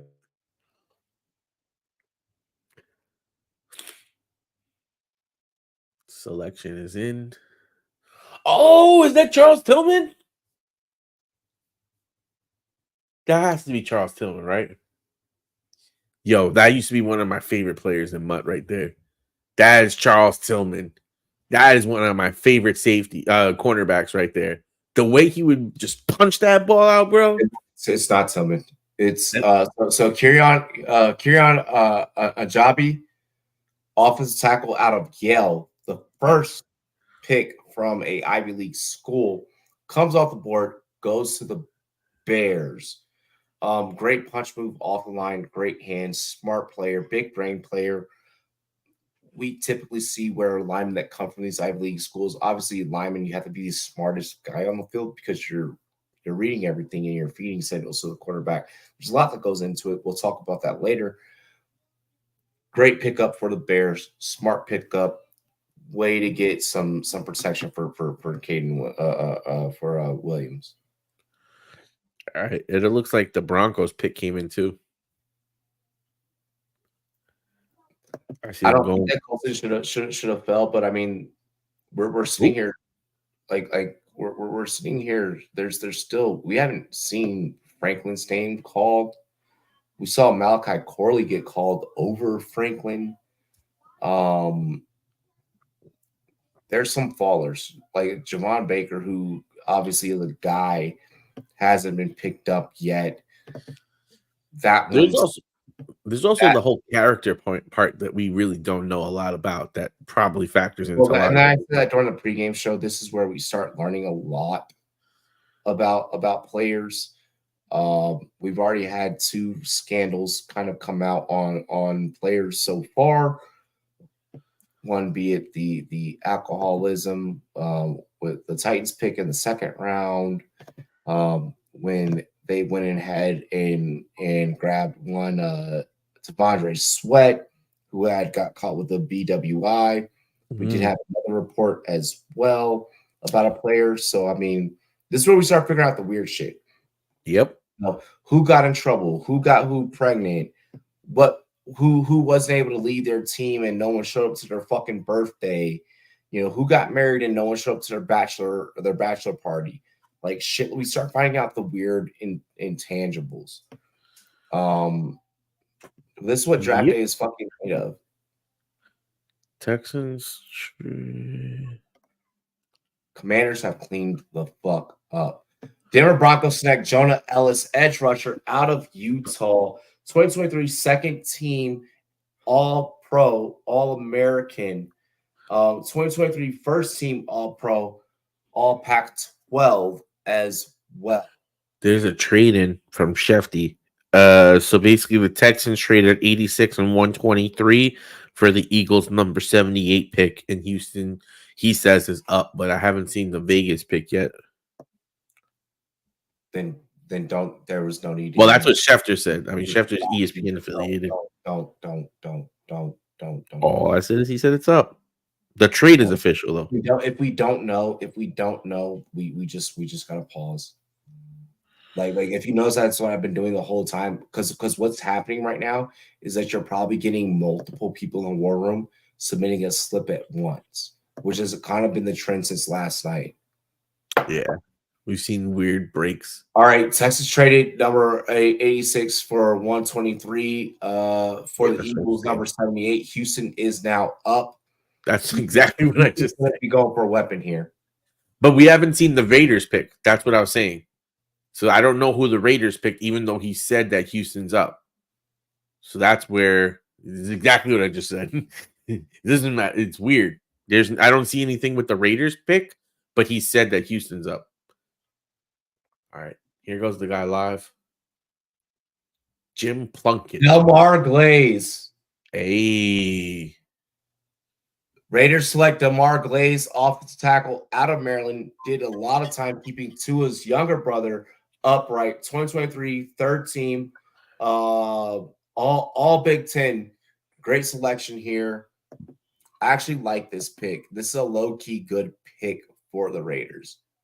This is their second offensive lineman that they drafted today, right? Yes, I believe so. And then they drafted a tight end. And you have a defensive coach. Yo, this dude has a fucking Detroit NFL Draft Raiders tattoo on his fucking cap. Why do I feel like the Raiders are going to be a good running and play action team this year? Oh, yeah, they got a center, an offensive tackle, and a tight end.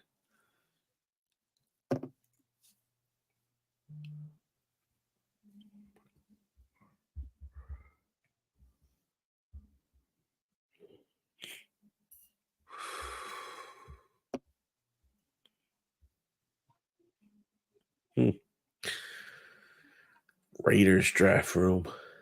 Very interesting. Seeing the different setups that each of them have.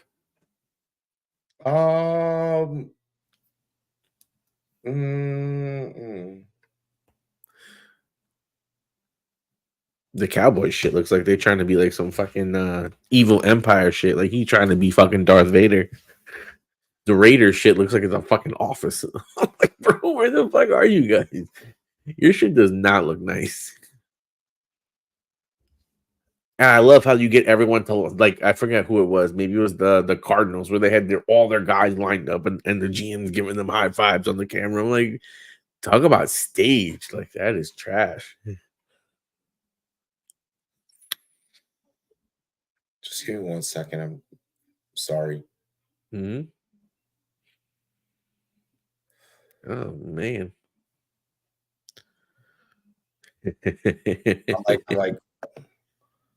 I'm about to crash this party again. Yo, jump in because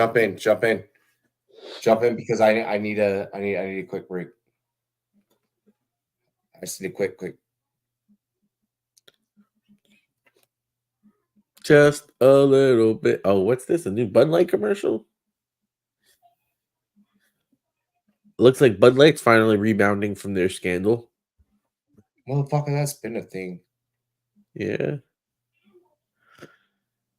All you gotta do is throw enough money at it and people will forget. That's called living in fucking America. Unfortunately.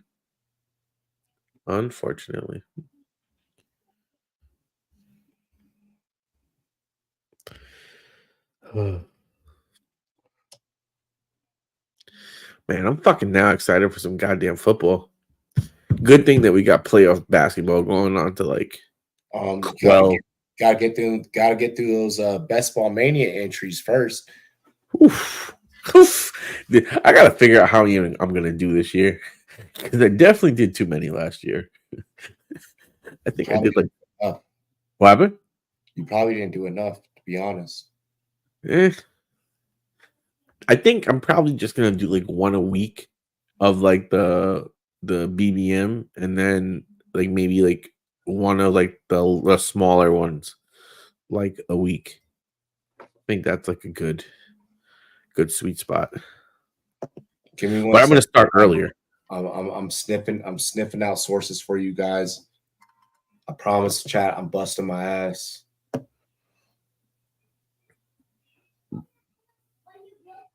Oh, I'm hearing someone say Colts trade up. Is that confirmed? The stock confirmed, but we haven't. We don't have. I don't have that yet. We can't say that. We can't just because you hear someone's. I just said it's a rumor. You can say it's a rumor. Is that confirmed? A rumor from who, bro? From people in the Colts. I'm seeing a bunch of Colts. Don't give me Colts. If it doesn't come from the fucking NFL, I don't want to hear it. If it's not from a fucking legitimate source, I don't want to hear it. Taco is in the house. Hell yeah, baby. Let me get this. I'm gonna take my break here in a minute. Now that you're back, Gator. But Oh let me just fuck! You're gonna leave me here with Taco? I know. You remember that time we did what was it? Charge over Sunday football? That was different. We were watching the TV. What are we doing now? All right. No, I'm not watching TV. I promise you that. Fucking I got Kalen Bullock is now off the board for the Texans. The Texans go defensive back, Kalen Bullock. Your next three picks are Arizona, Cincinnati, Seattle. Nah, never mind. I'm sorry. Arizona has just traded that pick to who? Who, Gator? Indianapolis. Oh my God! Yep, and Indianapolis is up. I was right. Well, there's a first time for everything. Were you on Jesus. time? Oh, okay. Time is a relative thing. Street You guys are open for business early. street taco. Buy me a minute 30. Just buy me Street. 2 minutes. Yeah, Buy you're me good. 2 minutes. Street Buy me 2 minutes. taco time is irrelevant. You know what I mean? Does not It's a matter. coefficient of reality. That's what it is. I hear you. So what who do you think the Colts what are go we with? thinking here? Yeah, I was just thinking the same thing here. I'm looking at the board. Oh, If you trade up, you definitely have someone in mind. yeah, too. you're trading up to go get your guy here. But Let's who see could what their the guy be? Colts, the Colts have quarterback, safety, wide receiver, and they go offensive tackle Matt Goncalves out of Pittsburgh. All right, Gator, Interesting. maybe you can help me out here. Is there a difference in years on the contract between a second and a third round pick? I believe there is. Like, so for first round, of like course, five, you get it's a up to five. 4-year deal, 5th-year option. Yep. Actually, let me confirm this. See, same thing. I can actually ask questions now. Let's see, rookie contract. I can't lie. It gets fun when I can ask questions because I'd be asking the wild shit. Let's see. So okay, so for drafted players, all rookie contracts are 4 years. Round 1 gets a 5th-year option. Got it. So everyone else is a 4-year. Everybody else is a 4-year deal. Interesting. And then, of course, then it breaks down pay scale. So Yeah. The lower the pick, the lower the money, because they did the union agreed, of course, to the rookie pay scale. So there's no stupid ass contracts that you're paying $75 million guaranteed to some guy was a one-hit wonder, Brian Thomas Jr. I'm talking to you, in college. All right. So I see the Bengals pick is in. I'm getting that Jermaine Burton, but we'll see what they say. If that's the pick, that'd be a phenomenal pick, in my opinion, for them. That's what I'm seeing. Okay. But how right can Taco be? I mean, twice in a night? Can we seriously? Twice, not even in a night, in like 10 minutes. Yeah, well, that's ridiculous. Like it is Jermaine Burton, wide receiver. Alabama is now a Cincinnati Bungles. I guess I got sources now. Well, I mean, whoa, slow taco, simmer down. Just because you're right. Listen, if I simmer down, I'll be a chili. Well, please, let's go there. It's I mean, look at this guy. He's drafted Mr. Mufasa from Cats. This fucking guy. Oh, was that TJ Houshmandzadeh? It was, bro. That was one of my favorite names to say when we were playing fantasy football. Houshmandzadeh. That dude's a legend. No disrespect. Yeah, this is this. When Robbie gets back, he's gonna hate that he missed this pick here. Transferred to Alabama from Georgia. I believe he was at Georgia for just his freshman season, maybe in freshman and sophomore season. That was when Georgia was so fucking loaded. I don't think he was able to see the field as much as he wanted to. Went to Alabama, and I mean, under Nick Saban and that offense had a very nice, very, very nice year. I think I'm a little surprised that he fell as far as he has. Maybe third round, maybe. Okay, maybe it's third round. It's probably about right. Probably about right. Now I got an interesting question for you. After you draft Jermaine Burton, right? And knowing the roster construction that you have to do, okay? You have fantasy right now? I'm talking real life. Okay. You have Jamar Chase, who's going to be due money. You have T. Higgins, who wants a contract. He wants you have thank you, Jermaine Burton off the board to Cincinnati. I forgot who the third wide receiver is. He's not Boyd. You have Boyd, and then you have Burton. What would you do? Would you? There's a trade. There's a trade coming with Higgins. I have to assume that there's a trade coming with Higgins. When you look at what Cincinnati's done with these last 2 picks, going and getting Jenkins out of Michigan, defensive tackle. That's two days ago, I guess it was. Maybe it was yesterday morning. You had Hendrickson say he wanted to be traded 2 days ago, and boom. Okay, 2 days later, you go get Chris Jenkins. That's an automatic replacement. Yep. Now you got T. Higgins saying, I don't want to be under the franchise tag. Yep. I want out. Trade me. Boom. You go get Jermaine Burton. Automatic replacement. You still have Tyler Boyd. You still have T. Higgins. Now you add in Jermaine Burton. Now you can trade Higgins. What can you get for Higgins? Are you getting a 4th rounder, 3rd rounder this year, and then adding a 3rd rounder, 4th rounder next year? Possibly. You're getting a third. You're going to get 2 thirds. Do you think they deal him before? It's got to be done tonight, right?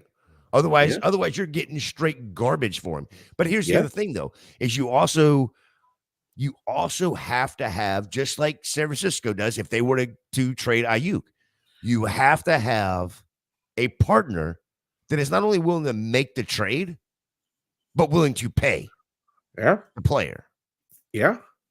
Because you're not going to give up a haul for a 1-year rental in the NFL. Nope. This isn't MLB baseball. Or basketball.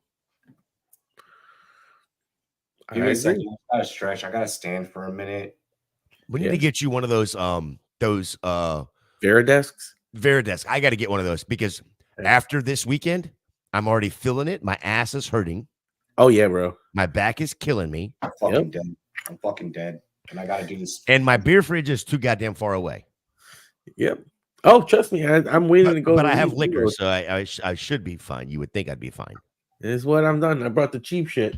Oh yeah, baby, $20 a bottle. Hey, when did it become okay to eat freaking oatmeal pies on TV, Nick Saban? Well, at the same time that you can have snacks and timeouts. We're fucking waiting till the end of our shift. Huh? It doesn't matter. My fucking meal is gonna taste so much better. Fuck you, Nick Saban. Eat your oatmeal cream pies. I'm gonna eat oatmeal cream pie right now. Whoa. No Diddy. The point was for it to be comedic. You should just let the joke let that one live. So per Gator, I'm taking a shot. You're good, brother. Jets general manager Joe Douglas and head coach Robert Saleh have posted on New York Jets Twitter their conversation about Malachi Corley. It is Robert Saleh sending a picture of Malachi Corley with the caption saying, "No matter what." And then Joe Douglas immediately responding saying, "No matter what." DM it to me. DM me the link on Twitter, and I'm just going to share the screen here on Twitter when we get the next breath. I put it right in the private chat too. I just say, did you already do it? Private chat's going to require me to copy and paste. That's why I say you send it to Twitter DM. Because I'm working from the personal laptop. So don't send it to my phone. Just send it to my DM, and I can just boom, boom, boom. I put it in that group chat. Christian Hayes, off the board for Seattle. Damn, Tyler Lockett's there. That's cool. Tyler Lockett. What's up, boy? God damn, I love this pick. It's all right. Full guard that can switch positions real fucking quick. Has no problems putting hands on anybody he has to defend. Oh my gosh. Can open up the interior for a running back. All right, Robbie, I know. Stop pinging me. It's in your personal DM. I'm taking this shot. Oh, is it shot time? Yeah, it's shot. Everybody. Cheers to me. Cheers to you, all the Rumboyz girls want to do. Dilly. We love y'all. Whew. But Straight even from the bottle, Tip Reeman to the even more to what Joe Douglas and Sala were saying, I think it speaks to what Robbie had mentioned before about how this kid is so good at intermediary. It makes sense that he would be the pick when you don't have a killer tight end, when you have two field stretchers, when you have a solid running back. That is exactly what you need, and you have nobody on this team right now that can fill that. So I think it's pretty fitting that we see this text here because, like Robbie said, based on his skill set, he's a perfect fit for this team. Yeah, I think the only thing that's missing on that text is where Aaron Rodgers was involved in this comment or in this thread. But that's whatever. I hear you. I mean, listen, where do you think these guys got the hard on for this guy? Wow. Blake Corum to LA, Wow. but not the Chargers. That was a steal. Blake Corum to the Rams. What does that mean for Kyron Williams? Well, it means Michigan man doesn't get his Michigan man. Well, I know what that means for Harborough, but I'm saying, what does that mean for Kyron Williams, who was one of the darlings of the running back community last year? Yeah, I mean, what it's the same. This goes back to the Trey Burton pick by Arizona for me, right? This is what the NFL is becoming. It's going to be running back by committee, and who's going to. But as fantasy analysts and as fantasy football managers, we have to make the choice of who's getting the valuable touches, right? Look at 2 years ago, or I'm sorry, 2 years ago. Yeah, 2 years ago, the Atlanta Falcons decided to take Tyler Algier in the 4th round. Then turn around last year. In that year, Tyler Algier was a 1,000-yard rusher, right? Then they turn around in the top 8 picks, go ahead and take Bijan Robinson. Bijan Robinson got the ball a good bit between the 20s. Tyler Algier was the one getting the valuable touches. Yeah. And, Sorry, my nephew knocked on my door. She's like, but that's so. Like, what does it do to Kyron Williams? We probably won't know for 3 weeks, 4 weeks. Absolutely nothing. But maybe it doesn't mean nothing. Here's the thing.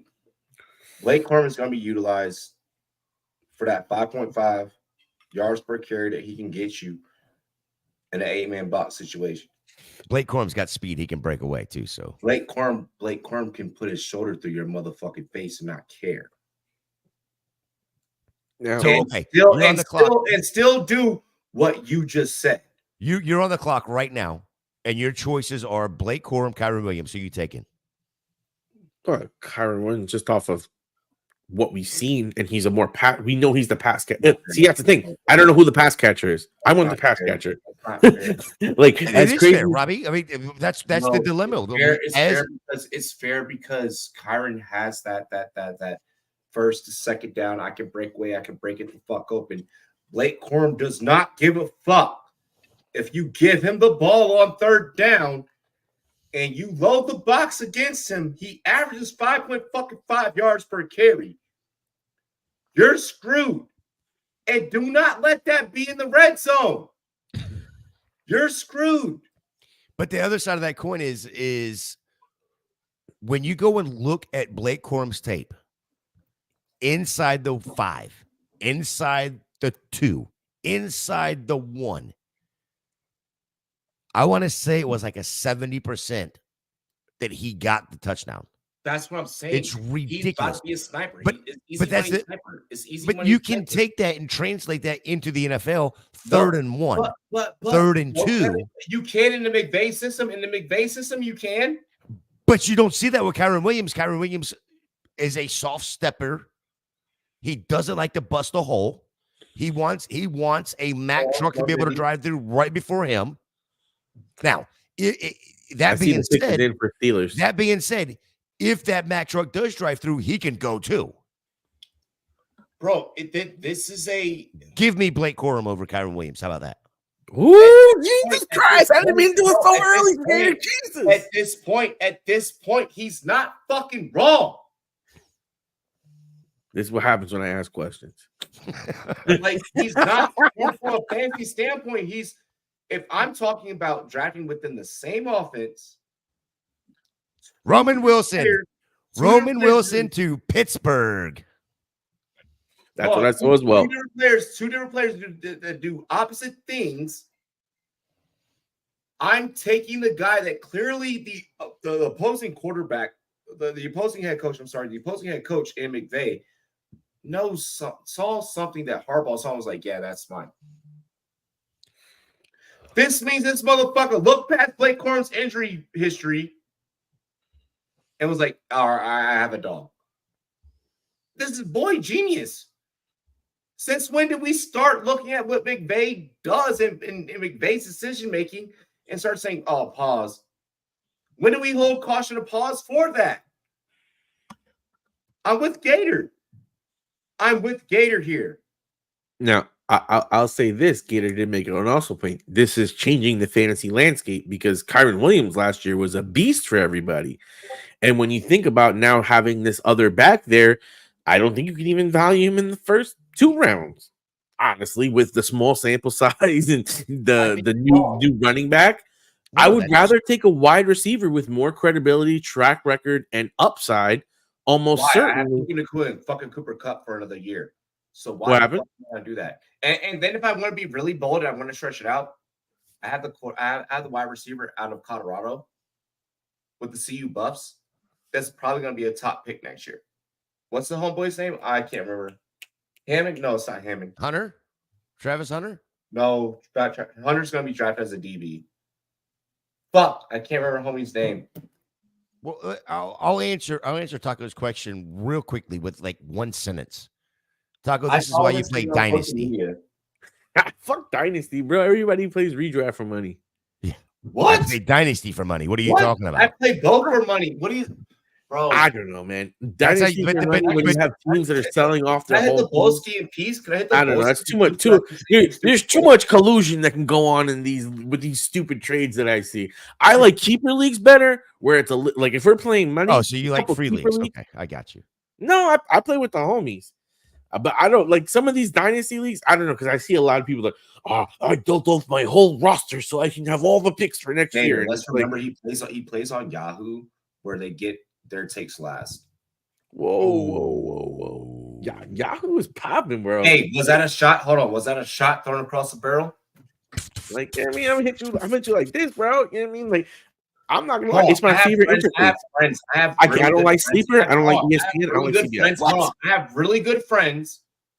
That was not a shot at any of my colleagues. That was not a shot at any of my friends. That was not a shot at any of my sources. But we know what's popping. Listen, I know Sleeper's trendy, and they got that cool little taco thing. That's Underdog, baby. I mean, Underdog. Listen, that best ball shit is fucking taking over. I'm not gonna lie. When Underdog gets out there and goes, "Hey, let's build a platform for fantasy, for actual dynasty and redraft. Let's make that happen." I'm gonna listen. If they make a platform, I'm gonna play. I got you. That's what I'm saying. But I'm telling you, we're in this conversation. We're in this conversation. I hate ESPN. I would love to see it happen. It would make my life so much easier. One less app I have to have on my phone. I'll tell you this: in comparison to all the other apps, the reason why I like Yahoo the best is because the way I can sort players and analyze the data and analyze trends and break down roster percentages. You've always been get off my lawn, guy. So that's why you like Yahoo better. You've been doing this for about 5 years. I like data better. You get into. I'm a data I use that as my proprietary data source. So I like the most sortable and customizable while providing with a good user experience. And that's what Yahoo has in comparison to the others. And I'll say this with Sleeper, I don't like how you can't naturally sort by like available players and like I could put all available players and then sort by the roster percentage only. Once I've gone in, you got to do it on the mobile. I can't. You got to do it on the desktop. See, you've already lost me. The mobile for fucking There you go. whatchamacallit is so Christ. the mobile is so beautiful for Yahoo because I never play fantasy. Yeah, but on a desktop. you can't even see what's on there. They got anyway, whatever. Get What, off that. you Get scroll off that. across. What are you talking about? Yeah, exactly. What was And your I ranking? can see What was your everything on ranking one in screen. an analyst league last year? Which one? I did ours. good in we had an analyst league? Yes, Aiden. Yes. I forgot. I know I did good in some and bad in others. Hey, Gator, what rank did you get in a Rumboyz analyst league? And this motherfucker mysteriously forgets his ranking. I do not remember. Where was your rank? Bro, Do you remember? I played so many fucking leagues and it's been so long and I drink enough. Playoffs. I got a playoffs in one of those joints. And one of those joints I did not. I was in one of those analyst joints I was in. I made it pretty far. I forgot which one. I think it was Poly's now he remembers. Gator, Poly's playoffs I went far. Poly's playoffs I was in that fucking last round. So don't give me that. Although I'd like some more analyst challenges this year. I'm gonna try to get into some of those more gauntlets and I like competition because for me the construction of a roster is not linear. Like not everybody has to run the same progression, same path. And I'm very adamant how I feel. Like I said, it's wide receivers earlys all day right now. The Cleveland Browns have made their selection, and it's Zach Zenter, guard out of Michigan. We have now gone on a Michigan run. Blake Corum, Roman Wilson, and Zach Zenter, the last three off the board. Indianapolis is on the clock. All right, Gator, since you're knowledgeable. Wait. Huh? Am I missing something here? 85. What? I'm looking at, I just looked over at the TV and they're showing that Cleveland Browns pick is in, but they're also showing Zach Zenter. And I'm like, wait a minute, how have they not moved the other graphic over to go that Philly is showing at 86 on here?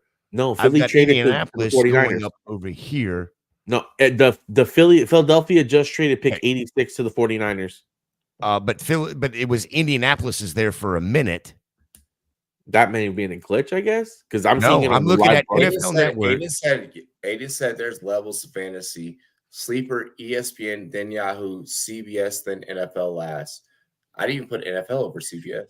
But who plays versus the people on the platform? Usually anyway, San Francisco is on the clock here. Yep. Aiden's a run boy though. Dallas. He knows. Like Aiden knows. Like Aiden San Francisco's pick is in. Dallas is on the clock. What's San Francisco take? That's what I'm looking. I'm looking now. I don't have the answer for you yet. So really quick, sources are not as quick as mine. Hold on. Let me actually do this. Let me do this for y'all. Here's what I'm going to do for the chat. Here is what I'm going to do for the chat. Gator, how'd you like that raid? Yeah, that was cool. Yeah, I had to put everybody jumped in there. Aiden, Mike, Taco even. That's how I knew Taco was out of bed. Who the fuck was producing? Who the fuck was producing? What do you mean? Oh, no. Yo, you were focused, bro. Like I saw you. We were raiding. You were just in there. You're like, yeah, we were raiding. Quarterbacks making in the first 15 I was sitting there like, damn, Gators in. Like even the chat was like, "Fuck." He said, "Listen, man, I'm on a mission. I'm gonna let you know what the fuck you need to know." Yo, you didn't like me hosting and doing it all at one time. Oh no, I'm saying Taco was like, how the fuck does he do that? How can he do 4 jobs at once? Taco's having a hard time getting out of bed. Listen, bro. The same I'm Hispanic and Trinidadian. That's in my blood, bro. Shit. I work 3 jobs, man. Gator, get that Twitter notification, please. Taco, hang on. Gator gets that report, please. I have to do something. I'm sorry. I don't even know what you mean yet. Hang on. I'm working. I'm on Twitter. Did you send me something? I'm looking. No, I didn't. It's a source. Oh, fuck. We have different sources. God damn it. Yeah. Oh, then I do have sources, Gator. Okay, it's just the back-to-back Wolverines. It's Roman Wilson. Yeah. It's Roman Wilson. Yeah. I mean, I hit a couple of nice little shots tonight. better than the shots that you've taken, or like? Nah, I called my picks before they were announced, right, Gator? Yeah, he did. 2 in 5 minutes. He got 2 of 3. 2 of 3. Which one did I miss? I don't know. That's right. But saying 2 of 2 just didn't sound 2 good. of 2, baby. I didn't shoot Oh, enough. I'm not gonna front. This mock got obliterated. My first round mock, immaculate. My first round mock, nasty. Like nasty work. Bro. I was in like bottom 2, like bottom 0.2 that predicted. Like I should have published my mock, but I was like, no, I'm not going to do this. You know what? Hold on. I gotta say this. I was like, I'm just gonna do this shit as an exercise. I'm just gonna do this shit as an exercise. Fuck. It's like And 6 weeks have happened. You know what I love? I was just scrolling through my timeline and I see right now Matt Harmon talking about the Blake Corum pick. And I'm like, damn, we should have clipped Gator's part and put that shit on Twitter before he did, because Gator fucking put it on blast. When shit's fucking crazy. Damn, how do we do that? Just like that's how the live streamers do it, right? That's what Aiden's supposed to be doing, I thought. No, you clip it in the middle of the show and then you put that shit on Twitter. Be like, come check us out as we keep breaking shit. I don't know, Aiden. Is that what you do? Damn it! I am not responsible for this. Aiden, where you at? Aiden. We need to get the stream deck popping so we can do record last minute. Well, I mean, I have a stream deck right here. I don't know how to use it. I do. I do too, but I haven't set mine up. I've been lazy. Set what up? Pause. Stream deck. Yeah. Stream deck. I need to get a stream deck. I just need to get one. Like once I get one, the game. I mean, it depends. They have a new one which is fucking crazy with the dials for your audio. Well, then they have ones that can connect to your phone that could do the same exact thing for the trigger keys. And then they have the hotkeys options here too. And then you also can load fucking videos and put them shits on there, because that's what I used to do. So there's a couple options, so you don't really need to fuck with that shit if you don't want to. Taco, do me a favor really quick. Yeah. I want to run a latency test. Can you jump into the YouTube live on a different tab? And then on your other screen are we synced up? Okay. What I'm gonna do is I'm gonna go in the other room on my phone and I'll pull it up because I need to get another beer anyway. So just okay. I'll take a piece. I'll take a piss. I'll pull it up on my phone. Here's what we'll do. Gator, you have an extra tab open on a different screen. Let's just run a latency test. I think that we just got matched up because I'm running one on my side, and I'm about 0.5 behind. I'm about like a half second behind. What's happening live? Let's see what Taco said. What Taco sees, and let's see what Gator sees. We'll see what Gator is running from desktop. Let me know when you get it up, Gator. I'm gonna just run a mic check. You're muted. Yeah, I was muted. Something is going on pretty wild right now.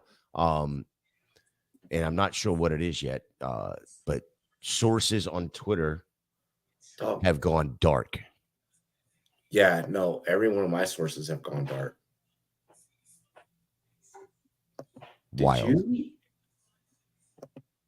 How the fuck are you getting this retweet before me? That's what I'm saying is something's happened.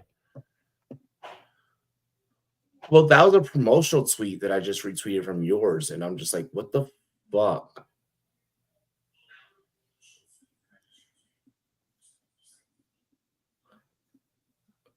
Are we about to have to send fucking chat on Ghost Ops? Like, I feel like we're about to have to send chat on Ghost Ops. Chat, start going on Ghost Ops and digging up sources, please. Yeah, I think we're pretty good on the live. I mean, it's on the latency, about a 5-second delay, 3 to 5, something like that. 3 to 5, something like that. Yeah, I was like clocking like 1.5, like within like a second ish, like 2 seconds ish. Taco said it's even good on mobile. That's damn. Did we just accomplish 0.0 latency? Yo, look at fucking YouTube showing us love. YouTube has never done that. I know our Twitch has always been 0 point 15 fucking minutes. Get the fuck out of here. Marshawn Lloyd is now a Green Bay Packer. Let's go. There's the running back pick. There you go, Trixie. There's the fucking running back pick. Hold on. I'm gonna DM her. Give her some love. Give her some love now. Yes, I like that. Dude, I think that's a beautiful pick. AJ Dillon, null and void. Love that pick. AJ Dillon, null and void. Hold on. Here's the thing. Does Marshawn Lloyd become RB1 with this? No, he becomes RB2. RB2? Okay. Bro, check this out. Okay, check this out. Hear me out. All right. So for everyone that in our industry that was high on Marshawn Lloyd, and there was a lot of that, right? We can agree that there was a lot of that. For everyone that was super high, where was I coming in? I was, hey, I'm mid-range with you. There's some scenarios where I see him 3. There's some scenarios where I see him 4 or 5. He's the second RB off the board right now? Check this shit out. We always, at least here at Rumboyz, we always were on the fence about AJ Dillon. We were always certain about Aaron Jones. When they lost to Aaron Jones and re-supplemented that with Josh Jacobs, touchdown, Heimer Schmidt, we said they're still stayed pat. They're good. I feel like now there's more reassurance in this running game because now you can run not just a 2, but a 3-headed monster. Does it maybe help you for fantasy? Maybe not, depending on how you're playing this situation. I think this is a long stock situation in fantasy. I think this is more of a dynasty situation in fantasy. Obviously, AJ Dillon and Josh Jacobs are going to get the majority of the snaps. But there may be a week or two in best ball where Marshawn Lloyd might be that motherfucker. And I'm willing to take late round snipes, late round dart throws on Marshawn Lloyd. And brothers, y'all can debate me on this if you want. You can take whatever angle off of what I said if you want, but that's how I feel. Brothers, how do you feel? Taco, you were gone. I'm gonna just let Gator just preach real quick. I love Marshawn Lloyd. He was my RB2 in this class, right behind Trey Benson. This landing spot is chef's kiss for me. I would have rather seen him in Tampa just being, selfish. But you get, but this also tells me too that if he stays healthy and he goes, if he can get 30% this year of the snaps and prove himself, Josh Jacob Jingleheimer Smith may be looking for a new contract next year. Because remember what I said to you earlier. It's 30%. Okay, can we just say that for your take that 30% may be a little bit too rich? Dark chocolate rich. No. I don't think so. They're going to put him on the field. They're going to put him on the field. They got to see what they got because they've got, like I said, they've got 4 years, all 1-year deals. Are we going Macaulay Culkin? What was that Rich Boy movie that Macaulay Culkin had? Home Alone? Richie Rich. Oh, Richie Rich. Are we going Rich? Are we saying that Marshawn Lloyd at this point was too Richie Rich? Or are we going Dave Chappelle should never give you motherfuckers money, Rich? Dave Chappelle should never give you money, Rich, because let's face it, you guys have clearly stated time and time again. Running back is the most you don't need a running back. You get a 7th round undrafted pick. You spending this capital this early is wasting capital. You already spent money on Josh. Bullshit. You spent money on Dylan. Shit, Taco. Full of shit. You're full of shit. But that's what you guys say. That's the thing is running backs don't matter. That's how the league plays it. Running backs don't matter. How many running backs matter for the first? Running backs matter for their first contract. You say that, and then we get guys like James Robinson who consistently pop up out of nowhere. From when we talk about NFL as a business, Gator is correct. Gator is correct. But let's face it, we know that running backs, quote unquote, they don't matter. So I see a team that has 2 good running backs, and you're adding a 3rd running back in what is the Wait, 3rd round. Who's the second good running back they have? Don't you fucking dare say AJ Dillon. Listen, Quadzilla, if you're gonna re-sign him, give him a little fucking burn. What the fuck's the point in re-signing him? That's capital you could have spent somewhere else. Hold on, Just because there's only one true Quadzilla, and it's what you formerly had, and his name is Say Quads. Did you allow? Did you allow to go down the turnpike there? Okay. Hold on, no, I'm calling out. No, Taco, let me have this moment because Taco, you literally said free pitch. So let me hit this fucking home run. Fantasy football Twitter, you guys do this year in and year out. Off-season workouts happen. Off-season workout picks happen. Some of y'all do this no diddy. Y'all see big-ass quads, and you're like, automatic beast. Yeah. And you only do that because of what Say Quads precedents set. So then when AJ Dillon does his quad pictures, oh my gosh. When Cordell Patterson did his quad picture, it was, oh my gosh. Listen, there's only 2 kings of quads at the running back position.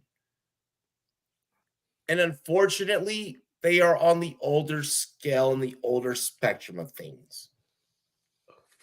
Yeah. Say Quads and motherfucking Baltimore Ravens King Henry. Other than that, don't fucking talk to me about off-season workouts at running back. Don't fucking look. If we're gonna talk off-season workouts and we're gonna rate running backs, then we'll literally just we'll go Derrick Henry, Saquon, Austin Eckler. Oh, for what? Where's CMC? Do it. CMC doesn't post off-season workout videos like that. God damn it! I wish. Would be the 4th. Like we're ranking just off of off-season workout videos and how much hype this shit creates. You know who I want to see do some workout videos? Jonathan Taylor, to make the fantasy community go, oh yeah. You know what? Y'all just gave me a new TikTok. I'm fucking dropping. I'm dropping an off-season quad hype TikTok. Let's go. Because running backs, let's face it, we need to know names. Running back is no longer a first-round position unless you're getting a bell count. I know, and I know what song I'm gonna do it to, and I know how quick I'm gonna drop it. I know how she got dumped like a truck. Truck. How many players? How quick I'm gonna? I was like, what? All that no, dude. I might be dry humping the air here in just a minute. God, please tell me. Ampa's on the clock. Action. Right now, the Green Bay Packers pick is in. The Bucks are on the clock.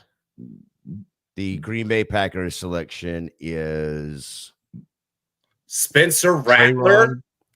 Trayvon Hopper. Fuck up. Don't do that to me. I saw someone post. Ian Rappaport posted Spencer Rattler, but about what? No. It was Ian Rappaport meeting. Oh. I saw a name and I got scared the hell out of me. I want to go back to a couple picks ago. Talking about me. A couple picks ago, the Bucks selected Tyke Smith, safety out of Georgia. Absolute fucking stud. Love this dude. 4.46, 40. I love he can play nickel, he can play dime. And in a secondary that we need help. Is gonna be a nickel. I like him in nickel. He's gonna be. That's almost a fucking base D now. When you're running 3 wide receivers on just about every set. I mean, because Winfield is just going to secure the island by himself, so like it doesn't matter. So like you might as well just put Tyke right there at nickel. Well, just let him settle and chill. You don't got to do a lot. There's no high expectations. There is a possibility that Jamel Dean moves to safety to strong safety. I like that for Dean. Well, yeah, and move Winfield over to free where he can actually do some coverage and that sort of thing. Bucks pick is in. Please tell. Yes, fuck yes, baby. Let's go. Jalen McMillan to the Bucks. We in this motherfucker. Let's go. Jesus. Let's go. Holy. Make sure you wrap it up before you finish, okay? I wish A you lot had less a mess. underdog shirt on during that I shit. just spewed it God everywhere. damn it! I I wish know. the underdog shirt was on. We got Randy Marsh down Oh. there. You ever seen Randy Marsh at that one computer? Oh. That- I actually went back and looked at best available, and I saw him, and I was like, "There's no way we're gonna get this opportunity." Oh, Jason Light, the oh GM for the Tampa Bay my Buccaneers, just fucking hammered gosh! this. All right. Can I rant? Can I rant as a receiver, please? Yeah. All right, check it out, fellas. I think your mic went mute. All right, check it out. Jalen McMillan. It's time for Robbie to like really confess here in regards to Jalen McMillan. Look, chat. We still love you anyway, Robbie. Hold on. Here's the thing. Despite injury, this draft is proving that injury history is clearly getting at the collegiate level is getting tossed out the window. At the collegiate level, you have more time to rest. You have more time to recover. So why the fuck am I really worrying about your recovery time? Like when I know that you're gonna recover, when I know that you're gonna bounce back. If I'm still gonna get pedigree at the NFL level, whether it's a year, 2 years, I'm going to honestly take it. This was so fucking strategic. This was so fucking good by the Tampa Bay Buccaneers. You know that you cannot hold on to the good times forever. Tom Brady taught you this. So which means that it only trickles the fuck down. If I can't do it at quarterback, then bitch, that obviously fucking means that I can't do it at wide receiver. Well, I still have a very young running game, and I have a plethora of depth at offensive line of which I am just nourishing and just curating at my fingertips. So why not right now take while the pot is sweet, the honey is gold, and I take Jalen McMillan, who's recovered and is one of the greatest route runners in this fucking class. Yeah. Oh my god! Can I Make sure you change your underwear before you go to bed, boy. Panel, can I get a? I'm sleeping in this. I'm sleeping in these. Hey, panel. Gator, tacos, all together. I want a honey. Hey, fellas, all I'm together. sleeping in this. Hey, fellas, all together. Can I get a?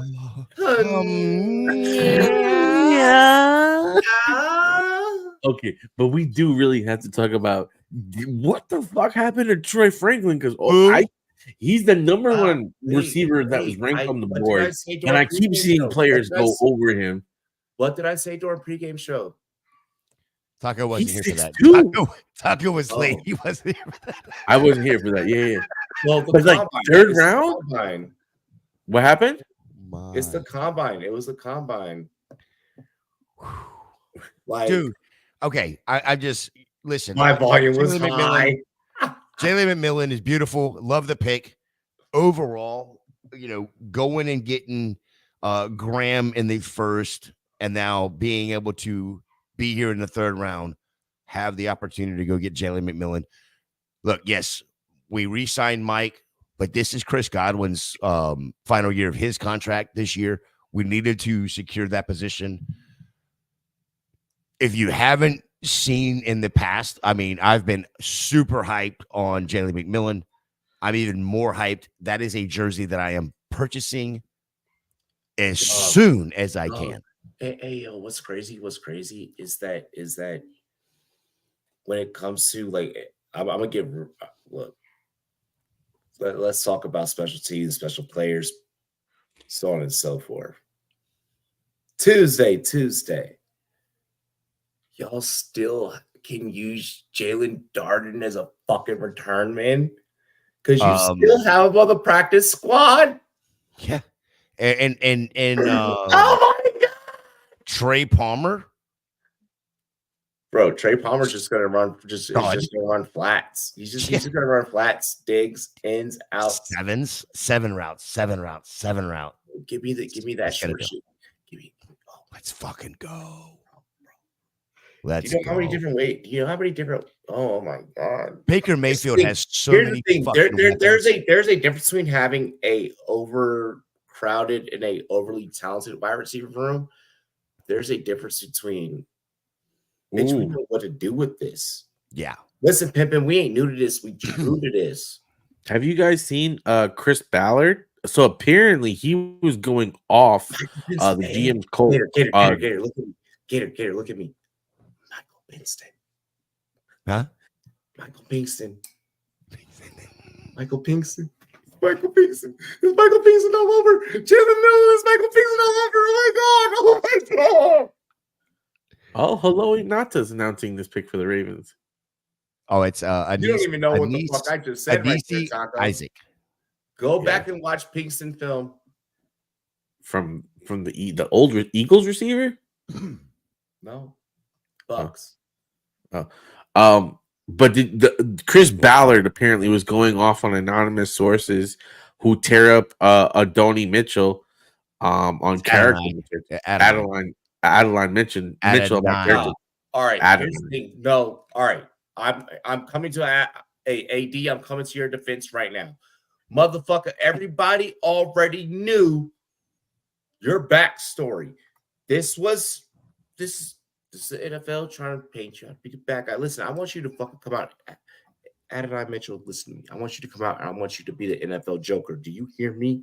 I want you to wear this like a fucking chip on your shoulder. They wanted to bully you. They wanted to use your past against you as a reason of why you should have fell. You should have been selected in the first fucking round, my brother. I'm going to confess some behind the scenes shit. We had to fucking change the graphic because we wanted you to go in the first fucking round. We thought you were going in the fucking first round. But you know what? You are a cover athlete tonight. Go out there and tear shit up, baby. Be the Joker. Be the Joker. Embody that personality. They wanted to do you dirty. They wanted to count you out. Now it's time for you to make them count you in. Did anyone else get chills? I got chills while I said it. That was good. That's good. Yeah. Can I get I almost was moved. I almost was moved, bro. Someone clip that. God bless your heart, Robbie. God bless your heart. We are going to go to Gator with a draft update. What readings are you getting right now, brother? I'm so excited right now. I just can't even get over this Jalen McMillan pick. So I haven't even looked at it. I'm looking at it. Don't get me wrong. We have Isaac,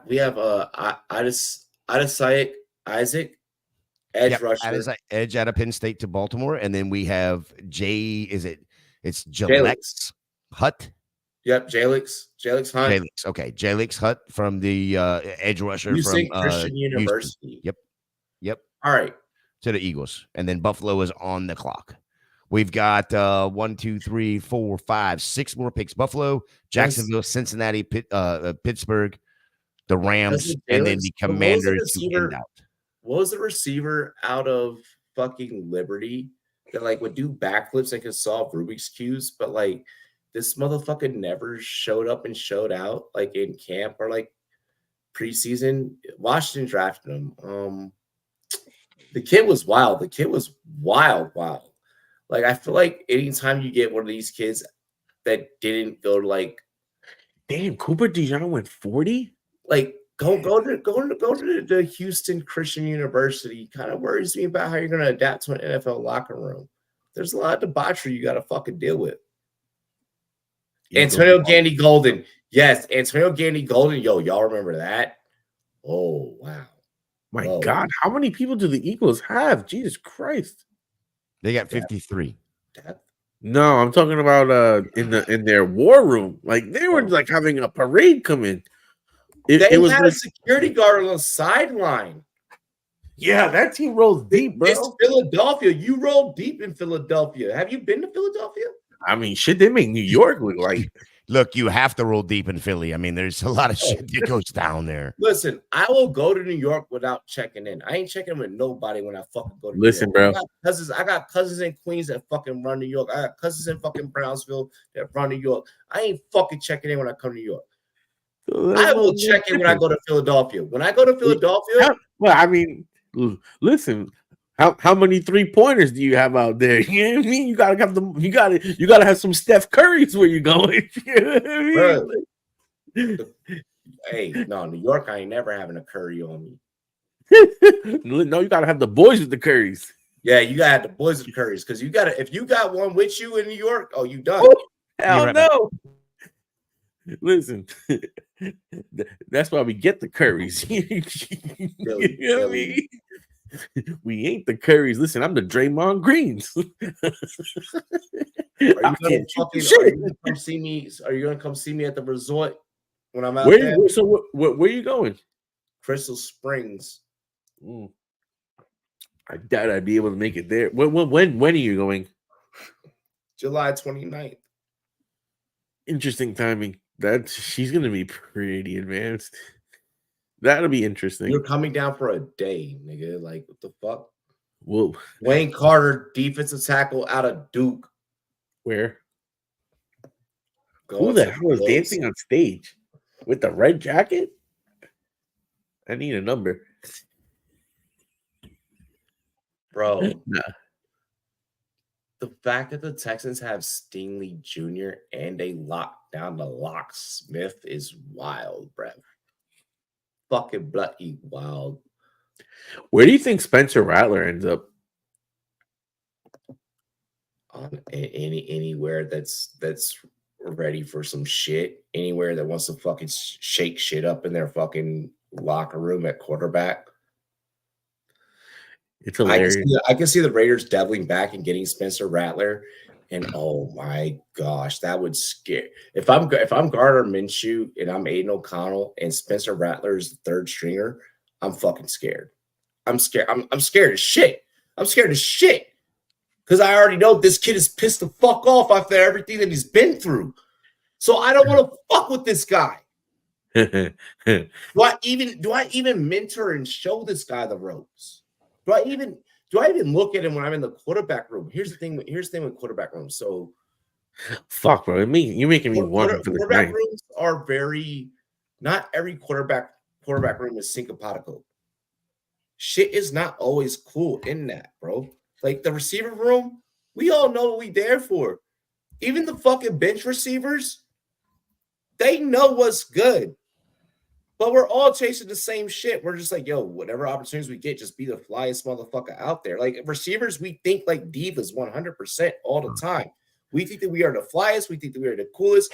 Bro, this is fucking Michael Irvin's fault. This isn't my fault. This is Michael Irvin's fault. He started this shit, not me. All right. All of our wide receivers, we just follow the same protocol now.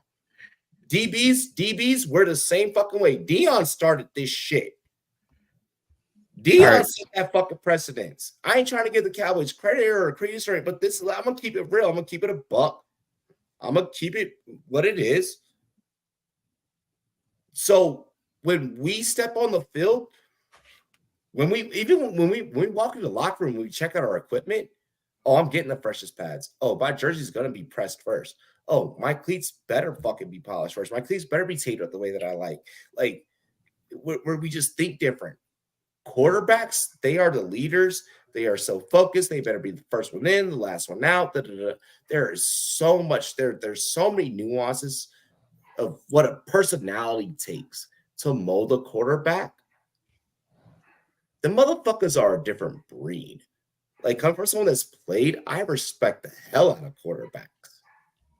I was third string quarterback, and whenever I would be in those meetings, I was like, oh, all of y'all. Yeah, I'm just here to know when I need to. All right. So let's go back now. What do you say like Rattler does like really good? I could see if, like I said, if Rattler enters that Raiders fucking locker room tomorrow is probably when Rattler's going to come off the board. If Rattler enters that Raiders fucking locker room, Minshew and Aiden O'Connell need to be looking over their fucking shoulder. Okay, but what I'm saying is, like, what is he on the field? On the field, like, what's his best attribute? The fact that the fact that he's one to improvise. Rattler will improvise. Rattler will play through adversity. Rattler will play 4 quarters and give you his all. Is there sometimes where maybe he may get a little bit, no pun intended, but rattled? Yes. He did go from 3 different systems. Am I right, Gator? Oklahoma, No, or was it just it was just Oklahoma to South Carolina. Yep. So 2. And that was a digression. But motherfucker, you were operating with Xavier Legette as well. So clearly you know how to use big body weapons, big size NFL weapons. Fuck, if the Panthers were to be like, we need to put some pressure on fucking Bryce Young, we're gonna grab Spencer Rattler. I wouldn't be shocked if when we start covering preseason football, when we all come back from Canton, we're all gonna come back from Canton. We're gonna have to break down preseason film. Why? Part of the fucking job. Just it is what it is. We're gonna be covering fucking 4 quarters of preseason football. If Rattler gets any fucking snaps and even a Panthers offense, it's done. I'm scared. I'm scared. All right. So check this out. Let me keep drawing the picture that I'm drawing here. Okay. Now, based on what you said, based on the picks available, we have Steelers, who just got 2 quarterbacks. You have the Rams. That's different. We're sitting there. The kid can do things that Rattler can't do. Well, no, I'm saying, like, you're not. The Steelers aren't taking them. They have 2 quarterbacks. The Rams are a team where you have. You're talking about what we have left to close out the draft. Yep. So Steelers, then it's Rams, who they're a little bit you long in the tooth with Stafford. Then you got the Commanders, who just drafted a quarterback, so you figure they're not even looking at him. You got the Panthers, who again drafted a quarterback. I'll answer your question. I'll answer your question right here.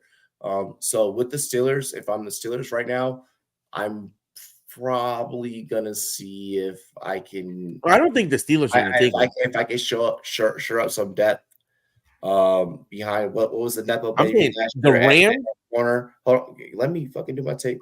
If I'm the Steelers, I probably show up corner right here behind the Nepo baby. Joey Porter. I'd probably maybe show up. We don't know. We didn't see everything we needed to of Joey Porter last year. Same thing what we saw with Emmanuel Phillips. We didn't see everything that we needed to. So I maybe sure up that secondary, have someone that can maybe come in and compete for him, light a fire underneath that ass to see if we could really get something pumping right there. That's what I do if I'm the Steelers. If I'm the Rams, maybe I go offensive line. Would you consider some sort? This is where, again, from what you're talking about, Spencer Rattler, I'm talking about Spencer Rattler's going to be tomorrow. Spencer Rattler's going to be tomorrow. I promise you.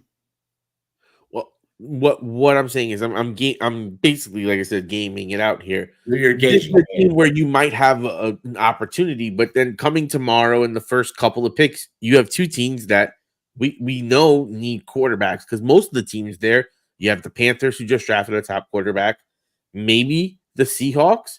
Patriots just drafted a quarterback. The Rams maybe going corner here. The Rams. It's either corner O-line here. I could even see them going safety. They don't need to go D-line. I think the Rams are sitting between 2 people right now. TJ Tampa out of Iowa State. Yep. Mm-hmm. And the other is Jaden Hicks out of Washington. Wait, say that better, Taco. Cornerback. There we go. And then the safety. It's a corner and a safety for me, but right here for the Rams. They've just bolstered this defense up already with their first 2 picks with Verse and Braden Fisk. So why not just continue the momentum? Would you consider an offensive lineman? I know. We want offensive players. They have offensive players already. And with Washington, I see them going O-line or receiver. I think that there still is a lot of faith in Jahan Dotson. I think there's and Javon Baker's sitting there just And waiting the story of Javon Baker being a compensatory pick at that would just be crazy. Hey, you look. What do you guys feel about Devontae Walker? Because he looks interesting. When I look at his oh size. God, fuck! Why'd you do that? God damn it! All right, What? Good job, Taco. No. That's the question. What do you feel about him? No, I'm gonna show you. I'm gonna fucking show you exactly what I fucking feel. Nope. Why'd you do that, Taco? So you could show him how you feel. Nope. I'm sending something to Gator, and I'm gonna need Gator to share his screen here in a second. What are you sending it to me? I'm sending this to you in text, so you're gonna have to move it from your text into a different file. Great. Peyton Wilson, linebacker NC State, going to the Steelers. I love that. God damn, I love that. Oh my gosh.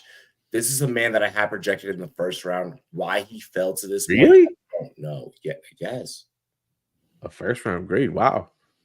Yes. Peyton Wilson's nasty, dog. Watch what this man has to get. Did you hear that? Did you hear that drop? Nasty dog. Nasty dog. You know where that came from? I want to get into this Dr. Dre drop. I know. Yeah, I was explaining for Taco because it's Taco. Oh my gosh. Gator, let's get this image up. I'm working. Taco, you asked about Tez Walker. This is a really good question, but there's no better way that I can answer it than what we're about to bring up here on the screen. Decided to pop back in. Hi, boys. What's good, Trina? You know what she's coming to talk about, right? You know what Trina's coming. I miss Gator dry humping. Yeah, Gator dry hump when the Buccaneers pick. I yeeted myself across the room. I have another yeet that's going to come to end the stream. So, yep.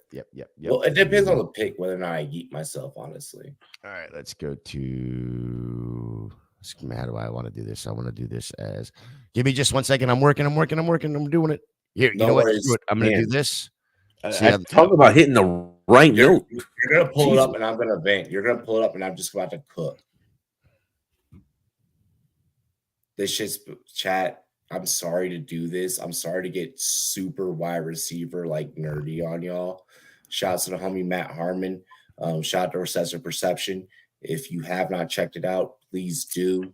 I'm sorry that I'm about to cook a fucking wide receiver on the stream right now. You see it. Oh, yeah. I've already looked at it. I mean, it's been. So Taco hasn't seen what the fuck is about to happen right now.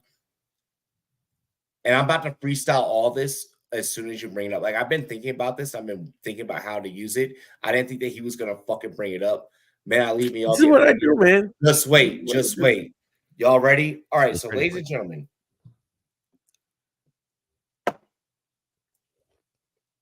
When I talk about wide receivers, when I talk about route trees, and when I talk about routes run,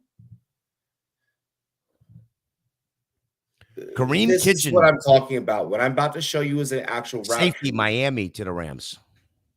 Carmen Kitchens. Yep, Carmen. Give me 1 second. Just let me. Yep, I know. I just want to get it out there. Washington's on the clock for the last pick. I'll even wait. I'll let Washington do their thing. And right now we need to do this. We need to do this for content. Big is in. Yep. hey, Leafs, get ready.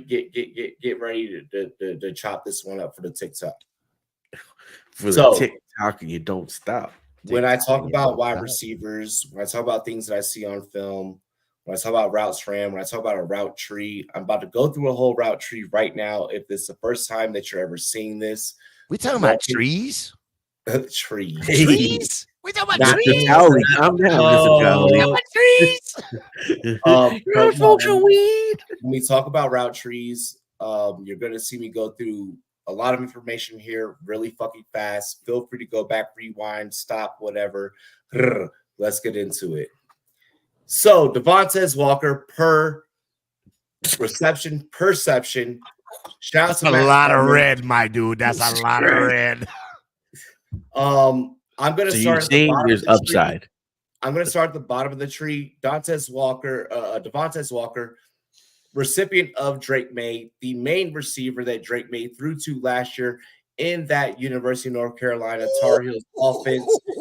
Runs 100% at the screen over to the left. Great. He can run a great screen route or over to the right. He can run a great screen route. Awesome. Cool. That's clearly probably where you're side dominant. You got your wide receiver, Robbie. Yeah. Luke McCaffrey. Oh my God. Yeet. Don't fall. Don't fall. Yo. Still Holy amazing. athleticism, baby. Still amazing. But Troy Franklin is still on the board. Troy Franklin. Yo, Who did he kill? He had to have killed somebody. Receiver 18.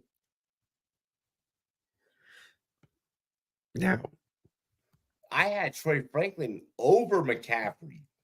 So did everybody in the NFL except for the Commanders. Wow. Well, you got your I wide mean, I'm receiver. surprised. Listen, I am surprised right now that y'all didn't trade out of this pick and allow Atlanta to pick somebody. I'm going to get into Luke McCaffrey here in a minute. Let me finish up Devontae Walker. So Devontae Walker, honestly, was graded higher than what the fuck just happened. A lot of people had Devontae Walker going a little bit higher. But shout out to Matt Harmon for this research here, which is probably a piece of research that we do here in the fantasy football community that may even affect stock. 100% at the flat, 100% at the screen. Cool. You're really good in short routes. We start getting into 62.5% on a short slant over to the weak side, okay? Or over to the strong side. I'm sorry, over to the strong side. Right side, strong side. Left side, weak side. Comeback routes, 75%. Still wasn't catching a whole lot of those, though. It is what it looks like. It's like he was targeted 75% of the time. That's not necessarily mean that he reciprocated 75% of the motherfuckers. Curl routes, 58.8%. Probably not the best to come back to the ball. That's something that worries me. Your comeback route is really dependent on how you can come back to the ball. Say with your curl, your comeback and your curl, 75%, 58.8% between your comeback and your curl. You need to be catching those, especially when you have Drake May in that North Carolina offense, to where honestly he was underneath a lot of duress. Out routes, 48.2, dig routes, 57.1. Still, we're talking about 50-50 as we get up into the route tree a little bit more. The route tree gets worse once we begin to stretch the field, which is a big thing that you need to be able to do in the NFL, especially when you're talking about being a guy that was catching passes from Drake May. You should have gone in round 2. You should have gone in round 3. We've closed out night 2, and we're looking at probably calling your name tomorrow. This is probably why your name's getting called tomorrow. This is the important part. Your post routes at 11.1%, your corner routes at 50%, and then when you hit that non-route, when we talk about just hitting that streak, that come with me, Hail Mary, run quick, see, 43.6%. This means that in most situations, in outs, in nons, in comebacks, over on that left side of the tree, over on that weak side of the tree, your receiver is probably better in duress situations. This means that you're probably being blanket covered. You're probably catching these catches at contested points, high ball points. It worries me that you can't do everything else, because when I look at Rome Odunze is green all over the place. You know, Rome Odunze, and this is why obviously he went top 3, but Rome Odunze ain't playing around. He ain't fucking around. where you should have gone for Tez Walker, for who you had at quarterback, the film proved itself. And the stats fucked around and matched up with the film. And that at times does happen. And No. Tez Walker, you're a clear case. I just sent you a Roma Dunze. I'm just going to get into Luke McCaffrey really quick. Out of Rice University, I really do believe, despite this being my team, despite the yeet across the room on the live stream, that this was a nepotism pick. I do believe that this was just a name value pick. If Washington wanted to, they could have even gone Brendan Rice there. Brendan Rice, who puts his feet in the ground, runs like he's fucking angry at the earth beneath him. I'm excited to call this game tomorrow because whatever team ends up with him is going to be lucky. Now, I'll say this. Marcus Peters having familiarity with the McCaffrey family, Christian more importantly, but then his dad also being in the stands of those 49ers games and such, maybe made a call, maybe made some things happen for Luke McCaffrey. I am happy this works out to where McCaffrey can do the dirty things across the middle and allow Terry McLaurin to be where he excels. I worry for Jahan Dotson. Let's hope that Jahan and Luke can get along because now you have two guys that can do the same thing. Now, I have something about Walker. Everything you said about his routes, I understand. But in the combine, he did test exceptionally well. He was really quick. Yeah, he has some intangibles and physical gifts. Is he the kind of guy that you think you can bring in and teach him to run those routes if you have a good wide receiver coach? What you ask goes into Trina's question here. Okay, but how much of this is dependent on QB and the rest of players on offense versus being entirely on the wide receiver? Well, this is where we get to have an interesting conversation about Roma Dunze, who got picked number 9 to the Chicago Bears and is going to be pairing up with Caleb Williams. Roma Dunze, who oftentimes didn't he was asked to do a lot because of McMillan being injured, and then and so on and so forth. But this is a lot of green, and this is just what happens with just being a true dominant wide receiver. Hey, I'm coming in, coach. I'm letting you know I can be a guy that can fucking do everything. Gator, can I get that mouse pad over, and we're gonna start the screen route, and we're just gonna work right to left. 100% on the screen route. So clearly, I can dump off to you in any given situation. As long as blockers are set, blockers are established, don't get me wrong, Washington had a great offensive line. UNC did not have that. But I can trust you in this situation. Same situation I could trust with Tez Walker. Cool, you got that down as a receiver. You should be able to catch those. That's easy. That's easy work. We can easily analyze that. Other 80%, we're not going to look at that. Let's go to that flat route at 88.9%. 88.9%. This is an important route, especially when you get into the red zone. This is where, hey, can I trust you in scoring touchdown situations? Going to that slant route, can we stretch the field? Can we begin stretching the field? Can we begin talking about throws 10 yards, 15 yards, so on and so forth? 87.2%. That means Penix was putting it on a dot, but that means that he was getting open that often on that route to be able to make those throws that accurate. He's doing the right job. He's selling against the corner to make that happen, which talking about selling against the corner, bring us into comeback routes, bring us into curls, two important routes where really it's about selling. If I were to talk about selling right now, I'm coming up, boom, and I'm here. You're not going to see what's happening next. I'm going to make sure that you don't know what's happening next. You're not going to know what the right hand and the left hand are thinking. These are two routes where it's very important to be over or to be around that 80% range.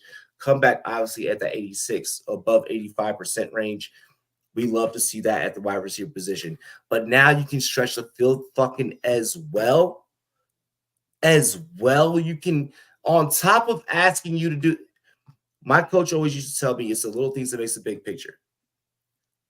Everything I just explained to you guys were the little things. Now we get into the big picture. Now we get into really painting a Sistine Chapel. And this is where Roma Dunze, when we talk about outs, digs, post, corners, nines, look at everything. I can create separation. I can utilize my speed. I can utilize my size. I can high point the ball. all those attributes that we talk about that we see on film, now the stats are matching up with the film. I'd love to see the neighbors one of this. I will get that to you as soon as I can. Yeah. Either Gator or myself. But to my other question, like I said, like for Walker, do you think that he's the kind of kid that, okay, right now he may not be able to run the routes, but with his physical gifts, you can teach him, or you think it's not worth the time? If you're asking me as someone that purely just studies wide receivers, I now see Walker, based off the information that I've gathered over the last 2 days, as someone that is falling to maybe the 6th round, bottom 5. How do you feel about that, Gator? Gator, we have some of the same colleagues and some of the same sources. I don't know if he gets drafted. Oh. I'm sorry. I was trying to not go there. Yeah, I mean, here's the thing. I'm going to take it to a different player and see your thoughts when I say this out loud. Last year at this time, Drake May was quarterback 1. Yeah. Period. The end. There was not a doubt. Yeah. And that was after Sam Howell left. All of a sudden, he loses all of his receiving core, and Walker's the only one left. And now we're saying Drake May doesn't even deserve to be in the first round. There are. I'm worried about. Is there a, hang on. I'm going to bring up a word you brought up earlier, Robbie. I'm more worried about New England now than when I was before Drake May entered the. I'm not worried about Drake May. Drake May has proven himself. As long as you give him weapons, boom, let's go, right? But I'm going to bring up a word that Robbie brought up at the very beginning, and let's see if we can circle this whole episode around one word. The correlation of Drake May to wide receiver that he had 2 years ago has now changed. Drake May didn't change. No. That wide receiver room changed. Do you think that New England grabs Tez to help to give him a security? It ain't going to help because that didn't work in college. Finding something else. I know you're right, but unless you do it as a UDFA. Soften the blow. This is me trying to soften the blow. UDFA. That's the only way that happens. Are we being too hypercritical with his combine? Are we going too deep? Hold on. We have to challenge ourselves really quick. Are we going too deep into the analysis and information of which we do have, and how much experience that we do have with these types of situations? And are we overlooking the impossible? Because, I mean, no, you're not. It is very possible that he does get drafted. Drake, and it's very possible that he does get drafted in the next round. Coaching. Let me ask you this. Mm-hmm. Would you rather have, just on pure film right now of You're about college, to ask what prospects are left? Oh, would you rather have Johnny Wilson or Des Walker? Give me Tez. Okay, that's one. Would you rather have 6'6"? Jacob Crowning? Exactly my point. That's why I brought him up. Jacob Crowning. Jesus. Give me Jacob Crowning. Okay, boom. Jacob Crowning right now is probably 5'8". 6 players behind him, as far as what the NFL has him ranked. Would you rather have Taj Walker? I'm not gonna lie to you, man. That's what I'm talking about. That's the area we're talking about. Let Gator cook. We're talking about Taj Walker. Would you rather have Taj Walker or Dez? Tez. Would you rather have Javon Baker or Dez? Javon. Would you rather have Troy Franklin? Troy. I mean, I give you 5 people right there, and you pick Dez twice, and you picked him. And I would take Johnny Wilson over Dez, to be quite honest. I might give you Dez. He should just elect to be a tight end. You would take Cowing? Yeah, absolutely Oh, take Crowling. yes, Yeah, yes. absolutely you Oh take God, give Crowling. me Counting, give me Malik Washington, give me Jamari Trash. I Like, mean, I didn't even bring up those guys. So you're Tez talking, is 6'2". you're making my argument for me, Robbie. There's about 2 guys on this list that you would take him over. So he's a UDFA for me. But I've got plenty of time to go find some other player. No. We no. I like that you do that exercise because at that point, he's a UDFA. Like when I started listing players that you didn't even fucking bring up, that I'm like, I would take this person.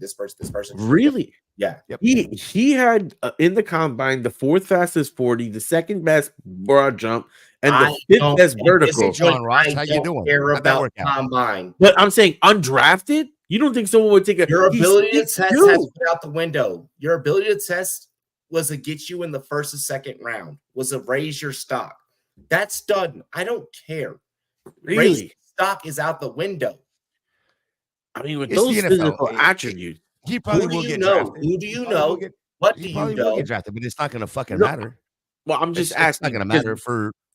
It's not going to matter for fantasy purposes, and Bro. it damn sure ain't going to matter for NFL purposes. We just saw Luke McCaffrey get fucking drafted at the end of the 3rd. Why? Because Marcus Peters knows fucking Christian. My GM knows Christian and is Christian's dad. Like the fuck? Like, bro, we're out of the stage where we're all that combine grading. I'm sorry, it's done. It's done. Tomorrow when we wake up, we're in for I But thought you that was thinking the 6th round he would go. I thought that tonight was crazy. I know that tomorrow has way more surprises. And I know that what Gator just fucking brought up, here it is that we're thinking that we're going to fucking have Sunday to be able to sleep in. Let's be realistic. What's Sunday? UDFA day. Who makes her? If you want to be a really good reporter, you want to be like Gator. Be like Gator. You want to be a really good reporter? You scout out those UDFAs with the crazy backstories and the crazy narratives, and I grew up in a shack with a fucking single mother home, and now I have generational wealth, and like I'm doing everything right. And wow, I mean the UDFA don't get generational wealth. No, bro, no, bro. This is bro. This is where careers are made.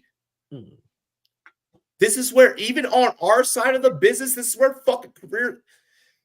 Everything that this man just said as we close out this stream just held true fucking 10 times more. We may get to sleep Monday. Guess what? Tuesday, all of our viewers are going to be like, let's jump in best ball drafts. Oh, let's jump in Scott Fishball draft. Let's jump in some mocks. These are the things that are coming. This is what's supply and demand is here. Oh my God! Don't start talking economics now. What am I supposed to lie to you? What happened? I wouldn't lie to you. No, I'm talking economics. Here's the thing. I didn't start thinking this way until Gator just brought that up, and then you pitched the Tez conversation, and then we started talking about Tez being a UDFA. I'm like, oh fuck, because now I'm thinking, what if he does develop a route tree? What if as a UDFA he does land in the right situation? Now I'm starting to think outside the box. That's where I live. I don't have a home. I'm outside the box. Like, yeah. I'm probably about to watch a bunch of Tez Walker film. Like I'm probably about to go down because of Gator. I'm about to go down a rabbit hole. Ladies and gentlemen, this is the Rumboyz Fantasy Network. Make sure you like, comment, subscribe. I'm gonna pass it over to my cohorts. If you have anything to announce, please do before we get into our sponsor ad reads. And listen, shit's been exciting. I've been having fun. I can't wait. There's some new UFC stuff coming up soon. I know we've been covering some UFC, so maybe we get like a sideshow where we can just do a UFC breakdown because I've been having some fun with our UFC banter. Wait, you are a sideshow. Listen, just call me Bob. You know what I mean? Just call me Bob. No, Sideshow Bob. No. Hey, Taco, you need to get in. You need to get in that underdog Discord. Yeah. I do fights over there, and actually, the next fight that I do, It's fighting Taco. the next fight I do, I'm actually going to be possibly calling it. We're waiting to see how contract and shit falls, but possibly going to be calling that fight with a UFC fighter, a active actual UFC fighter that's in the ranks. So yeah, holla at me. Yeah. Gator, anything that you want to shout out? I know that you got a lot of shit popping. Yeah, we're probably about to start collabing a whole lot. Yeah, we're gonna collab a lot here shortly. I love what Aiden just put in the chat real quick. I just want to highlight that. Robbie, close your eyes when you watch the Tez Walker tape. When you do that. Cool. Appreciate Aiden for putting that out there, because I didn't want to have to ruin Robbie's night twice in a 5-minute period. Because Robbie's gonna blame me because now he's got to watch it, and then he's gonna blame me because he had to watch it. Fuck yeah, I'm gonna have to watch that shit like Bird Box. No, I mean, the biggest thing you can do, support me by just following me over on Twitter at FantasyJ77. Make sure you tune in right here to Rumboyz Network. And then Monday night is my big thing right now, where I'm running mock drafts live every single Monday night. Nice. And I could be doing, 1 week I may be doing rookie draft, whether it be Superflex, one quarterback, whatever. We are fixing to get into Scott Fishbowl, so that's fixing to hammer down. Building a ton of graphics in the background.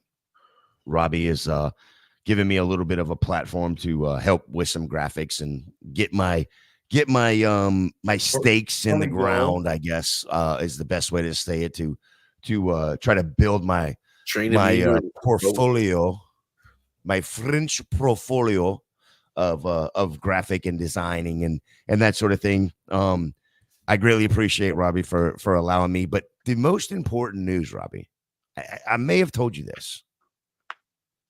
I will be here for the whole show tomorrow. Yes. Yeah, we got a big day. That's why I'm trying to get us off work right now.